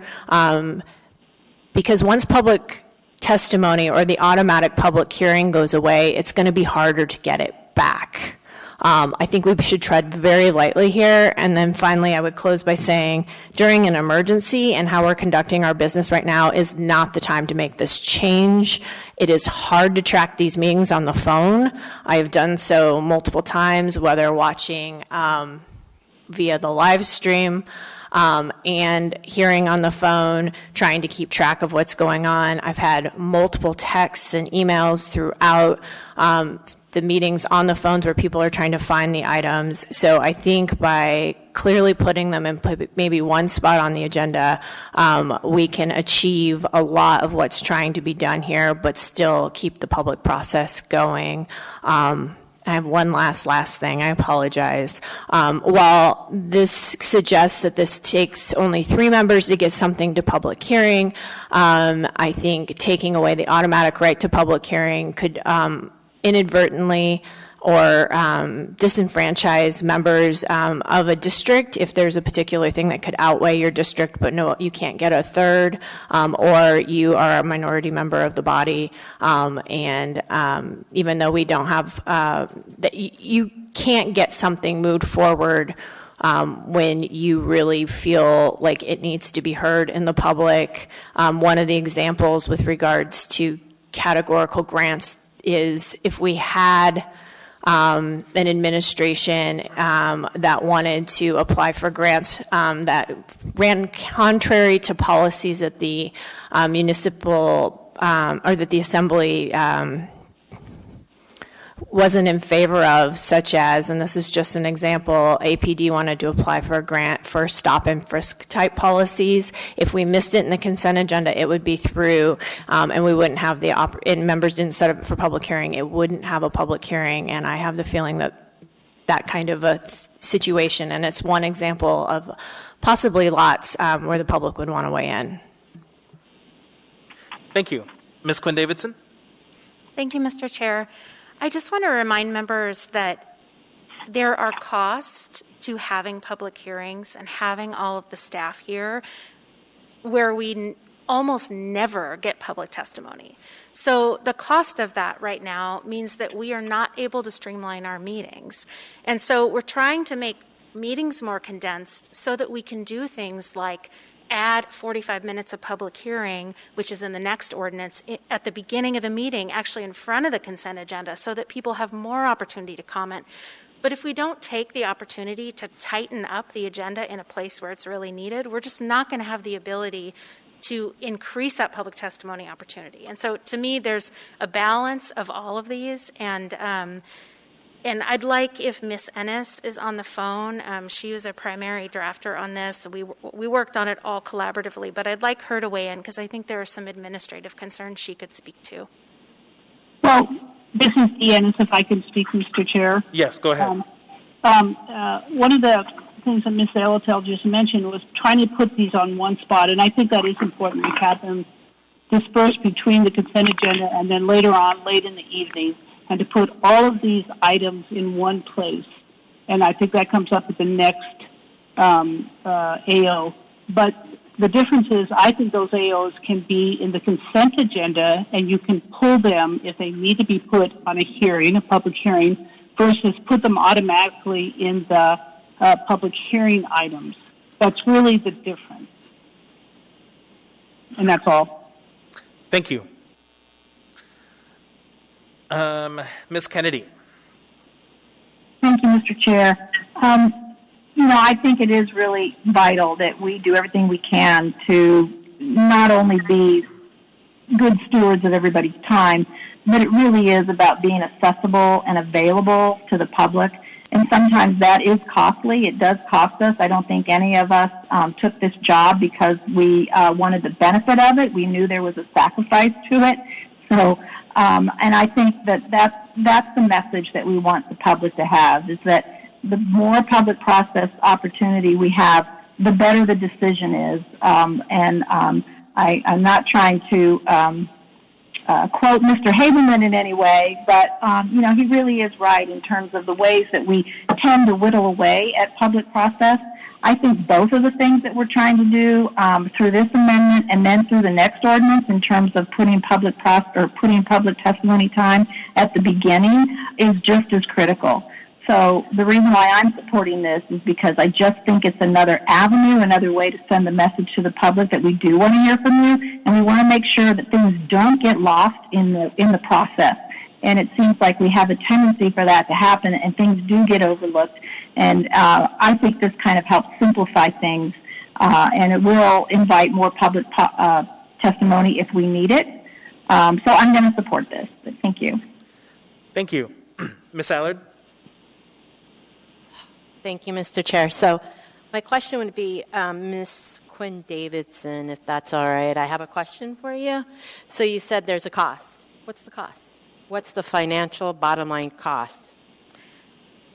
May I, Mr. Chair? So actually there is a bottom line cost. The cost is so you might have, for instance, if it's a health department grant that they're receiving, you would have Director Pineda sitting in the audience until 11 p.m. waiting for us to vote on this when we almost never get any public testimony. And so there's actually like a dollar cost. Mm-hmm. Instead, she could be working on other things, but we're keeping her here. If, though, we learn that this is a controversial issue, say it's something that we all want to address or a few members want to address, we can request a public hearing, and then she'll be here for that. But it just doesn't default to that when, in actuality, that is rarely needed. So So I hear you say there's a direct cost to it, but on that level of an individual, are they on salary? Are we paying them overtime? What's the actual cost besides their time? Because as public servants, not only do we owe it to the public, we're here for the public, and they have the right to voice their opinion. We wouldn't be here if it wasn't for them. Yeah, absolutely. And I guess my message is, it would be different if we were taking this from the public hearing items and not requiring assembly approval. That would be a whole different ballgame. But all we're doing here is potentially moving it to the consent agenda. And then if any of us says, oh, hey, this is something important that I've heard that we want public testimony on, then we can allow the public to testify on it. So it's not, in practicality, it's not going to change public testimony, really. What it's going to change is how much wasted time we spend in the 14s running through things that no one talks about. All right, thank you. Thank you. Seeing no further discussion on the amendment, members may proceed to vote. Ms. Kennedy? Yes. Mr. Dunbar? No. Ms. LaFrance? No. Mr. Perez-Verdia? No. Mr. Peterson? No. Mr. Constant?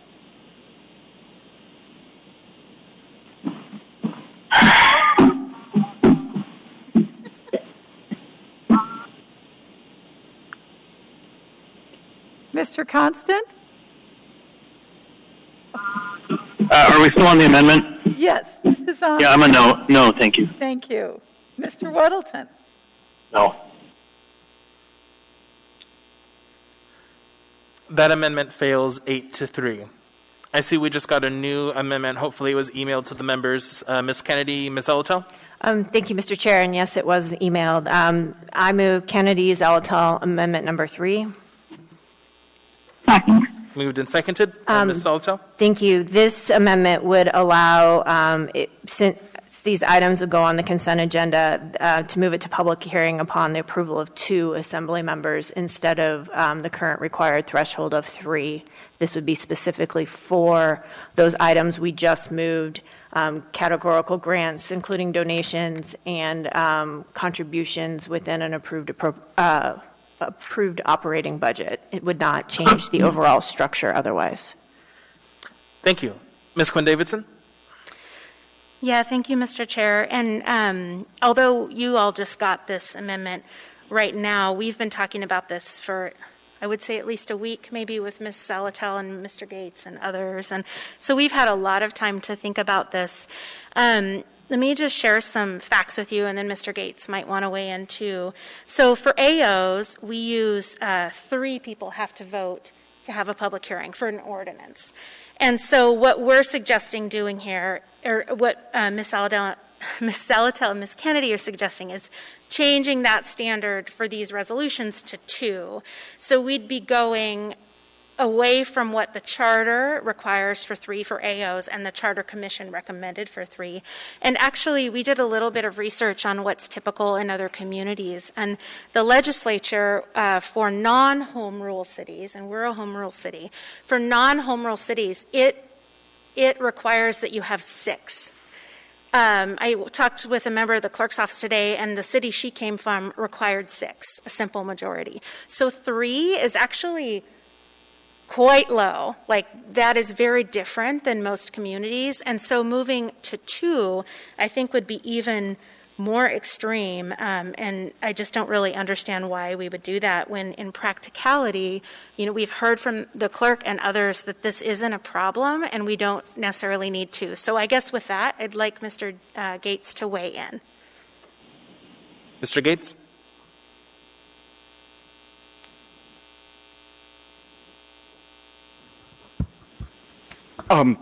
Thank you, Ms. Quinn Davidson. Yes, I did some research on what the Charter Commission in the mid-70s had discussed about having an ordinance being set for a public hearing. They wanted to make sure one member could introduce one, but that one to set the public hearing was just too much power on one individual to consume the member's time. That it should be a good idea, that would be a good enough idea that at least 2 more members, 3, would feel it would deserve a public hearing. Not necessarily that they would support it, but that it should move forward. And I'm sorry, I was reading something while you were talking, so I'm not sure if you mentioned this other fact as well. Just to put this in context of not just what our Anchorage Charter Commission talked about, but what the other municipalities in the state that are not home rule municipalities, the rule that they follow is to set an ordinance for a public hearing requires the majority vote. So I think we're just lowering the bar more than the Charter Commission thought we should and more than other municipalities have for setting public hearings for ordinances. That's what this amendment would do. So I thought that the full body should be aware of that context. Thank you. Ms. Kennedy? Thank you, Mr. Chair. I think one of these, going with this amendment, is helpful for the smaller towns in the municipality, Girdwood and the Chugach Eagle River area, and mostly because there certainly can be times when something comes up that those communities are the ones that are aware of some of the issues behind that particular item, and they would want to make sure that they would have the ability to pull it for public testimony. So it just gives some flexibility and kind of gives some deference to a certain extent to the smaller communities in the municipality. So that's one of the reasons why I felt like it was important, at least to my community. So that's why I'm supporting it, and I hope others will too. I don't feel like it creates any kind of a problem. If anything, it will lead to better discussion. So thank you. Thank you. Ms. Zolotel? Thank you, Mr. Chair. I'm disappointed, I have to say. The information shared about the Charter Commission and the rest was not shared with the members who are on the email stream, and I did not get any of that information until just now and tonight. So I'm feeling a little blindsided by that information. And honestly, I think that the more barriers we put up to public hearing, we are doing the public a disservice. I'm really disappointed that this body might feel like we should take away the opportunities for public hearing. I think that we should allow and recognize we do have Eagle River, Chugiak often with 2 members who will want to get items before us that may not have 3 members that want to necessarily have public hearing, but it's very important for their community. I think it's similar for potentially Girdwood area as well. We are a municipality and we are made up of multiple communities within the municipality. So I think the 2-member threshold isn't that big of a deal. It's not that big of a deviation. We pride ourselves on being an accessible body, and if we're going to do that, creating more barrier to getting public hearing and having us be able to hear from our constituents on an issue that's very important to them, I think is the wrong direction to go. Thank you. Mr. Constant? Thank you. You know, I don't think maintaining the 3-member standard is creating more barriers, and I personally think that it should be a majority, and the majority should be just incredibly different. However, being the last member of the single-member district going forward, if I had an idea that I worked like any good organizer would do, I never lacked for a second, even if it was somebody who completely disagreed or a third, with the intent of the item, because I did the work. And so I think the challenge is on us as members to do the work and to be gracious as much as possible. And so I won't be supporting. Thank you. Ms. Allard? Thank you, Mr. Chair. So in regards to this, I think we're cutting out public involvement. It cuts out the public out of the process completely. And the public being able to comment, and I'm just going to go here. So we're not exactly even Steven across the board at the assembly. We actually have a lopsided assembly when it comes to different thought processes on our morals and our values. And Chugiak Eagle River is often left out, as Girdwood, and I find it absurd that we all have, and soon to be, 2 members in each district, and you on the assembly would even remotely think about making it a 3-person process instead of 2. I just can't, for the life of me, wrap my head around it. I'm just shaking. I cannot understand why anybody would want to take public due process and involvement in communities they pay property taxes to, that they are here and we're here because of them. I just think that's absurd. I'm supporting this amendment. Thank you. Thank you. Seeing no further discussion on the amendment, members may proceed to vote.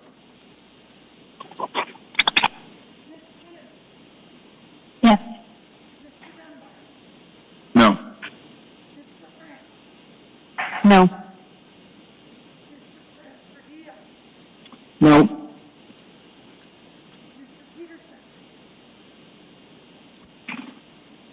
No. No.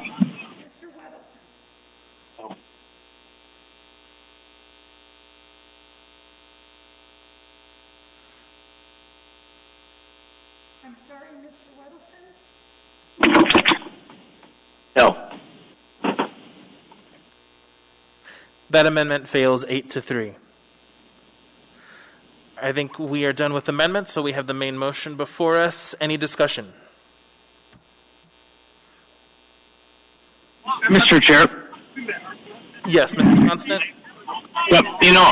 There was an idea that was expressed tonight that I think is worthy of exploration after we pass this or not. And that is the idea of taking some items that we may decide fall under a certain threshold and moving them all into a single item, which is an idea that was proposed, but I don't understand the time-specific concept of that. It should just be on the agenda when it falls on the agenda. Because there is some merit to having all those items in one place, and if somebody who rarely or never shows up wants to testify on that item, fine. But I think for the purposes of this ordinance at this time, a substantial body of work has gone on that is over a year in effort, and it's a really good effort, and I think it's worthy of support. Thank you. Thank you. Ms. Quinn Davidson? Yeah, thanks for raising that, Mr. Constant. Actually, in the second AO, which is goes through the assembly procedures, it actually adds a 10E, which is where we include all of the now consent agenda appropriation items, assuming this passes. Thank you. Seeing no further discussion, members may proceed to vote. No.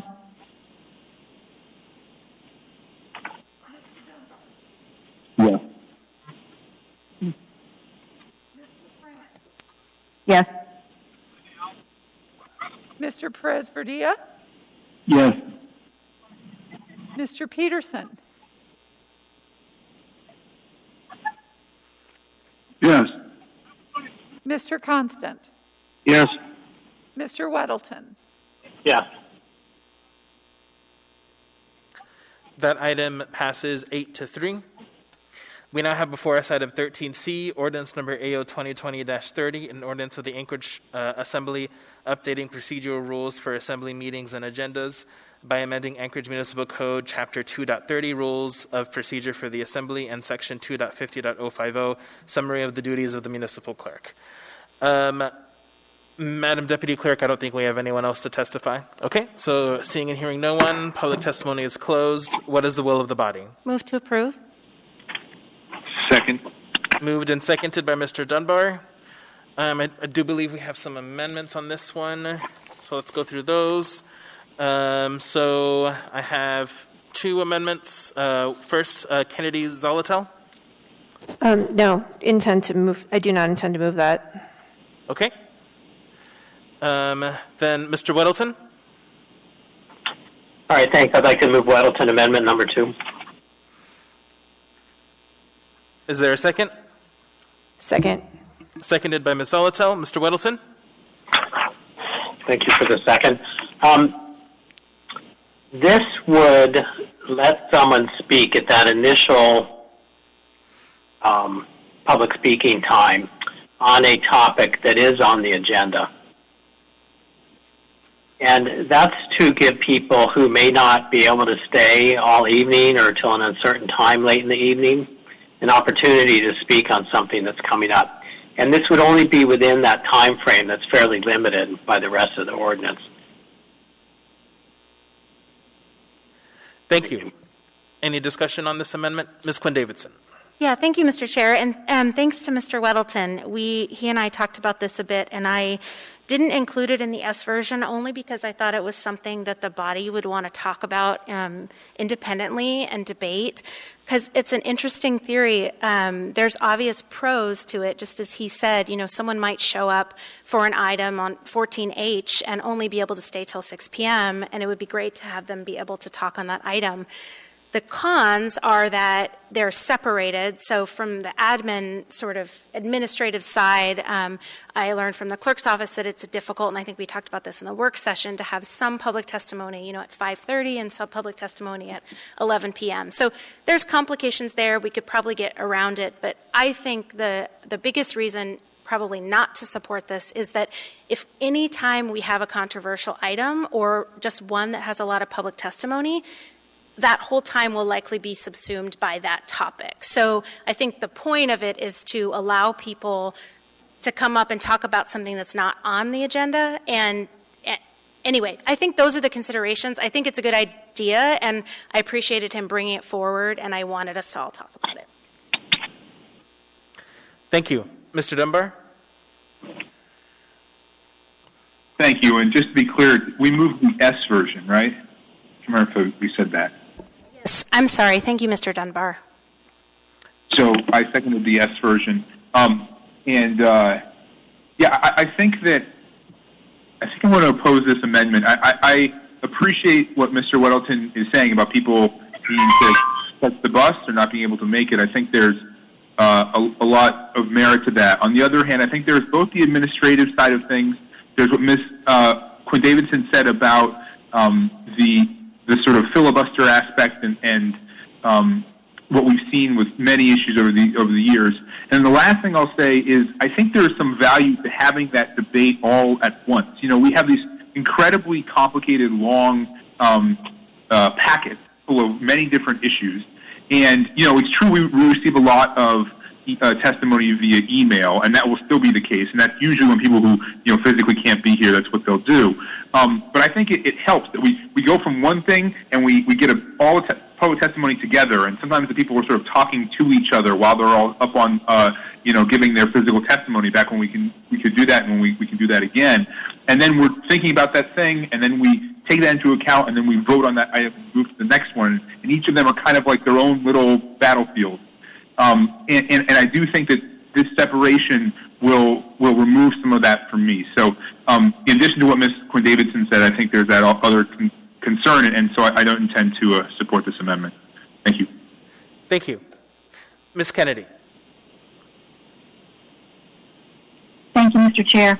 I appreciate Ms. Quinn Davidson's comments because I do think there's probably going to be some issues with it being somewhat problematic to basically open it up to just about anything on the agenda, and particularly if you have, a hot topic, chances are there's going to be a lot of people that want to get up there and speak first. But even in that, I think that there is some wisdom in allowing that, considering we quite often change the order of the agenda in order to accommodate somebody that we know has a need to leave quickly. So I think this would help to take care of those situations, and it's not that we have them often anyway. But I think also we would just be able to give people more of an opportunity to come and speak. And I think there's also a way that the chair could always say, is there anyone here wishing to speak on a non-agenda item, and try to give those folks priority as well. So I still think there are ways to deal with that idea of maybe too many people speaking on an agenda item at that time. So I think this works, so I'm happy to support it. Thank you. Thank you. Ms. Zolotel. Thank you, Mr. Chair. I support this amendment because I think one of the things I've been really interested in since I've come on the body is accessibility around folks who may not be coming to our meetings for a variety of issues, and one of those is because they have kids. I've tried to be welcoming and accommodating, but when an issue goes past 7 o'clock, often we run into bedtime, and we run into hungry kids and dinner time and all of those things.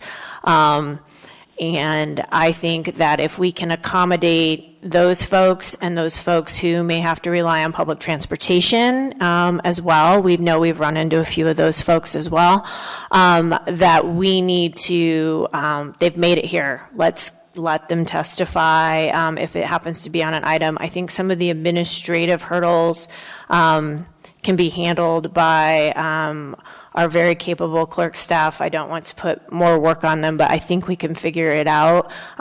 If for some reason this amendment doesn't pass, I want us to figure that out. I want us to figure out a way that we can take live testimony from folks who can't sit and wait until we happen to get through whatever may be other lengthy items on the agenda, because to me that is really important. And that was one of what I had gathered in our earlier discussions about this, one of the intents of this particular provision when it was discussed. So I don't want to limit it, so I support Mr. Weddleton's amendment.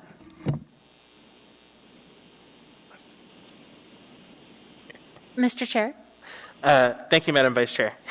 So, I think I'm inclined to support this amendment, and particularly for the reasons that Ms. Kennedy outlined.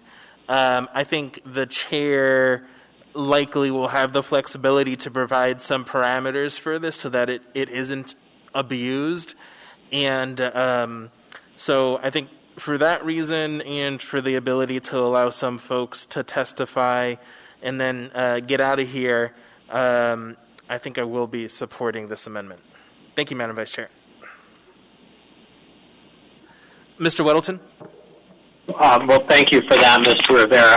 I was afraid this was going to go along the lines of assembly members who have children and those who don't. And this goes back to, I've been doing this stuff for decades and hauling my kids in, and it could be very challenging. And as Ms. Alatel said, there were times where we just had to bail, and it could be an issue I was very passionate about. I was prepared to speak, and I couldn't stay. And, regarding Mr. Dunbar's point, which is very good, in those cases, my preference by far would be to be there speaking at the same time as everyone else. I think that's more effective for the citizens and also those of us on the assembly. But the alternative is you just won't hear from them at all. And this is just to open that door a little bit so that people who really want to talk on something have a little bit of an ability, and it is time constrained, so they may come and not be able to do it. And of course, an alternative to this, if this doesn't work, would be to allow call-in testimony like we are now, and that would solve a lot of those problems. Anyway, thank you. Urge support. Thank you. Seeing no further, yes, Ms. Quinn Davidson. Thank you, Mr. Chair. I actually just wanted to say this is why I was hoping, didn't include it in this version because I wanted to have discussion just on this. And I think all of your comments, particularly those about children and just thinking more about it, I'm actually going to support the amendment too. So thank you for bringing it forward, Mr. Weddleton. Thank you. Seeing no further discussion, members may proceed to vote. Ms. Kennedy? Yes. Mr. Dunbar? Yes. Ms. LaFrance? Yes. Mr. Perez-Verdilla? Yes. Mr. Peterson? Yes. Mr. Constant?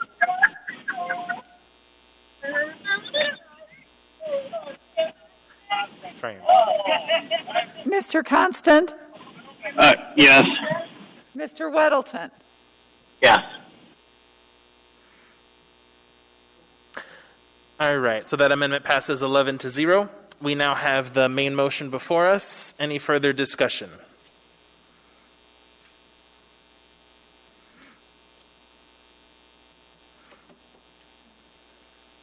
Okay, seeing no further discussion. Oh, okay. Ms. Kennedy. Thank you, Mr. Chair.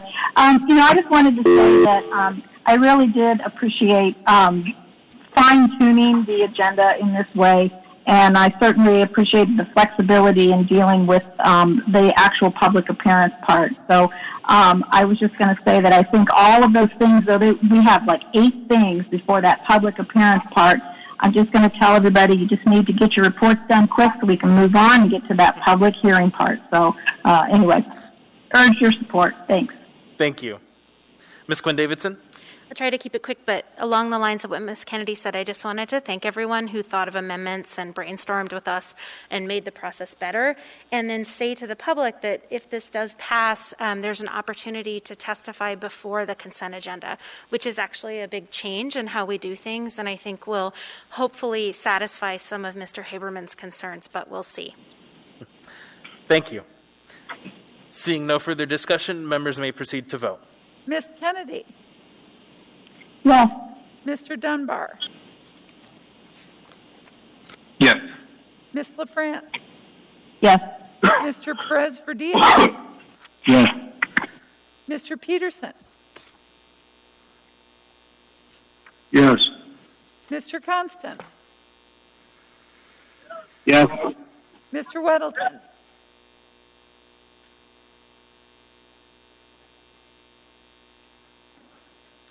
Mr. Weddleton? Yes. That item passes 11-0. All right. We are now into the 14s. We have 14A, resolution number AR 2020-94, a resolution of the Municipality of Anchorage revising and appropriating funds for the 2020 general government operating budget for the Municipality of Anchorage. Madam Deputy Clerk, I think we have some folks to testify on this one. Yes, Mr. Chair, you have several. We're going to start with Mr. Jonathan Cannon.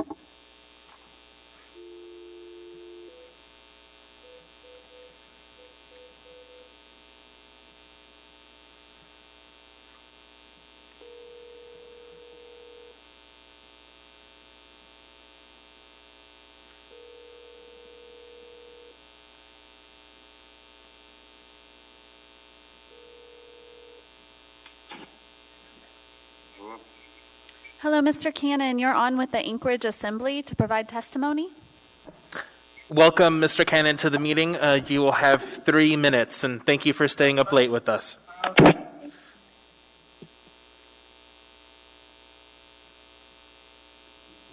ahead, Mr. Cannon. I think he was disconnected, Mr. Chair. Oh, okay. If we want to go ahead, try that again. I think we might want to move to the next. It wasn't disconnected on our end. Oh, okay, sure. Go ahead then. Okay. Go ahead, try the next one, and then I'll just message Mr. Cannon real Thank quick. you. We're going to move on to Mr. Light. I may be mispronouncing that.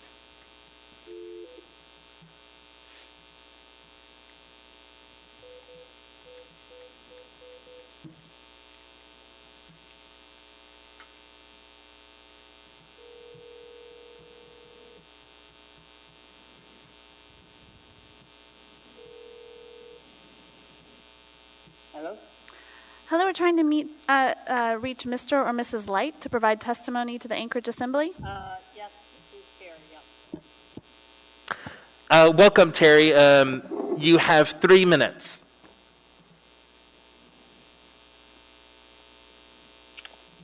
I'll try and do this really helpful. I have 2 different gadgets trying to connect to this event.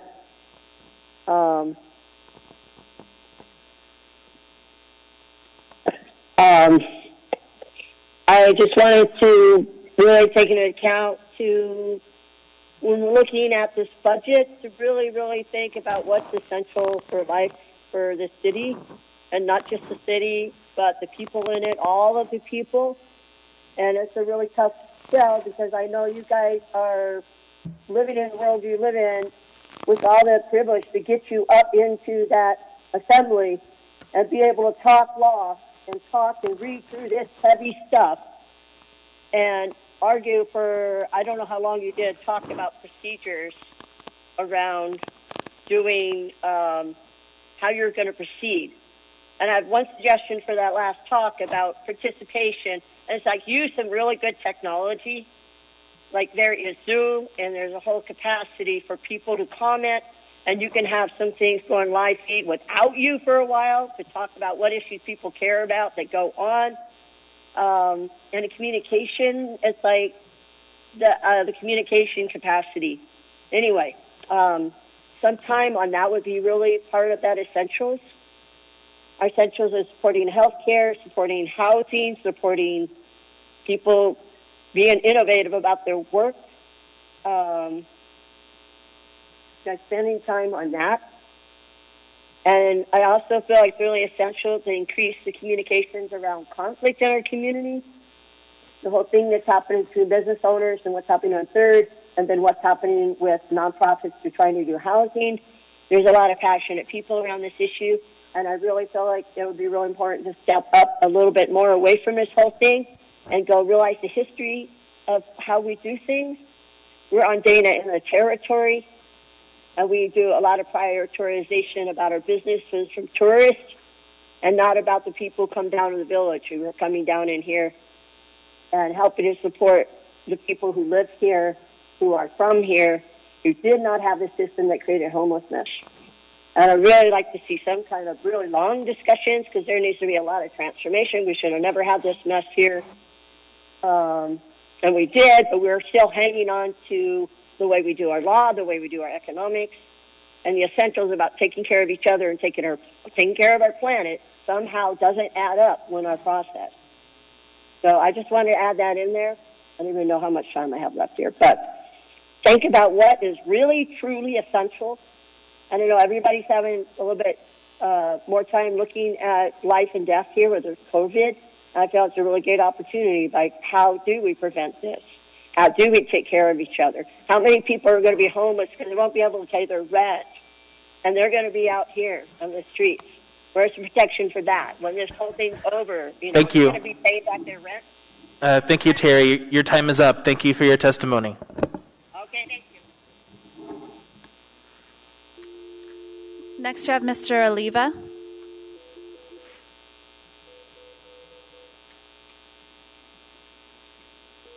And then while that's ringing, Mr. Cannon does not want to testify anymore. Hello. Welcome, Mr. Oliva. Welcome, Mr. Oliva. We are on the 2020 General Government Operating Budget. You have 3 minutes. Yes. First of all, I was cut short on my other 3 minutes, and I didn't get to tell Mrs. Allard Land that there's a $3 million budget on the Sullivan Arena. And you close down businesses, and you can't close down a homeless camp. That's disgraceful. You put the health of the entire city at risk, and it's shameful. And your names are going to go down in history for the mistakes that you made, listening allegedly to the CDC and their guidelines when they're from Georgia, and hey, we're up here seeing it right under our eyes. That's disgraceful, Felix, and that goes for the mayor. He's short, but also not only in stature, but on brains. And he shouldn't be leading this if he's going to not close those camps immediately.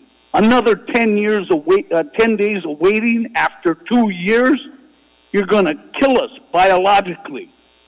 And so when this 180,000 comes up, again, that equals the salary of Nancy Burke for 1 year, who has been totally unproductive.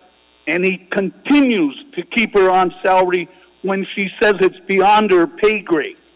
I say get her in a garbage bag and a pair of gloves and get her cleaning up down there, because then, for sure, that's not above her pay grade. So this whole thing has been disgraceful, including the meeting, because why would you ease up on the businesses and then shut the doors on the assembly for the freedom of speech to get up before the government and tell them how wrong you're doing and how you're killing us instead of helping us? Sure. Okay. Did I get? Okay, well, thank you for your testimony, Mr. Oliva. Moving on to next, we have Rob Couples.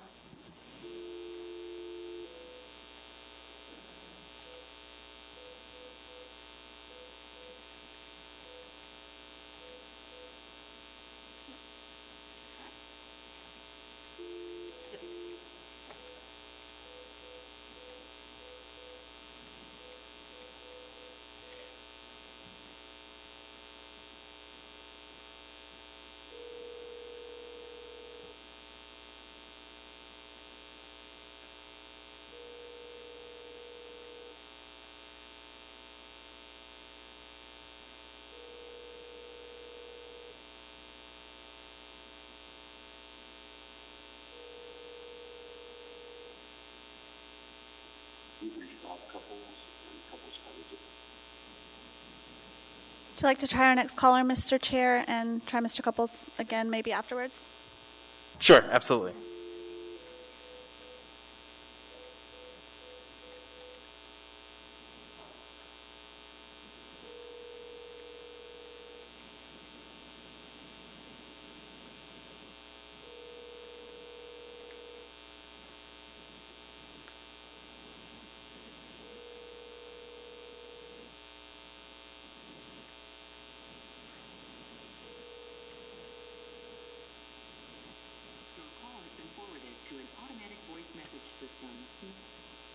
Mr. Schaff is not answering. We're going to move on to Mr. Larry Michael.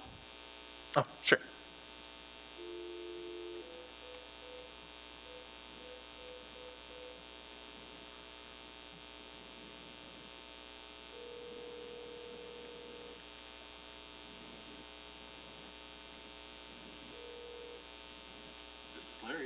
Hello, Mr. Michael. You're on with the Anchorage Assembly. Well, welcome, Mr. Michael. We are on the revisions for the 2020 General Government Operating Budget.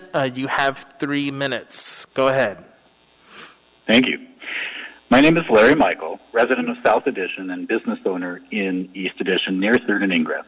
I'm in favor of the $180,000 budget amendment to begin immediate posting, outreach, and abatement of prohibited encampments. It's end of April now. It's time for Parks and Rec to begin the abatement process. I have tuned into this annual cycle, especially for the last 5 years, as the budget has increased and the tons of collected waste grows each year. Encampments build over winter, trash accumulates, and criminal activity occurs. To be clear, many in the camps do not participate in significant harmful criminal activity. However, this year is especially unique because of the COVID emergency. While the city has been proactive in establishing mass shelters, many are unwilling or cannot use them. There's a growing number of people in illegal camps along 3rd and Ingram in our neighborhood. There has been an increase in very harmful criminal activity. I am happy to hear that posting will occur Thursday. Otherwise, to do nothing puts all of us, including the homeless, at risk of harm.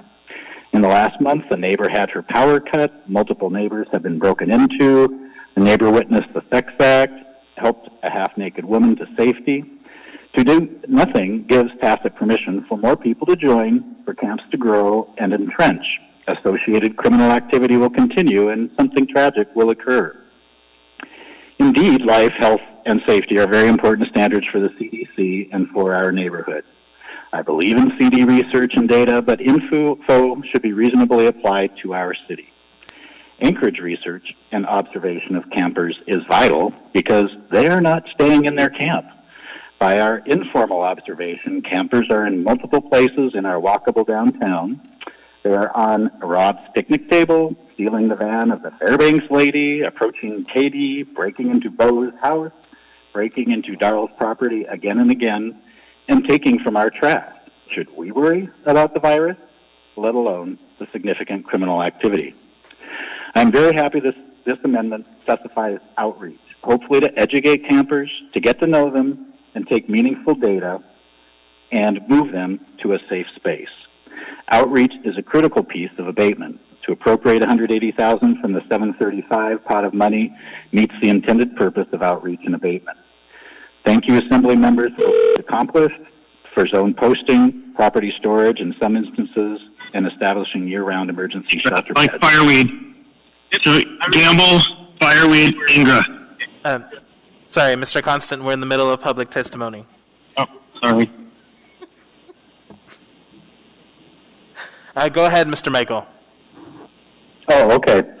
Thank you, Assembly members, for work accomplished, for zone posting, property storage in some instances, and establishing year-round emergency shelter beds. There's so much more to be done, though. The real work is matching services to those in true need through outreach and enforcing against criminal activity that harms us all. Thank you. Thank you for your testimony. Do we have anyone else, Madam Deputy Clerk? No, Mr. Chair, unless you'd like me to try Mr. Couples one more time. Sure.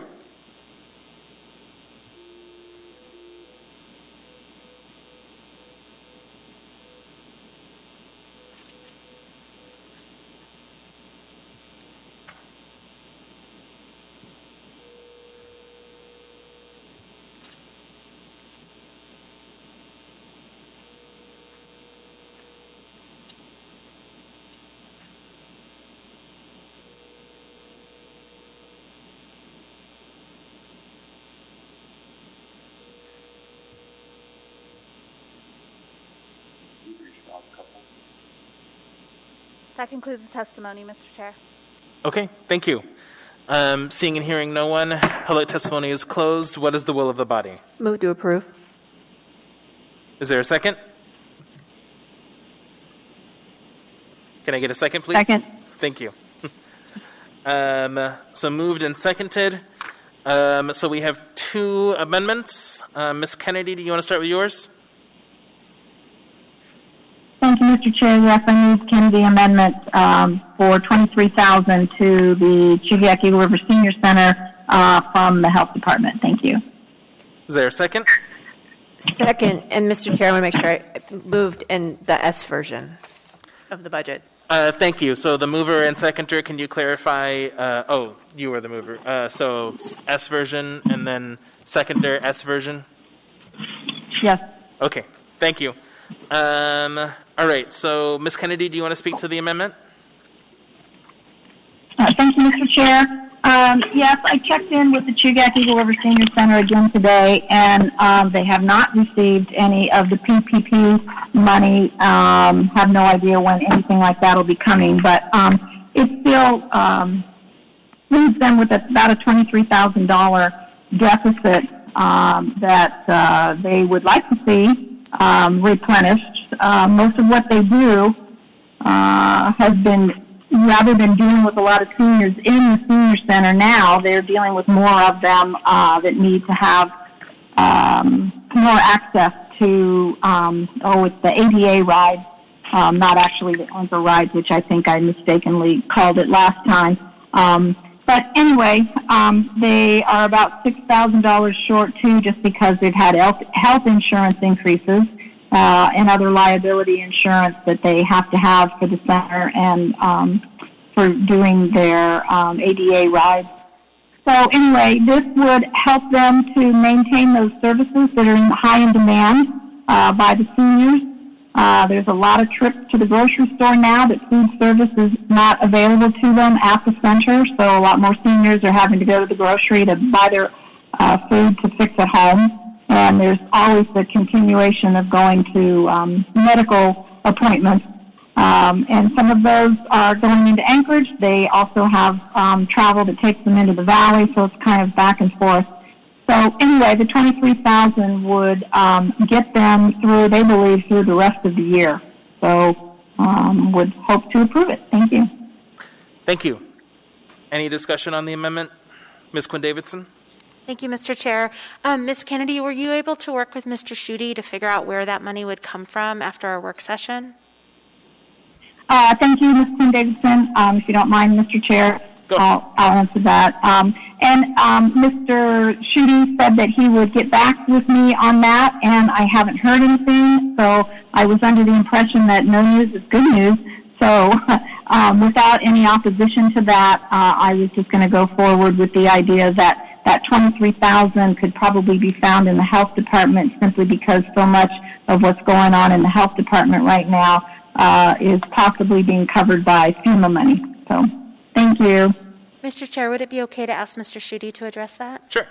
Okay, thanks, Ms. Kennedy.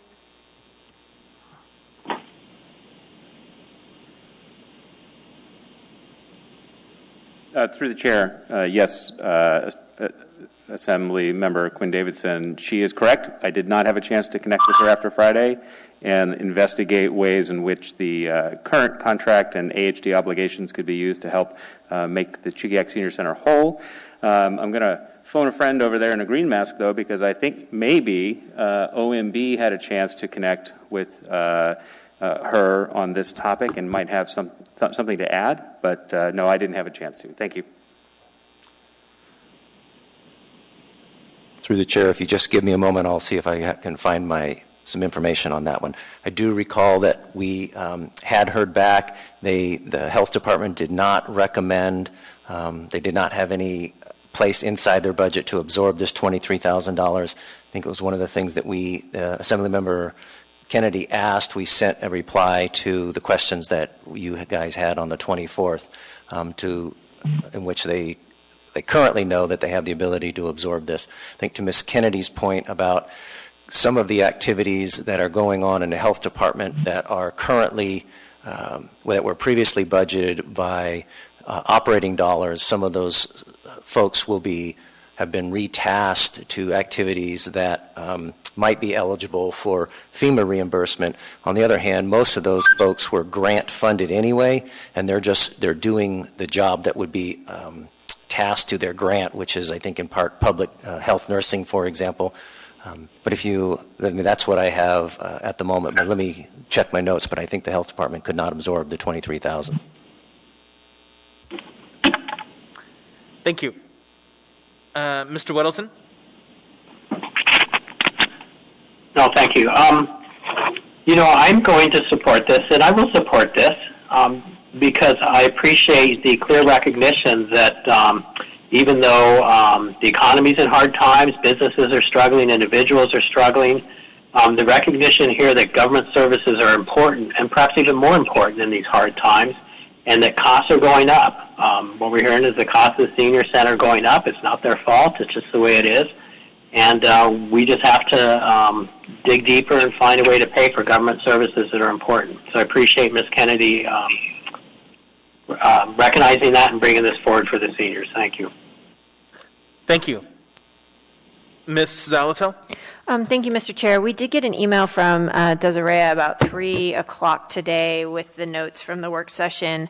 And what I'm unclear from those notes, it says that the Chugiak Senior Center is going to receive $960,000 in capital support, and that there is a plan to look at the boilers in June. What isn't reflected in these notes is if there's the need to replace the old boilers with a high efficiency boiler and a rough cost estimate, could that come out of those capital funds, or were all those capital funds already expended? Through the chair, Assemblymember Zalatel, the capital funds that were approved in the bonds are targeted particularly to specific capital improvements at the senior center, and they're not intended to be used for operational expenses. And you are correct. We are, the administration is going to be working with the Chugiak Senior Center to figure out what we could do with the boilers. I think when Assemblymember Kennedy was mentioning some of the challenges that the Chugiak Eagle River Senior Center is facing, they have some operating challenges, as Ms. Kennedy illustrated, but they also have some capital needs, and we're working on addressing those with bonds and future bonds. But we could not take the capital funds, the $960,000, and direct it to operating. Thank you. Ms. LaFrance? Thank you, Mr. Chair. I want to support this amendment, however, not at the expense of the health department.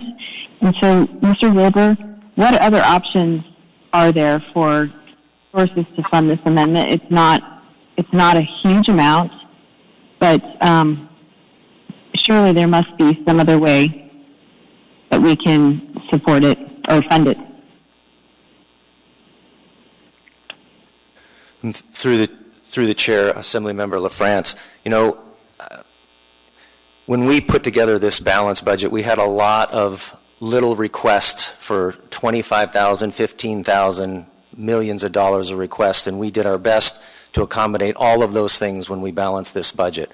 And at the time we proposed this, we had lots of requests from the health department. Frankly, they were the second highest, one of the second highest requests of additional needs inside their budget that we were not able to accommodate. So as far as other department requests, many of the departments had requests that we were also not able to meet. And as a matter of fact, we had to cut $2 million out of other departments' budgets in order to make this thing balanced. So Assemblymember LaFrance, I don't have a recommendation for you right now on which departments we could redirect that from. I'm sorry. Thank you, Mr. Wilbur. Thank you, Mr. Chair. Thank you. Ms. Quinn Davidson? Yeah, thank you, Mr. Chair. I basically have the same feeling as Ms. LaFrance. I think that what Ms. Kennedy's asking for seems really reasonable. As Mr. Weddleton said, it supports a vulnerable population and it acknowledges the reality of what's going on in Eagle River. I really want to support it. I also feel like it's the wrong time to be pulling money from the health department. But $23,000, I find it hard to believe that we can't find that somewhere. So I'm inclined to just support it and know that you all will figure it out, but I know that's probably not what you want to hear. So if there's any other thoughts you have on where we might find that money, I would appreciate it. Thank you. Was that a question to the administration or just an open-ended? Okay. We'll keep going, and if the administration wants to respond, they can. Ms. Kennedy?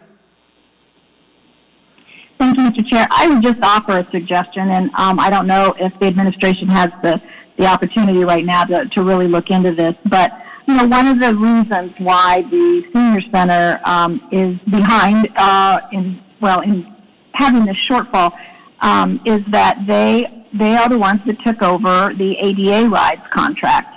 And the municipality gave that to them and gave them a couple of vehicles, some older used vehicles, which relatively quickly turned out to not be such a great deal, and those had to be replaced. So they've been working on paying for those vehicles, but at the same time, the demand for the ADA rides almost doubled.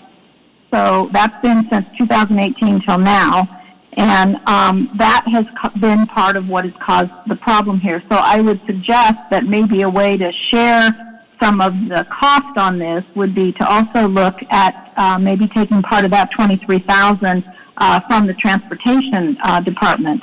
So I'm just offering that up. Obviously, I don't have any real numbers, but I would say that I think it's probably worth looking into if we wanted to share some of that cost with a department other than the health department. Thanks.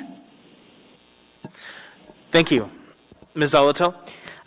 Thank you, Mr. Chair. I'm inclined like Ms. LaFrance, Ms. Quinn-Davidson, and Mr. Weldon, and as I was looking at the line items on the S version here, there were two add backs where things that the Assembly had used to fund its priorities and its revisions to the budget in November have been added back in.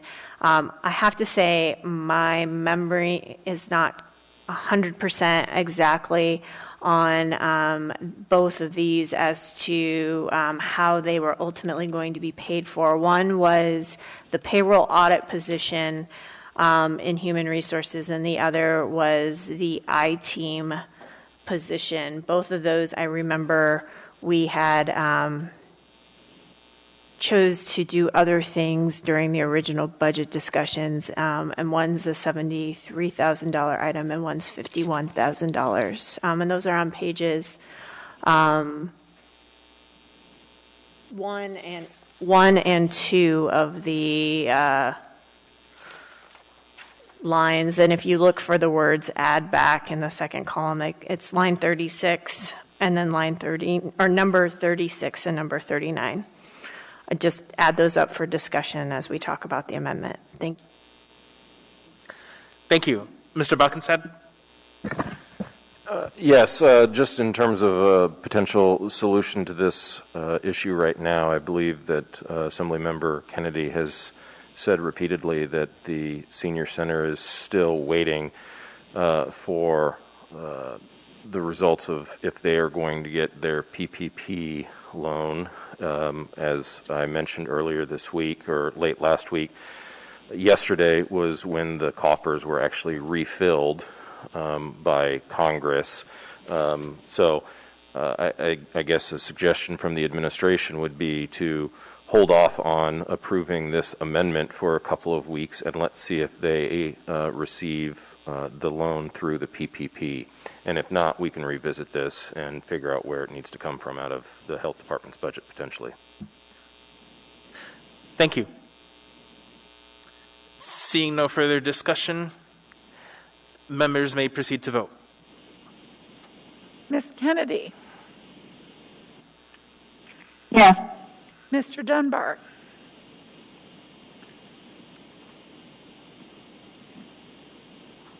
Yes. Ms. LaFrance? Yes. Mr. Perez-Verdia? No. Mr. Peterson? Yes. Mr. Constant?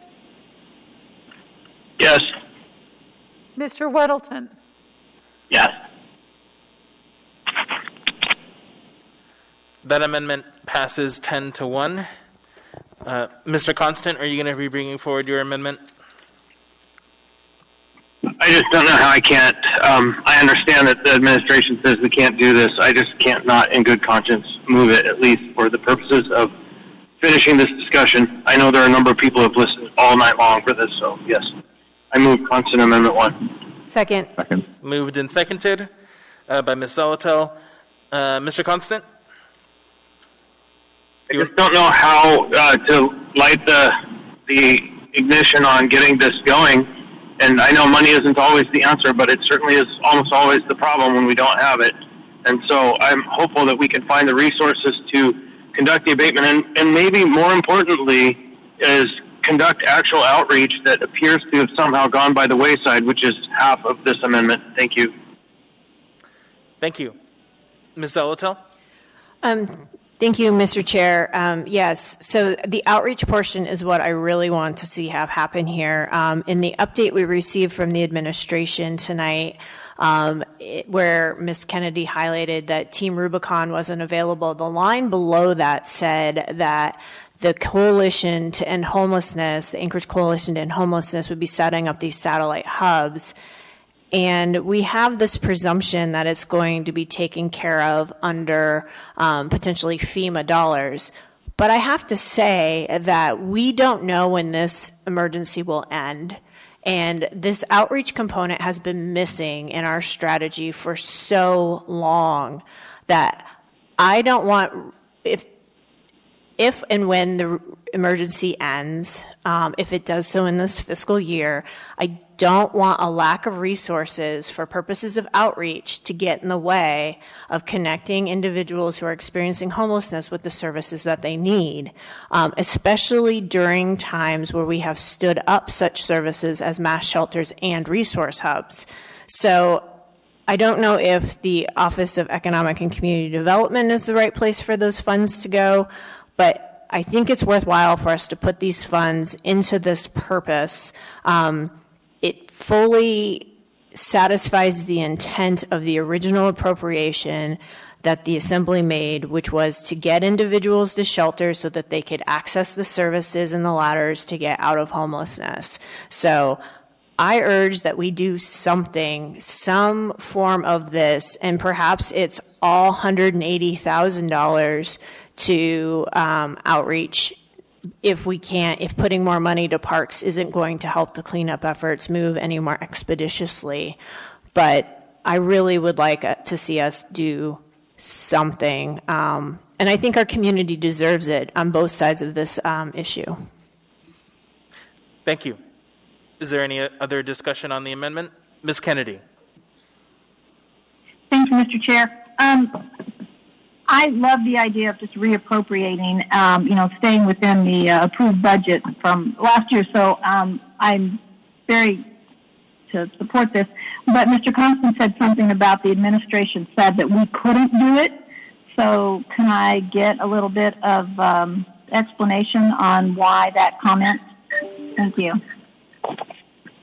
Mr. Chair? Sure, go ahead, Mr. Constant. If you read the brief that they submitted, the question 5 on the email that came in at, I think, 3:07 from Desiree, their message was essentially that they those funds are going to be used to fund Brother Francis Shelter for interim because they're going to have a shortfall or something along those lines. But it would probably be wise to ask the administration their rationale on that. And I just think we have to do something. Thank you. Does someone from the administration want to respond? Through the chair. Assembly Member Constant, were you referring to the response to questions that we sent at 3 o'clock today? Yes. Okay. Well, I got them from Desiree. It's after 3 sometime, yes. Okay. Let me find the questions. Thank you. It was number 5. Thank you. While we're waiting for that, any other discussion? Oh, Ms. Kennedy, go ahead. This is Natasha Pineda with the Anchorage Health Department. Go ahead. But I can answer some of the questions. One thing I know that I'm also trying to just pull up this email with the questions. As it relates to the actual outreach component, I have a question for the Assembly members. Do you guys have a sense of what operators or what nonprofits are interested in doing that work? Because we have heard there's some challenges actually getting workers willing to go do the outreach work now. Is that anything you guys have heard? What my hope is that it would be our staff that do it. I'm not sure who that is. I know we have a very limited opportunity. Mr. Chair, I'm sorry I interrupted, but I just can't see a third party that's going to take on this role. It's the role of government. Thank you. So outreach workers within the health department, or just generally? I'm just checking in. I don't know who does that work now. At least through our department, we don't. Yeah, I don't think anyone does it. We, for years, been told the mobile intervention team was intended for an outreach effort, but have recently come to understand its mission is much narrower and targeted at other things. And so I don't think we actually have this, which is the dilemma that I think a lot of us are facing right now is where, and Ms. Pineda, I would offer that I don't lightly look to reduce your budget in any way, move it over to health or OECD or any other department. If it could happen in your department, that is the smartest department because you are the health professionals, and this is clearly a health issue. Thank you. I'd like Ms. Zolotel to respond to this as well. Ms. Zolotel? Thank you, Mr. Chair. So I've had extensive discussions with the Coalition to End Homelessness, and getting nonprofit providers out into camps right now is a near impossibility. That's why I am very excited about the hub idea that we've been talking about, because we have been able to get providers to the hub at the mass shelter, and individuals can access those services there. So I would love to fully support that form of outreach, which is at least a coordinated plan for outreach services, excuse me, which we've been missing. I'm willing to try that. It's a step forward.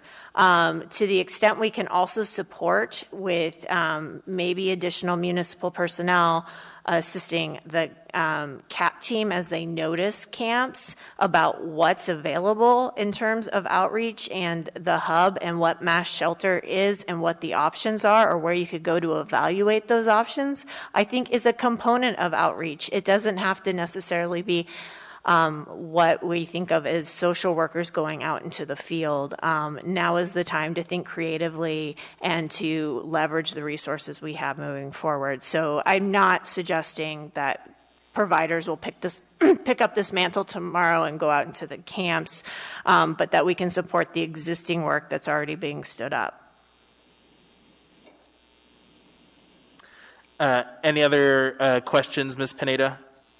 Nope, that's helpful. I just wanted to get a better sense of where you guys were anticipating it going, and that's helpful. Thank you. Thank you. Before I move on in the queue, I would like a motion to extend the meeting to midnight. So moved. So moved. Second. Moved and seconded. Any opposition? Hopefully we'll be done before midnight, but still have quite a few items to get done. Okay, seeing no opposition then, we're extended to midnight. Ms. Allard. Thank you, Mr. Chair. So I have a question for Mr. Constant, if he's available to answer. Are you there, Mr. Constant? I am here. Thank you. So my question is, when we're going to offset the cost, I just want to make sure we're not going to be increasing our operating budget. And I see down here it says anticipated to be reimbursed via federal funding, but we're not guaranteed, right? Mr. Chair? Yes, go ahead, Mr. Constant. So, the funds that are being used for current emergency shelter services, the shelter at the arena, those funds are created under an emergency ordinance and a separate levy. What the resolution amendment is proposing is to take money that we already budgeted for emergency mass shelter that we aren't spending because we're spending from a different category altogether for the emergency shelter, and using those funds for the purposes of outreach and additional use along the lines of the original appropriation. So it's not a new tax levy for these services. It's just a shifting of the budget category that we set in November.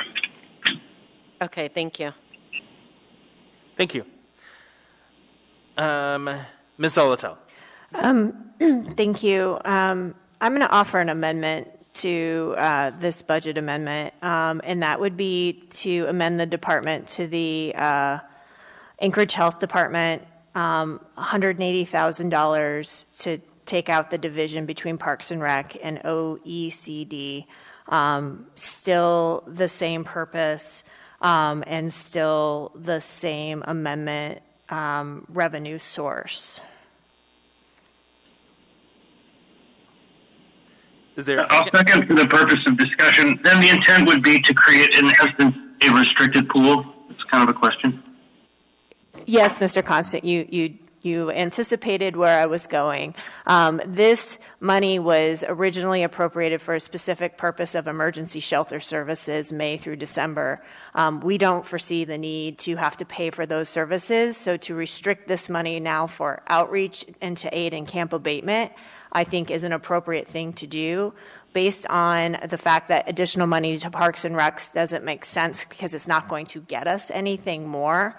Putting it in the health department to work with our partners and in the larger context of the COVID-19 emergency response as well, I think makes sense. So I think keeping it within the health department, which is where it already is, but restricting it towards the specific purpose makes even more sense.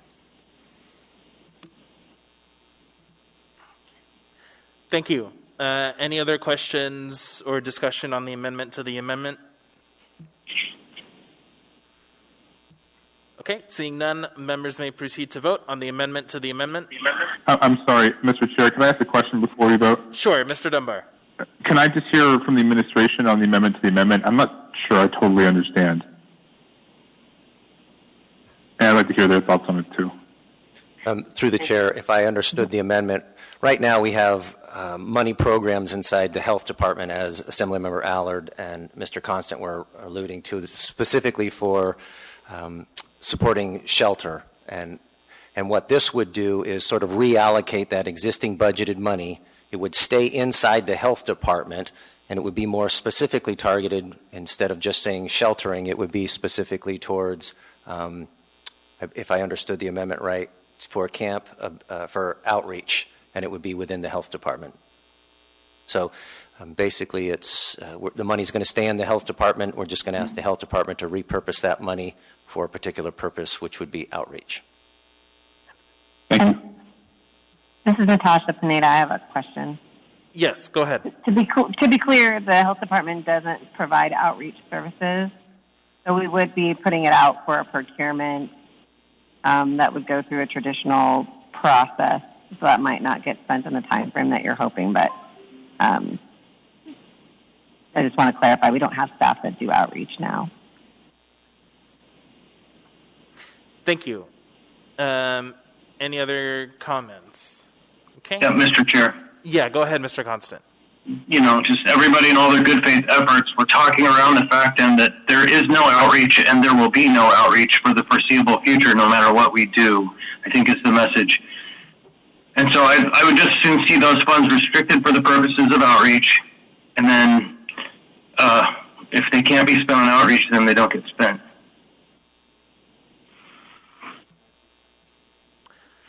Okay, thank you. Seeing no further discussion, members may proceed to vote on the amendment to the amendment. Ms. Kennedy? Yes. Mr. Dunbar? Yes. Ms. LaFrance? Yes. Mr. Perez-Verdilla? Yes. Mr. Peterson? Yes. Mr. Constant? Yes. Mr. Weddleton? Yes. The amendment to the amendment passes 11-0. We now have the main amendment back before us. Any further discussion on the amendment? Okay, seeing none, members may proceed to vote on the amendment.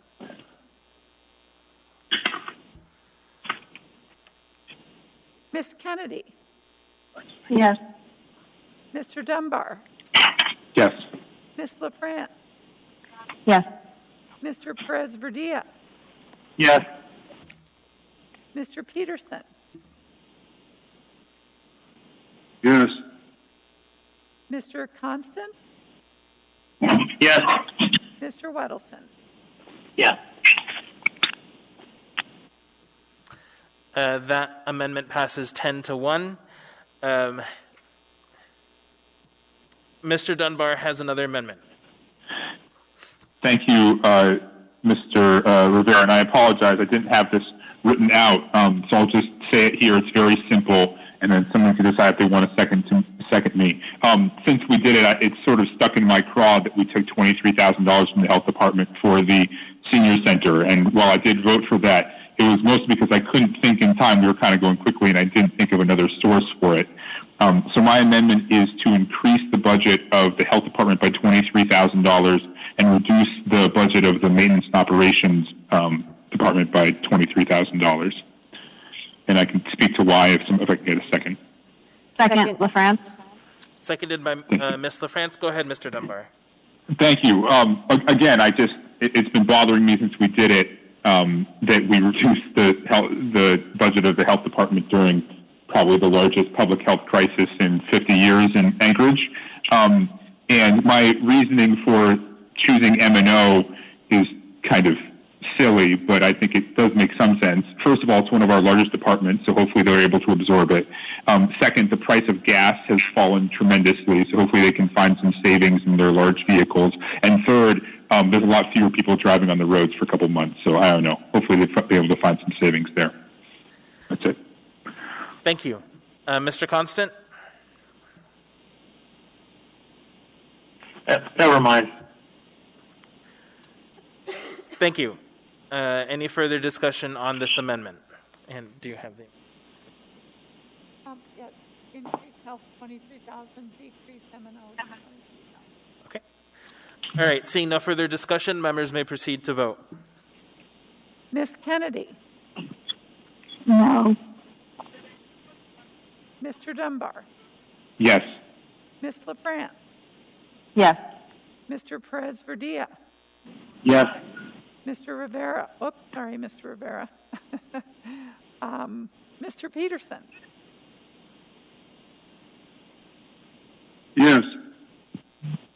Mr. Constant? Yes. Mr. Weddleton? Yes. That amendment passes 8-3. Any further amendments? Please. Okay, seeing none, any discussion? I'll go ahead, wait a second. Ms. Kennedy. Thank you, Mr. Chair. Are we back on the main motion at this point, or? Yes, we are on the main motion. Okay, thank you. Okay, well, I'm going to vent a little bit, if you don't mind. I think this was probably one of the most difficult and frustrating things that I've ever done, and it was even worse than 9 years with the Anchorage School Board budget. But my frustration came from the fact that, we were trying to increase the budget by something that I figured was a fairly small number in looking at the 1.2 million, the idea of trying to increase the budget to that rate. And I was very probably open about it during the work session on Friday. So my frustration was that I really didn't want to see the budget increased during the time when we are not really sure of the soundness of our economy. And as I really started to work through this, I probably came up with 5 or 6 different ideas about what we could do to try to keep the budget within the amount that we actually approved in November. And it was, at every turn, the answer was no. And it didn't matter if I looked into what other savings or revenue accounts or investment accounts. It didn't matter if I had a question on save money from reduced electrical needs and costs or gasoline costs, like Mr. Dunbar brought up with his last amendment. It didn't matter if it was about trying to figure out if we could actually reduce the second payment for taxes were we to find out that we would get money from the state, stimulus money that would go into the general fund. So anyway, at every turn, the answer was no. And that got really frustrating frustrating for me because a lot of it was things like, well, our accounting system won't let us do it. We have to maintain our bond rating. I mean, everybody had answers for everything, so I'm not saying that I feel like I was given, any incorrect information. But it just comes down to the fact that when we're in this position of not really knowing what kind of situation our taxpayers are in, our businesses are in, it's not like we recovered, yet there's a sentiment that I'm getting, the message I'm getting from the administration is that we're just going to go about business as usual. Yes, we care, we know, we understand what's going on, but I haven't seen any action toward that end. I've only seen like I said, the roadblocks, the no, we can't do it. No, that's not possible. Sorry, can't help you. And so that's been really frustrating. And for that reason alone, even though I appreciate very much people being willing to move money around in the current budget, which I absolutely don't have a problem with and was happy to support for some of the other amendments, but I cannot tell the public right now, when they're not even working because of the municipality, that we're going to, oh, by the way, we're going to ask you for more tax money. So I'm going to be a no vote on this. And maybe that's no surprise, but it really is disturbing to me. It was really very disappointing that the decision was made to just increase the budget and ask people for more tax money when we don't even know what's going on. And there's actually potential for some of that to be backfilled, but we can't give the money back to the taxpayers if that were to happen. So anyway, all of my frustrations are coming out. So anyway, again, I'm a no vote. Thank you, Mr. Chair. Mr. Rivera. Thank you, Madam Vice Chair. I really appreciate the sentiments of Ms. Kennedy. I think, for me, I think it's really important to note that this isn't the end of the fiscal conversation. I think we're going to be continuing to work on a variety of issues as it relates to COVID-19 and the budget as we learn more about the federal and state monies that are heading our way. So I think it's just really important for us to reiterate to the public that these are all conversations that we are engaging in, and we're going to continue to do so. So just the fact that we're voting on this first quarter budget revision today does not mean that we are ignoring some of the pleas that we are hearing from members of the public. Thank you, Madam Vice Chair. Seeing no further discussion, and I'll just wait a couple seconds. Mr. Chair. Sure, Mr. Constant. Yeah, thank you. I thought I was in the queue. Just one point. I continue to hear something that these words coming out of my mouth will surprise some people, but again tonight I heard on a number of occasions Nancy Burke kind of used as a whipping boy for people who are unsatisfied with the municipality's response to homelessness and all of these problems we have. And so someone texted me and said, thanks for defending Nancy, but I didn't at the time. I just basically said that her duties are different than what most people think.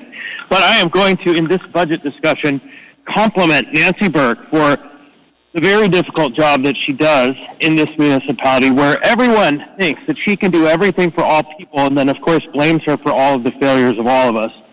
And so our response is bigger than any one person. It's bigger than all of us together at this point because we've failed to find a solution that actually works yet. And while we continue to find or walk down this quest of trying to find the answer to this enduring problem, I think it's wise for members of the public to understand that woman works harder than anybody I know on this issue, and not fruitlessly, just not satisfactorily, because none of us are satisfied with the answer. So with that, I know it's kind of tangential to the budget, but I had to say that before this concludes. Thank you. Thank you. Seeing no further discussion, members may proceed to vote. Ms. Kennedy? No. Mr. Dunbar? Yes. Ms. LaFrance? Yes. Mr. Perez-Verdia? Yes.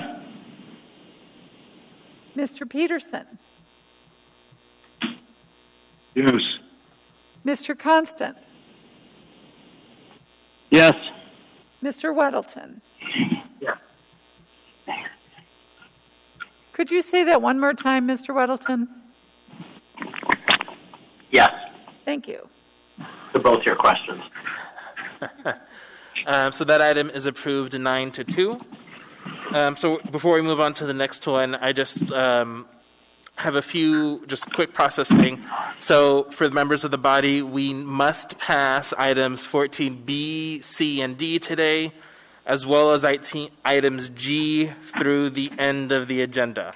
So after we get through D, I'm going to ask for a motion to reorder, and if we can get through those items as quickly as possible.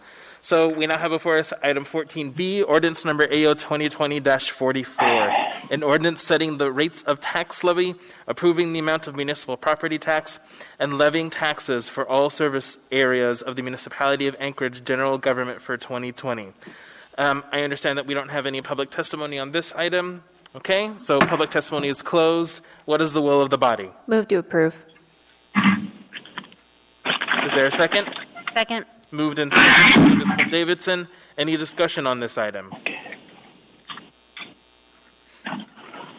Just wait for a second. Felix, I would just say I'm having trouble hearing you in there. I think people on the phone need to be on mute or something. I don't know, but I'm struggling to hear. Sure, and I'll just get closer to the mic too. All right, so any discussion on item 14B? Okay, seeing none, members may proceed to vote. Ms. That's Kennedy? B2. Did we have an S? Yes, Mr. Chair, the S version. Okay, so just to clarify for the movers, did we move the S version? No, but yes, I meant the S version. Great, thank you. Ms. Kennedy? No. Mr. Dunbar? Yes. Ms. LaFrance? Yes. Mr. Perez Verdilla? Yes. Mr. Peterson? Yes. Mr. Constant? Yes. Mr. Weddleton? Yes. Oops, sorry.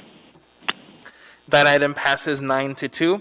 We now have before us item 14C, ordinance number AO 2020-45, an ordinance setting the rate of tax levy, approving the amount of municipal property tax, and levying taxes for the Anchorage School District for tax year 2020.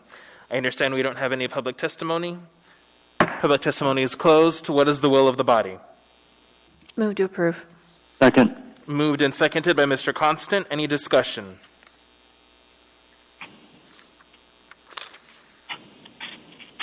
Seeing no discussion, members may proceed to vote. Ms. Kennedy? Yes. Mr. Dunbar? Yes.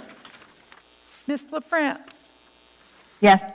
Mr. Perez Verdilla? Yes. Mr. Peterson? Yes. Mr. Constant?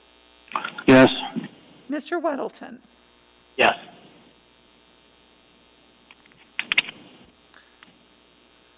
That item passes 10-1.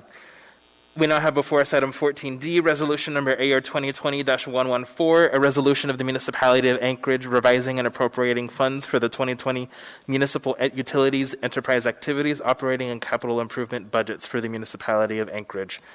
I understand we don't have any public testimony on this item. Public testimony is closed. What is the will of the body? Move to approve. Is there a second? Second. Seconded by Mr. Dunbar. Any discussion on this item?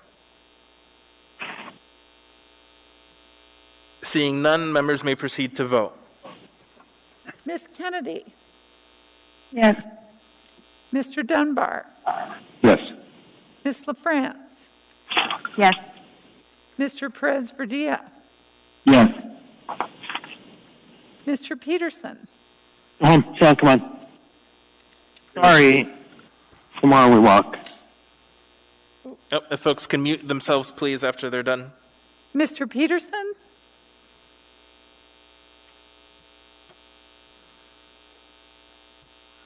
Yes. Mr. Constant? Yes. Mr. Weddle? Yeah. That item passes 10-1. At this time, I'll entertain a motion to change the order of the day to take up items 14G through 14N next. So moved. Second. Moved and seconded. Any opposition? And these are the remaining, just as an FYI, these are the remaining items that we must take action on tonight. Okay, seeing no opposition then, the order of the day has been changed. So now we have before us item 14G, resolution number AR 2020-118, a resolution of the Anchorage Municipal Assembly stating its conditional protest regarding the renewal of restaurant eating place circle license number 16324 for White's 3 LLC DBA Jack Sprat. Waive reading. Thank you. I understand we don't have anyone to testify on this item. Public testimony is closed. What is the will of the body? Move to approve. Second. Moved and seconded. Any discussion on this item? Any discussion on this item? Seeing none, members may proceed to vote. Ms. Kennedy? Yes. Mr. Dunbar? Yes. Ms. LaFrance? Yes. Mr. Perez Verdilla? Yes. Mr. Peterson? Yes. Mr. Constant? Yes. Mr. Weddleton? Yes. That item is passed 11-0. We now have before us item 14H, resolution number AR 2020-119, a resolution of the Anchorage Municipal Assembly stating its conditional protest regarding the renewal of package store liquor license number 5724 for Eagle River Ale House, LLC DBA Matanuska Brewing Company. Waive reading. Thank you. My understanding is we don't have any public testimony on this item. Public testimony is closed. What is the will of the body? Move to approve. Second. Moved and seconded. Any discussion? Ms. Allard. Thank you, Mr. Chair. So it says here that conditional protest regarding the renewal. What are we looking for from that business that we're missing? Can anybody answer that one? Sure. So let me just pull it up. I apologize. Thank you. Mr. Chair, it's on the second page of the resolution under section 1 at line 20 is exactly what we're looking for. Certifications from the Anchorage Health Department and the building safety official have been received. So if you start on line 17, it says the conditional protest exists until that condition is met. Right. So just as a FYI, the way that these work is once these conditions are met, then the protest is lifted by the clerk. So they just have to get these two remaining items, and I don't know where they are in the process, but get these two items and then the protest is lifted. Okay, thank you for the clarification. No problem. Seeing no further discussion on this item, members may proceed to vote. Ms. Kennedy? Yes. Mr. Dunbar? Yes. Ms. LaFrance? Yes. Mr. Perez Verdilla? Yes. Mr. Peterson? Yes. Mr. Constant?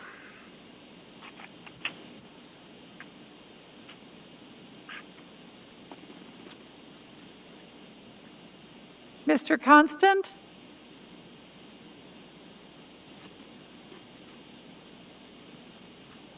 Mr. Weddleton?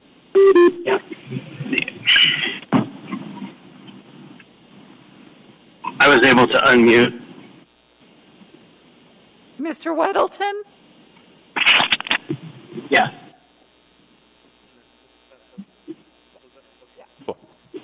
Madam Chair, or Mr. Chair. Yes, Mr. Constant? I was able to unmute. Yes. Okay, thank you. All right, so that item passes 11-0. We now have before us item 14I, resolution number AR 2020-120, a resolution of the Anchorage Municipal Assembly stating its conditional protest regarding the renewal of beverage dispensary tourism liquor license number 10 for Alan Henry Choi LLC DBA Al's Alaskan Inn. Located at... Waive reading. Thank you. I believe we don't have any public testimony on this item. Public testimony is closed. What is the will of the body? Move to approve. Is there a second? Second. Moved and seconded. Ms. Kennedy. Thank you, Mr. Chair. I wondered if we could get some clarification on this. This has apparently fire department has not given their approval yet, and there are, I guess, it's somewhat problematic about whether or not they will or can or anyway. So I was just wondering if there might be some clarification on what that means for the status of this license for Mr. Choi's. What is expected of him in order to try to get this license condition released. Thanks. Thank you. I don't know if we have all of the details, but I will let the clerk respond as much as she is able.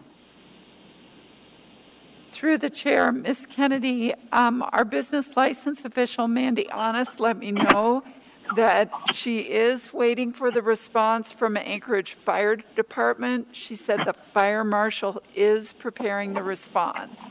So we know that we're going to get a response. Okay, that's helpful. Thank you. Oops, and it looks like Mr. Schutte might be able to respond as well. Yeah, in the interest of time, I'll second what, through the chair, Assemblymember Kennedy, I'll second what the municipal clerk said, which is there's a list of outstanding items that the fire marshal's prepared for Mr. Choi and his partners and was delivered to the licensing clerk if you would like the lengthy list. It is fairly long. It involves a number of outstanding permits that weren't done, work that was done not to code, et cetera. Not that it is an unattainable or unachievable list, but it's Mr. Choi does have a little bit of work ahead of him. So if you're interested in that list, we will pass it through the clerk's office to you. Thank you. Thank you. Any further If follow-up? I might, Mr. Chair. Sure, go ahead, Ms. Kennedy. I just wanted to thank Mr. Schutte and say, no, the list is not necessary, but just kind of understanding where Mr. Choi is at in that process was helpful. So thank you. Thank you.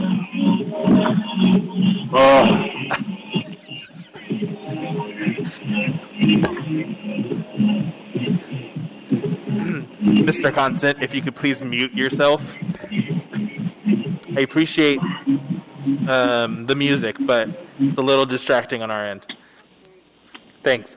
All right. Seeing no further discussion, members may proceed to vote. Ms. Kennedy. Yes. Mr. Dunbar. Yes. Ms. LaFrance. Yes. Mr. Perez-Verdia.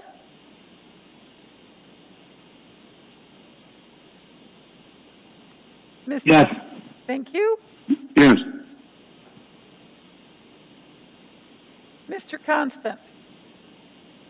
Yes. Mr. Weddleton. Yes. That item passes 11-0. We now have before us item 14J, resolution number AR 2020-121, a resolution of the Anchorage Municipal Assembly stating its conditional protest regarding the renewal of winery liquor license number 5427 for Double Shovel Cider Company, LLC, DBA Double Shovel Cider Company. Waive reading. Thank you. I understand we don't have anyone to testify on this item. Public testimony is closed. What is the will of the body? Move to approve. Second. Moved and seconded. Any discussion?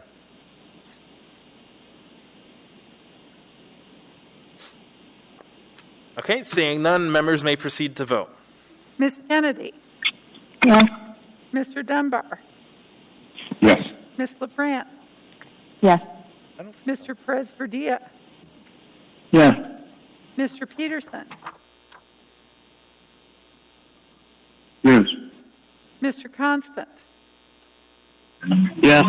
Mr. Weddleton. Yes. That item passes 11-0. We now have before us item 14K, resolution number AR 2020-122, a resolution of the Anchorage Municipal Assembly stating its conditional protest regarding the renewal of beverage dispensary liquor license number 135 for Venture Bar LLC DBA Last Frontier Bar. Waive reading. Thank you. I understand we don't have any public testimony. Public testimony is closed. What is the will of the body? Move to approve. Second. Moved and seconded. Any discussion? Ms. Zolotel. Thank you. Looking at this on page 2 of 2, number 5 at line 10 says the health department certification has not been received. And then in the therefore clauses, it shows that taxes are owed to the municipality, but it does not state as part of the conditional protest that certification is still needed from the health department. I don't know if that's an oversight or if it needs to be amended and changed. Thank you. I will wait for either the clerk or Mr. Schutte to respond.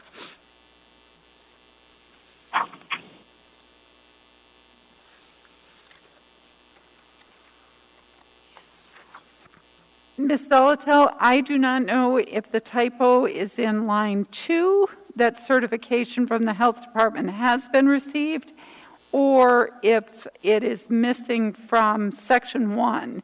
It would be my recommendation that we add certification from the health department at after line 21, and that way, if it's been received, then Ms. Honest can process it. Okay, either way. So move per Ms. Jones's recommendation. Thank you. Is there a second? Second.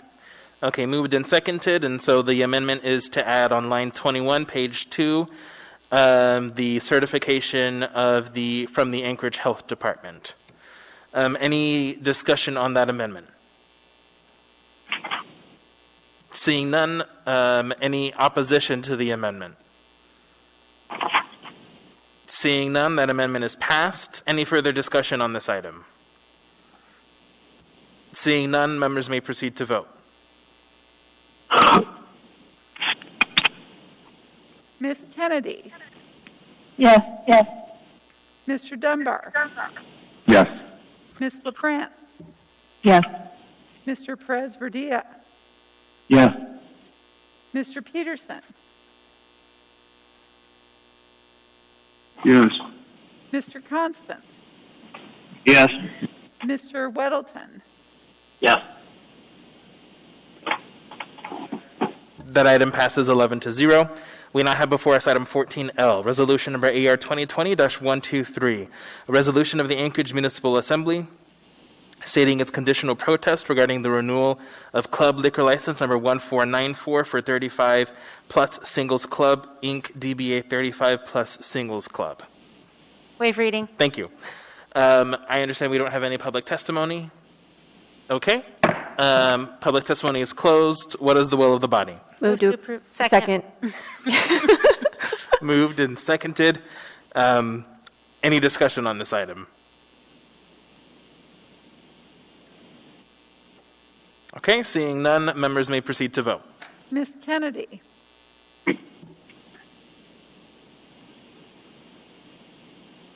Ms. Kennedy? Yes. Mr. Dunbar? Yes. Ms. LaFrance? Yes. Mr. Perez-Verdia? Yes. Mr. Peterson? Yes. Mr. Constant? Yes. Mr. Weddleton? Yes.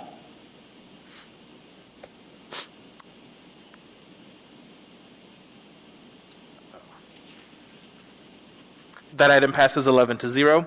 We now have before us item 14M, resolution number AR 2020-125, resolution of the Anchorage Municipal Assembly stating its conditional protest regarding the renewal of recreational site liquor license number 4674 for Diamond Center LLC DBA Diamond Bowl. Waive reading. Thank you.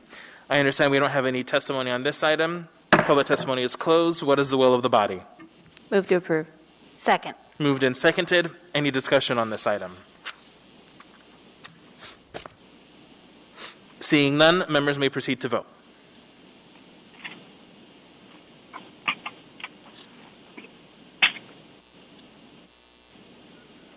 Ms. Kennedy?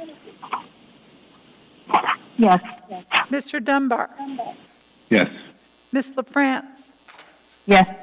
Mr. Perez Verdilla? Yes. Mr. Peterson? Yes. Mr. Constant? Yes. Mr. Weddleton? Yes. That item passes 11-0. We now have before us item 14N, resolution number AR 2020-130, a resolution of the Anchorage Assembly terminating regulation number 5, a proclamation of emergency hunker down order EO 03V2, updated and reissued, by the mayor on April 14th, 2020. Waive reading. Thank you. I do understand that we do have some public testimony on this item. No, Mr. Chair, we don't. Okay, thank you. What public testimony is closed? What is the will of the body? Move to approve. Oh, I'm sorry. Move to postpone indefinitely. Second. Second. Moved and seconded. Any discussion on the motion to postpone indefinitely? Seeing none, members may proceed, any opposition to the motion to postpone indefinitely? Seeing none, then that item is postponed indefinitely. Going back on our agenda to item 14E, resolution number AR 2020-108, a resolution of the Municipality of Anchorage appropriating $790,000 from earnings within the MOA Trust Fund for expert financial management and support services provided in calendar year 2020. I understand that we don't have any public testimony on this item. Public testimony is closed. What is the will of the body? Move to approve. Second. Moved and seconded. Any discussion on this item? Yes. Mr. Constant. Yeah, it's so interesting. Where did these revenues come from out of the trust? When we find ourselves unable to find $23,000, but we can find so much out of the trust for unrestricted dollars. And so it's just an interesting phenomenon that there are oftentimes dollars that can be found for other people's priorities. Thank you. I do support it, but it's just a question that I raised. Thank you. I believe Mr. Slivka is in line to answer that question. Yes, through the chair, these are the fees that we regularly pay to the investment managers and the consultant to the $170 million that is in the trust. So these are professional fees that stay within the trust to pay for the services that are provided to the trust. They never leave the trust. The only money that comes out of the trust is constrained by code to the dividend that is approved by the Assembly. Thank you. Thank you. Seeing no further discussion, the members may proceed to vote. Ms. Kennedy? Yes. Mr. Dunbar? Yes. Ms. LaFrance? Yes. Mr. Perez Verdilla? Yes. Mr. Peterson? Yes. Mr. Constant? Yes. Mr. Weddleton? Yes. That item is approved 10-1. All right, final item of the night, 14F, ordinance number AO 2020-47, an ordinance designating as deteriorated area portions of Block 41 and selected right-of-way property adjacent to Block 41 located in the downtown business district. Waive reading. Thank you. I believe we do have some public testimony on this item. Yes, Mr. Chair, this is the item we were going to open the bridge for the group. So if we could take just a couple of minutes to do that, I think we have 5 or 6 people that are going to be on the line for it. Okay, but I believe we have 2 people lined up, though, to testify. So this is the one that Tim Potter had arranged. I think they have a group of 5. 2 we're planning to present, and then we also have Amanda Mosier signed up to provide testimony as well. Got it. Thank you.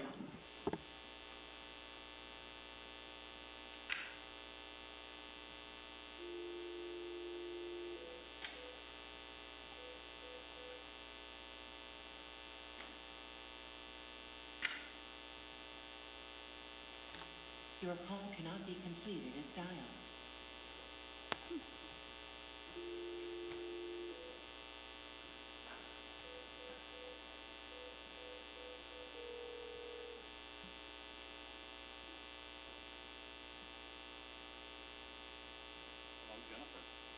Hello, Mr. Potter. The bridge is open for all of your parties. I'm going to turn it over to the chair. Welcome to everyone on the conference line. We now have before us item 14F, the ordinance regarding the designation as deteriorated area portions of Block 41 and selective right-of-way properties adjacent to Block 41. I believe there are 3 folks on this conference to testify. So each of you will have 3 minutes. If you could please introduce yourself, go ahead. Yes, this is Tim Potter. Also with me on the line is Barbara Simpson-Kraft, local attorney for Peach Investments. And also in Anchorage, Terrence Chang. In San Francisco, Derek Chang, Joe Fang, and Maria Fang. What we thought we'd do to save time would be to have a limited presentation. I'll let Barbara go ahead and run through the submittal and application that was made to the city. The administration reviewed that submittal and has recommended support and passage of that document. This is the first step in a multi-step phased project, and this approval is simply to identify and designate these 3 lots as deteriorated area, which then allows the property owner, if they so choose, to do a significant amount of work, architectural, engineering, financial, to put a package together to come back in front of the assembly in a very robust public process to request tax abatement and deferral. I'll go ahead and turn it over to Barbara right now, and Joe will be the spokesperson directly from Peach Investments if there's any specific questions that you have of him. Go ahead, Barbara. Welcome. This is Barbara Kraft from Davis Wright Tremaine, counsel for the owners. This is an application under Municipal Code 1235 for designation of 3 lots, Lot 5, Lot 6, and Lot 7A of Block 41 to be designated as a deteriorated area based on their status as being economically disadvantaged uses and being adjacent thereto. The economically undesirable uses arise from the issues with mechanical elements of the building. The 2 buildings on the 4th Avenue side, you can see in the attachments to your to the AM are the description of the mechanical issues are laid out there and discussed, supported by a mechanical report. As Mr. Potter said, this merely designates the properties as deteriorated area. There are no tax deferments, no tax abatements, no tax exemptions, no fee waivers, no benefits to the property owner. It merely qualifies them to request such things in a future application that will come back before this body and have time for additional public testimony at that time. I think with that, it's fairly clear in summing up that all 3 parcels meet the specific criteria contained within the code, and we would appreciate your support. I think this is a very important step towards additional development in downtown, which is much needed. With that, we'd be happy to answer any questions. Thank you for your testimony. I don't see any questions. Moving on, I believe we have Amanda Moser on the line to give testimony. Thank you, through the chair. Thanks for this opportunity. My name is Amanda Moser, and I'm the executive director of the Anchorage Downtown Partnership. We remain committed to a clean, safe, and vital downtown. A strong downtown is critical to a successful Anchorage, and I support and recommend your adoption of AO 2020-47.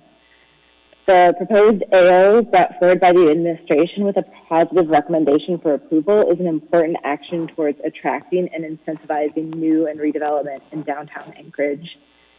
The information packet clearly shows that these specific properties meet the criteria contained within the municipal code for designation of a deteriorated area.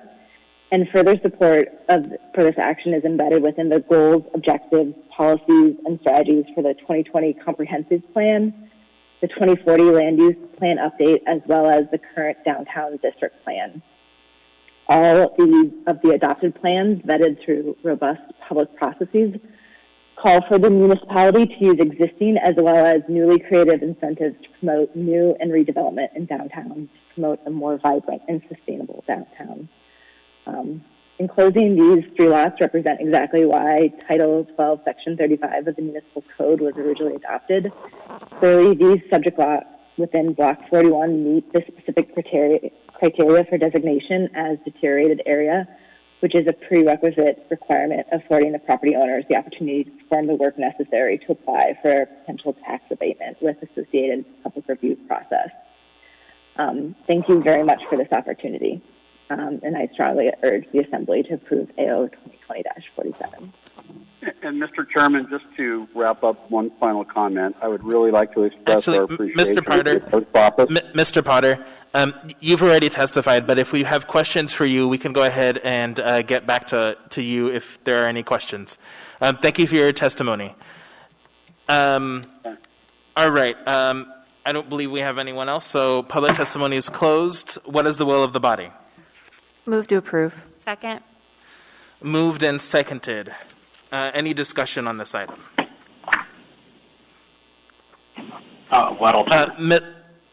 Sure, I'll add you in the queue. Ms. Allard? Yes, thank you, Mr. Chair. So my question is, who is this incentive actually opened up to?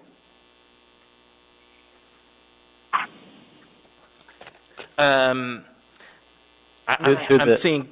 Through the chair, Alex Slipka, sure. Go ahead. Chief Fiscal Officer. So in the code, the application for deteriorated area is open to any property owner who wishes to apply for it, if that was the question.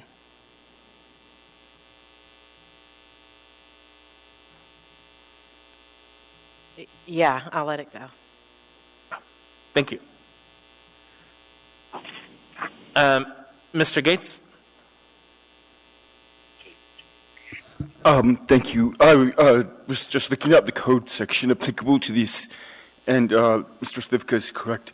So section 123550, it allows a property owner to apply for the tax deferral, and it also, I thought I would add this part, it also provides that if that property owner transfers the property, that deferral is lost. All the taxes due under the deferral are then due if they do transfer the property before the project that they've applied for that deferral is completed. So it's a very limited incentive is what I'm trying to point out that the code provides for. Thank you. Ms. Kennedy. Thank you, Mr. Chair. My question is, how does this impact the other properties nearby when you go to the extent of designating property as being deteriorated? What does that do to the properties then in the surrounding area then across the street or the next block over? What kind of an impact does that have on zoning or property values or anything else? Thanks. Thanks. And just as much as possible, succinct answers would be fantastic. Who wants to answer that one? Through the chair, Alex Slivka, Chief Fiscal Officer. The expectation would be A, unknown, but B, not expected to be a lot. We know we've had extensive conversations with the property owners, and they have pretty extensive plans to redevelop the entire block. So the ultimate outcome of this whole purpose, which is to encourage redevelopment, should be a positive, which is, I think, why you've seen community support for it. Any follow-up, Ms. Kennedy? No, thank you. Thank you, Mr. Slivka. Thank you, Mr. Chair. Thank you. Mr. Weddleton? Thanks. This is probably a question for Mr. Slivka. Thinking back about 4 years ago, when I just got on the Assembly, we had the same owners, different properties, I think, but in a similar area, go through a process to get tax deferment for this area. And as I recall, it was actually very hard to get it. There were some very detailed requirements, and even though it made sense, they couldn't quite meet the crisp requirements of our code. And I remember a big report. And I'm looking at this, I'm going, this is about a quarter of the paper we had then, and it doesn't seem to get into some of those specific requirements. Is that a later step, or am I missing something? Through the chair, Alex Slivka, yes, it is a later step. It's a two-step process. First, you declare it a deteriorated area, and then, yes, they do come back and make application for the actual tax abatement, which is more involved. Can I just follow up a bit? Sure, go ahead. So in that, I'm afraid maybe we're going down that same road where, as I recall, it was almost impossible to meet the requirements at that level. And have you gone through that code and seen that? And I have to admit, it's been so long, I don't remember the details. I just remember that it failed, not that people didn't support the project, but that the code didn't allow something that we all supported. Probably no answer for that, but something to look into quickly. Not at this time. I don't have an answer at this time. Yeah, that's fine. Thank you. Thank you. Mr. Gates?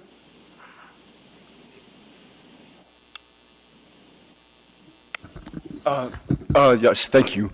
I recall the proposal that Mr. Weddleton is referring to, and I believe that proposal was for an economic development property destination, and that's a different analysis than this one, and it's a different kind of showing, which I think is a lot more subjective and difficult to show for economic development property than showing our properties deteriorated and should have a tax deferral to incentivize development. So I think that might be why we're seeing a different, quality to this application than the one in 2015. All right, thank you. Moving things along, seeing no further discussion, members may proceed to vote.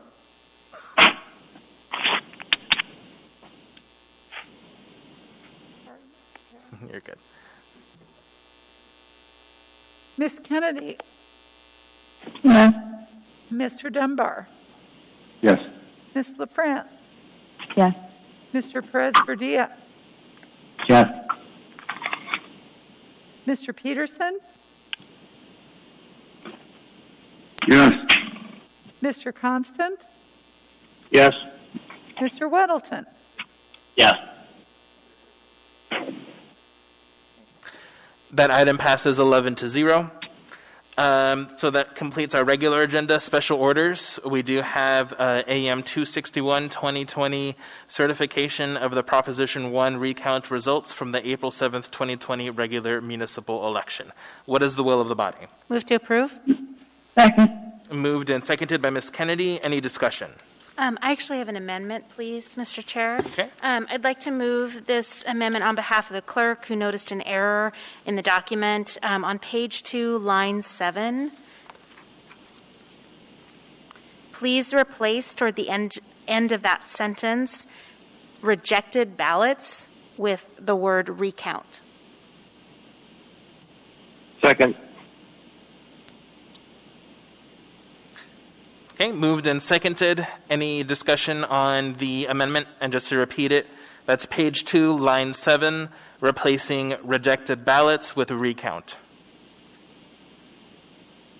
Seeing no discussion, any objection to that amendment? Seeing no objection, that amendment passes. We now have the main motion. Any discussion on the main motion?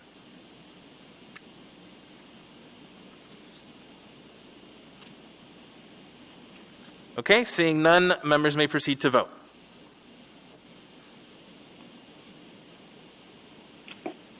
Ms. Kennedy? Yes. Mr. Dunbar? Yes. Ms. LaFrance? Yes. Mr. Perez Verdia? Yes. Mr. Peterson?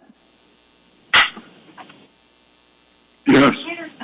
Mr. Constant? Yes. Yes. Mr. Weddleton?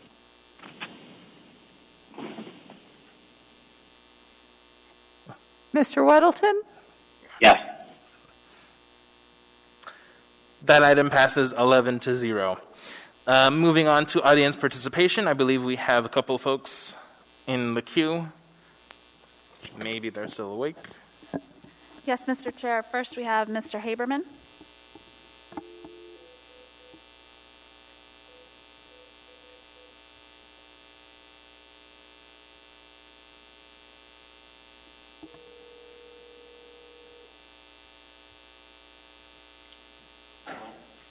Hello, Mr. Haberman. You're on with the Anchorage Assembly for audience participation. Welcome, Mr. Haberman. You have 3 minutes. My name is Eugene Carl Haberman. I live in the Matsu Valley. I follow the public process. When the public process is done appropriately, decision made by the governing body, we're like the public interest. One note here, 14A, and you said no one signed up. I signed up, and I had 70 members send red receipts to acknowledge it. So there was a member of the public, myself, wanted to speak on that issue, the hunker down issue. Now, what I'd like to say is this. Number one, we're in a world health emergency, and we shouldn't have less conversation with the public. We should have more. But what we've done in the state concerns me in how we've selectively chosen certain businesses to be open and as far as priority. And what has happened is we want to do social distancing, but we allowed a situation where you had the box stores open, like Target, Walmart, and so forth open, and where the public result would be large crowds going to a few places, and there would be, unfortunately, those sizable crowds. And I would witness areas like Target, as a week ago last Friday, in Wasilla, where when I walked through, there was not one member of the public wearing a mask or face covering. In Walmart Midtown, last Saturday, I witnessed scenarios where older gentlemen were having water coming out of their nose. Where's the safety for the public and the people who work there? But the kicker is this. We created an economic situation in the state when we adopted these policies, and I say we, the mayor, because he's got the authority to do it. He granted it, and the governor, and he's done his job, in such a way that we created an economy that was unfair for the businesses in Alaska that are not box stores. They were told couldn't be open, so the customers couldn't go there, but they provided the product. But there wouldn't have been mass crowds in these small businesses. So we created an economic situation where the businesses in Alaska, in Anchorage, and elsewhere were victims unfairly to be able to stay in business. Now, yes, there's a world health emergency. The way we've done it is we can get through this mess. A lot of those businesses were more than likely it's not going to be open because you created that unfair economic advantage to the advantage of places like Target. And is that the way we should have done it? And a further note is this. There shouldn't have been a debate about the mask scenario. The issue is both the public and people working in these stores should have coverings. And we should do it now and not hope for my time is up by my timer showing it. Anyway, that ends it. Okay, bye. Thank you for your participation, Mr. Haberman. Next, we have Mr. Oliva.